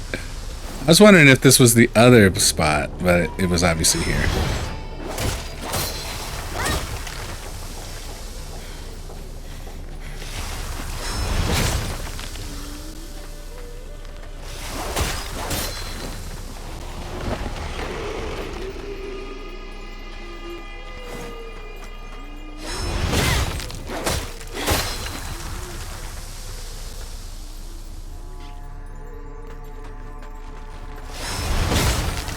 Ah, dang it.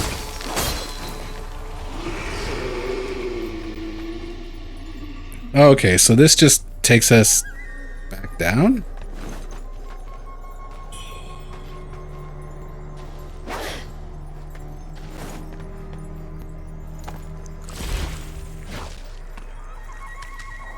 Okay, item. Look at all these motherfuckers.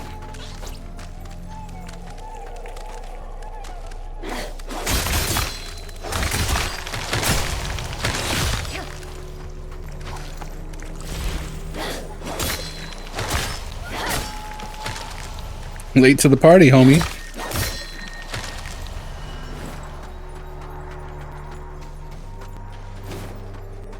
Okay. You're gonna make me pay for these, though.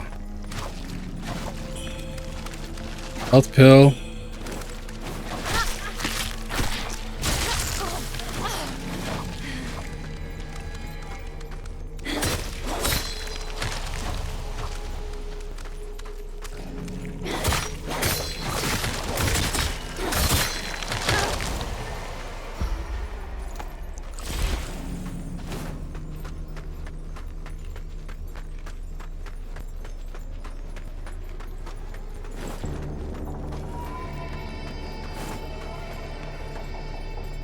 Oh, okay.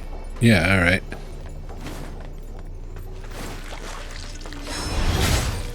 Treasure chest was up there. Probably makes sense to go...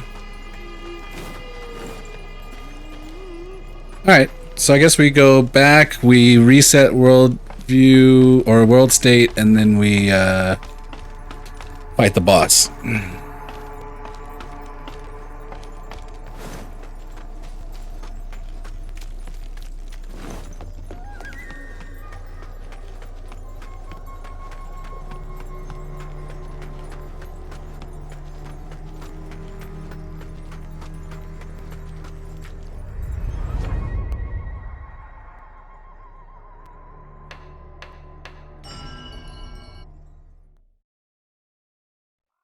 Now, wouldn't it be crazy if this were the beginning of discovering the interesting combat mechanics of the game that end up making this a game I really enjoy by the end of it. Something that started out very lukewarm, very like mid. Oh, we're not going up here.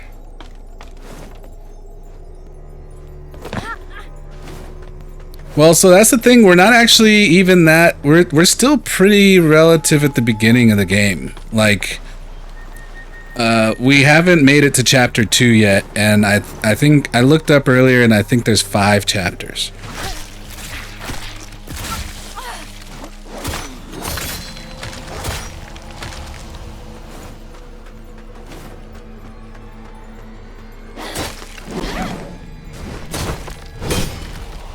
This move is OP.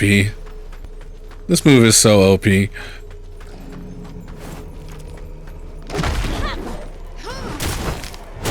Bruh.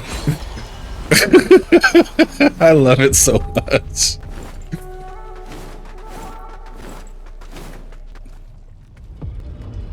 Oh, okay, it's not gonna work on this guy.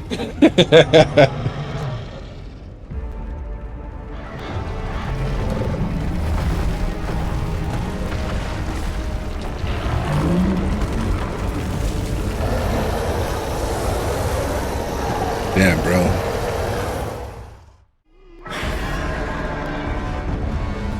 Straight out of Elden Ring. Oh god, no, no, no, no, no.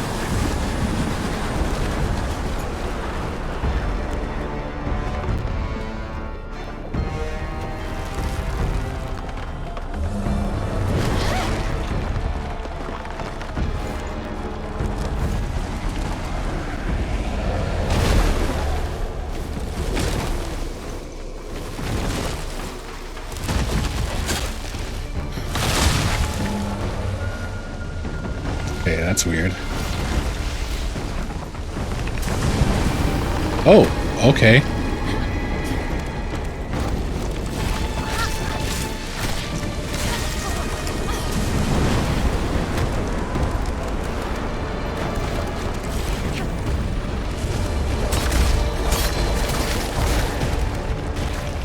Wow.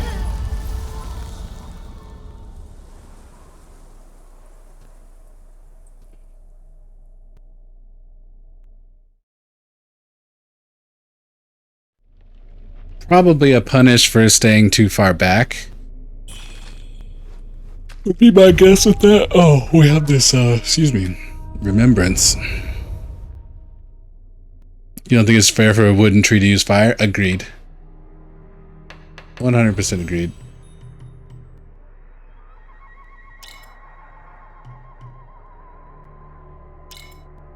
Oh, I had lost remains on me? Okay. So we gained an extra heal. And it heals more. Oh, I shouldn't have had to reset there, right? Oh, well, apparently I did.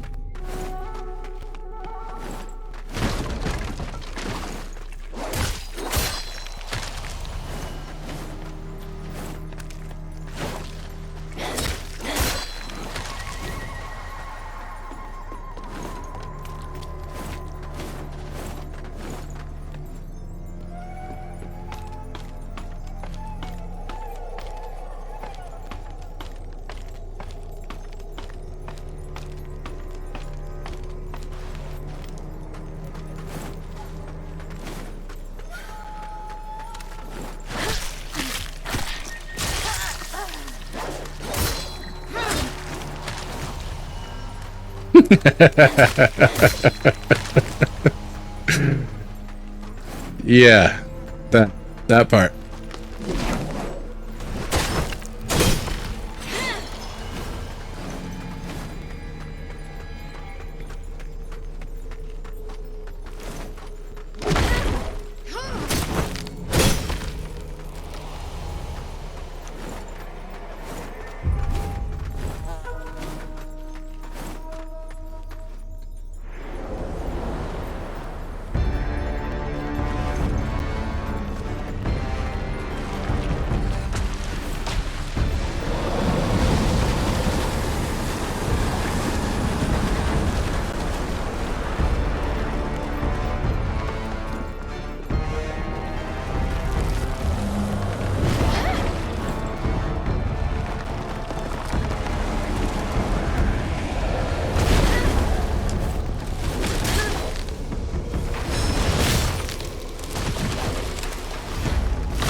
Okay, over on the side here, we completely avoid it.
Ah.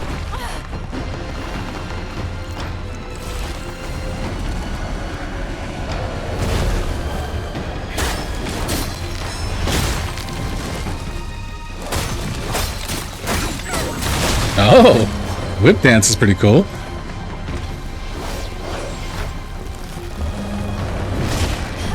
Oof. Hurt.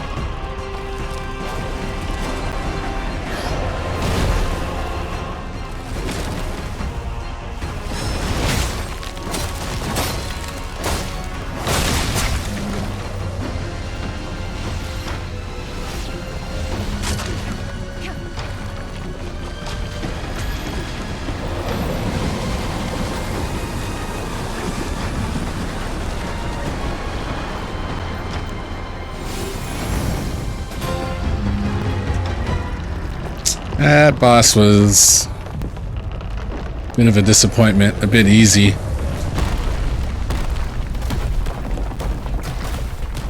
But at least it wasn't the same, like, formula as the other 3 bosses that were all kind of like lungers.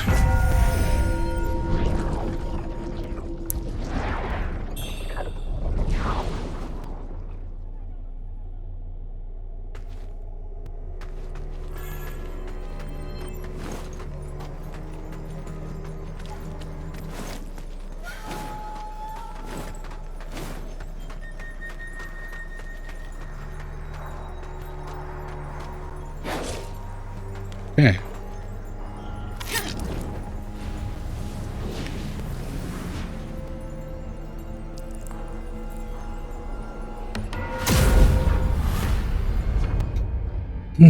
Let's see now. Okay, chill out.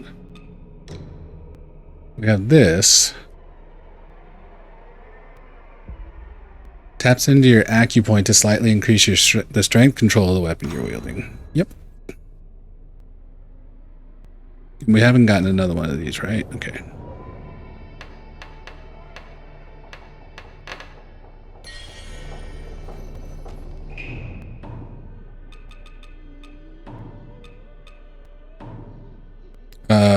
What was I about to do?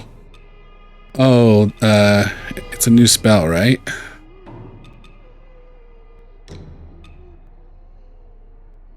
Hurl chunks of gore that explode on impact, dealing feathering damage and causing corruption buildup. Corruption buildup also affects the caster. Yikes. And we haven't used that one yet either. Okay, let's try these out.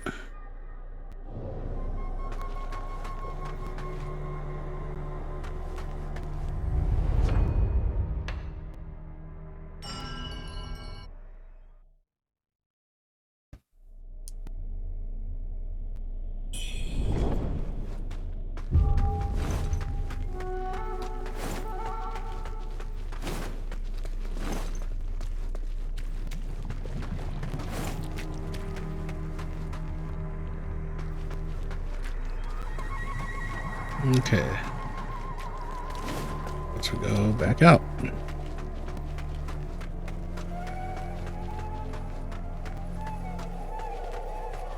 Did I come up from up there?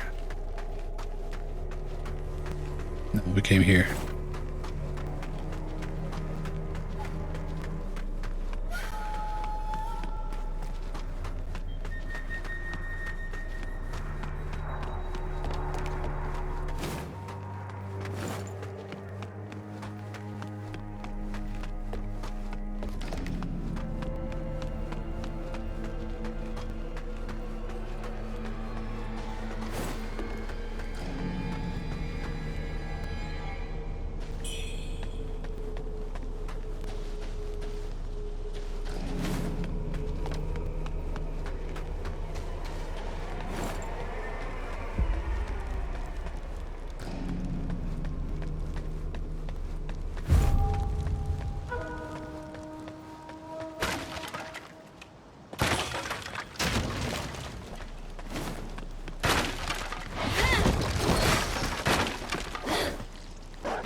Doggos!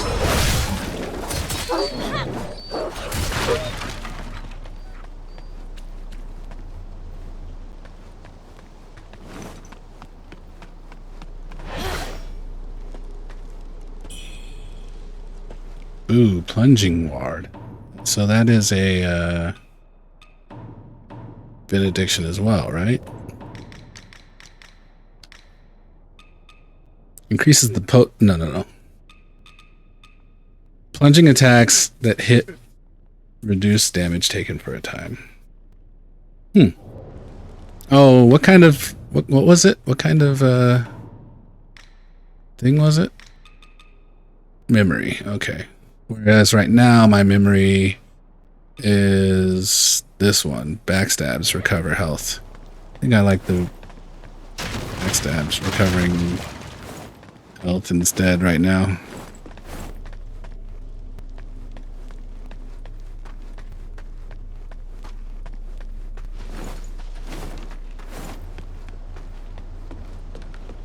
Okay, this is the direction I just came from.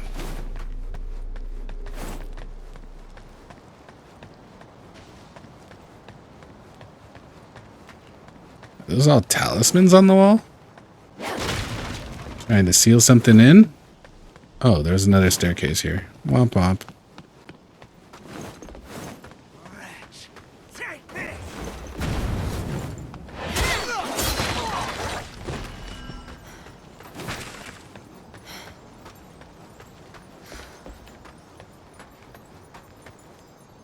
Yeah.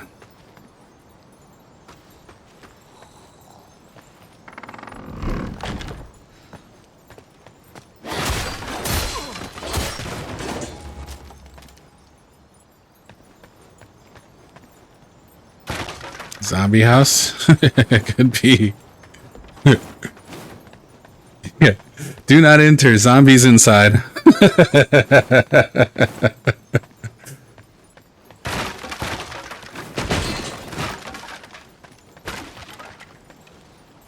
All right.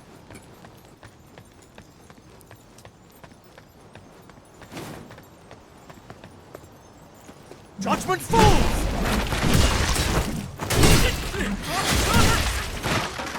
Still take a good chunk of damage for that.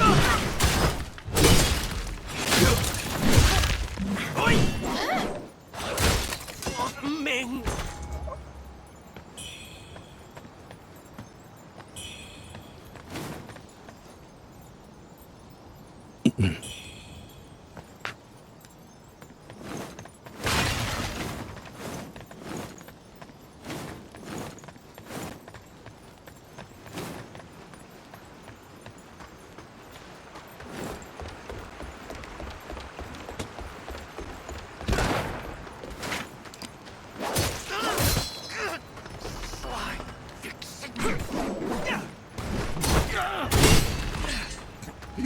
It's so great. It's so great. Oh, wait a minute now. Wait a minute now.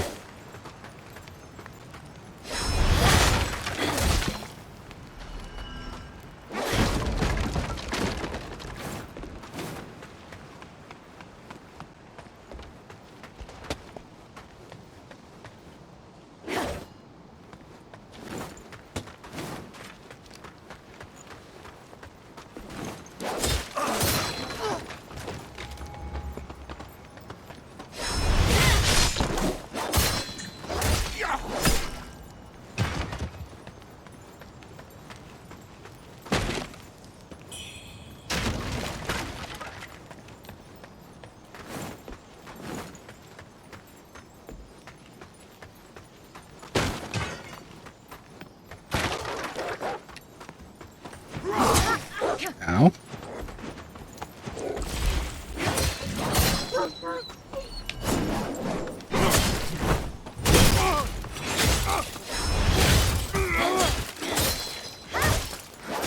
That guy got wrecked. That guy got wrecked.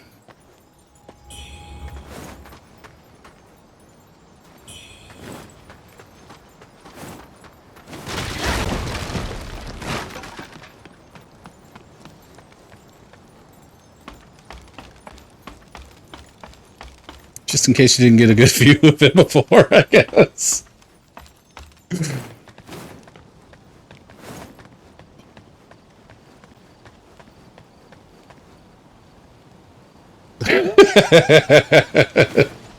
They put you into a meditative state.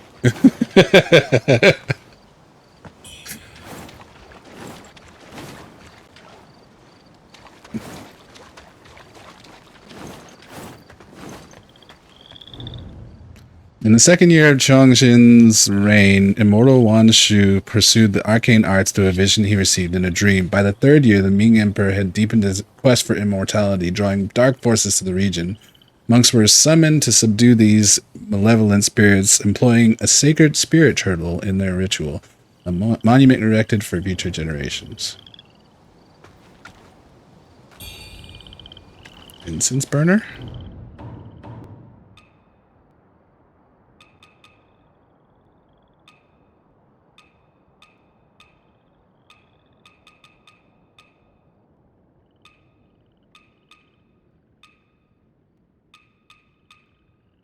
Okay.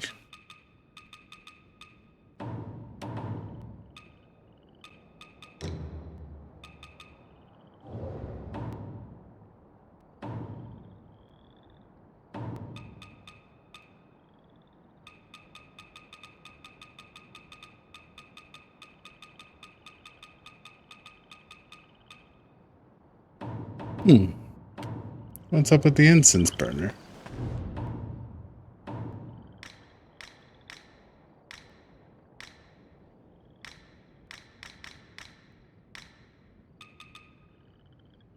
Okay.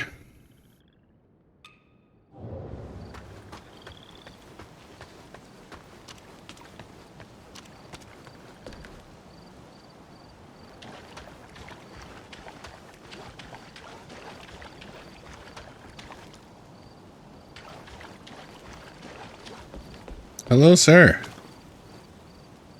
There lurks a demonic treant at Doomwillow Beach.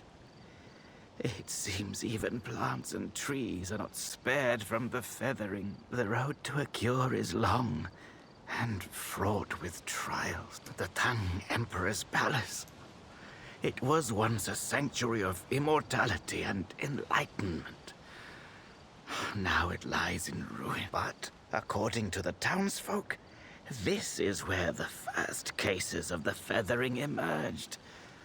Most curious. The rebels left long ago, yet the soldiers still guard this place. Surely there's more than meets the eye. Perhaps it is connected to the feathering. They protected my practice. Here we go Direct again. confrontation would be ill-advised. Would you be kind enough to investigate on my behalf? The people and I would be most grateful. You're wondering if the feathering has a payroll? It may.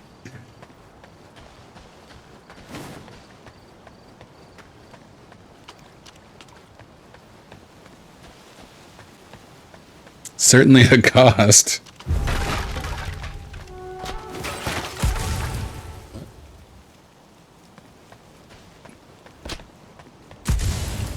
What? Who's throwing stuff at me?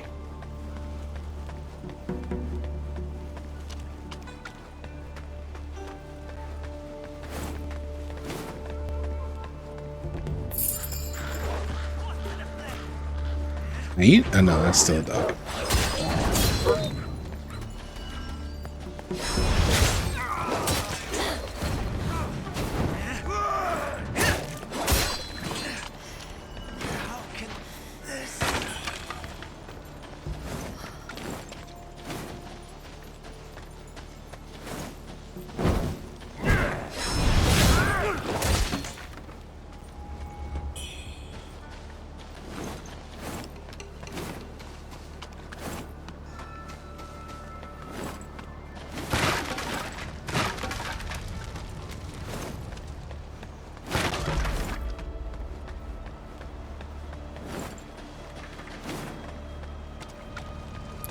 Maybe more of an internship.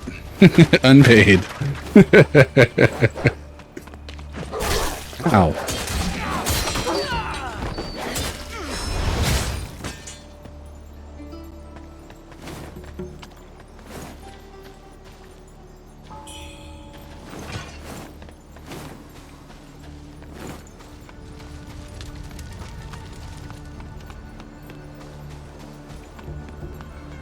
I think we get to this next shrine and then call it for today. Ooh, excuse me.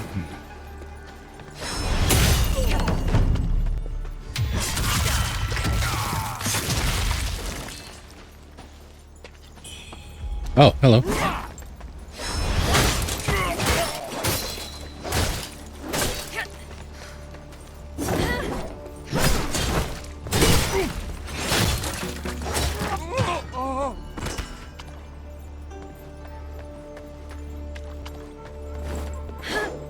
I can't bang the drum. B game.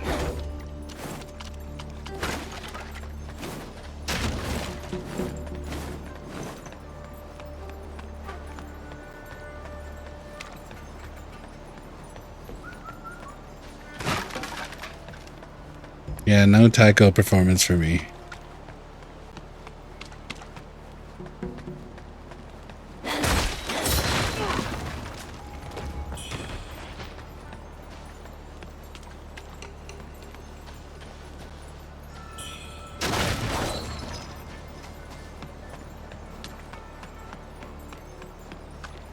Did I already check this side? Not because I didn't break the cart. Oh, dear God. What's wrong with you?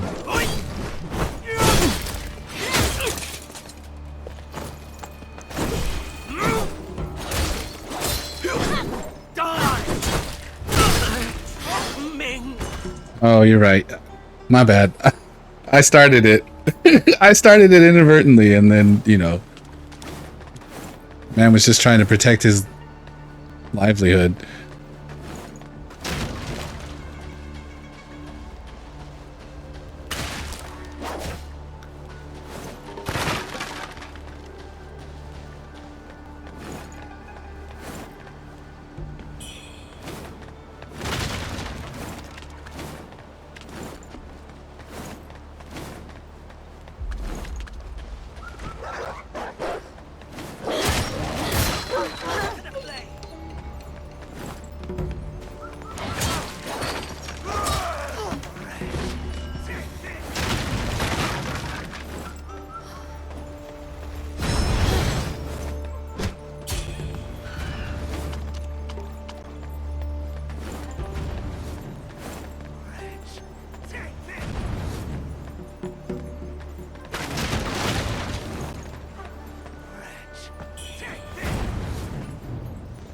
The Tang Emperor was deeply fascinated by exotic treasures, particularly intricate mechanical devices. Among his prized possessions was a rare and exquisite Buddha statue. This he displayed at the Hill Pavilion, whiling away countless hours day and night as he observed its beauty.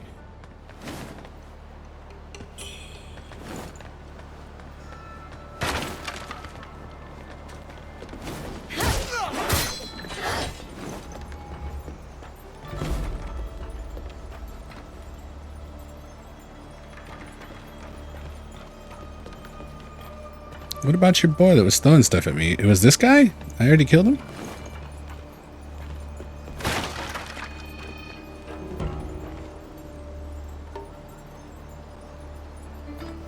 Now the question is... I'm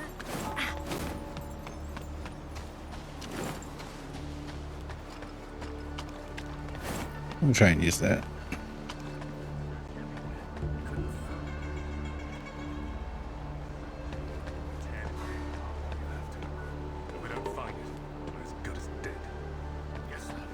Not as good as dead. How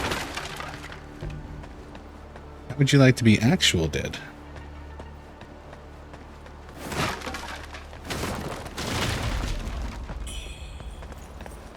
Oh! Oh, okay. Yeah, yeah.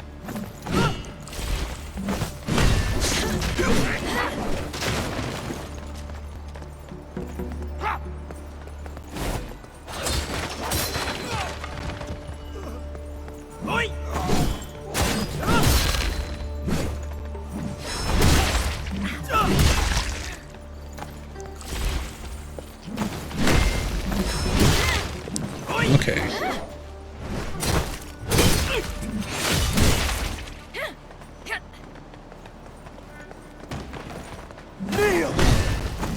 Oh, I'm dead. Wow. How far back was the last shrine? Yikes. One mistimed at the wrong time.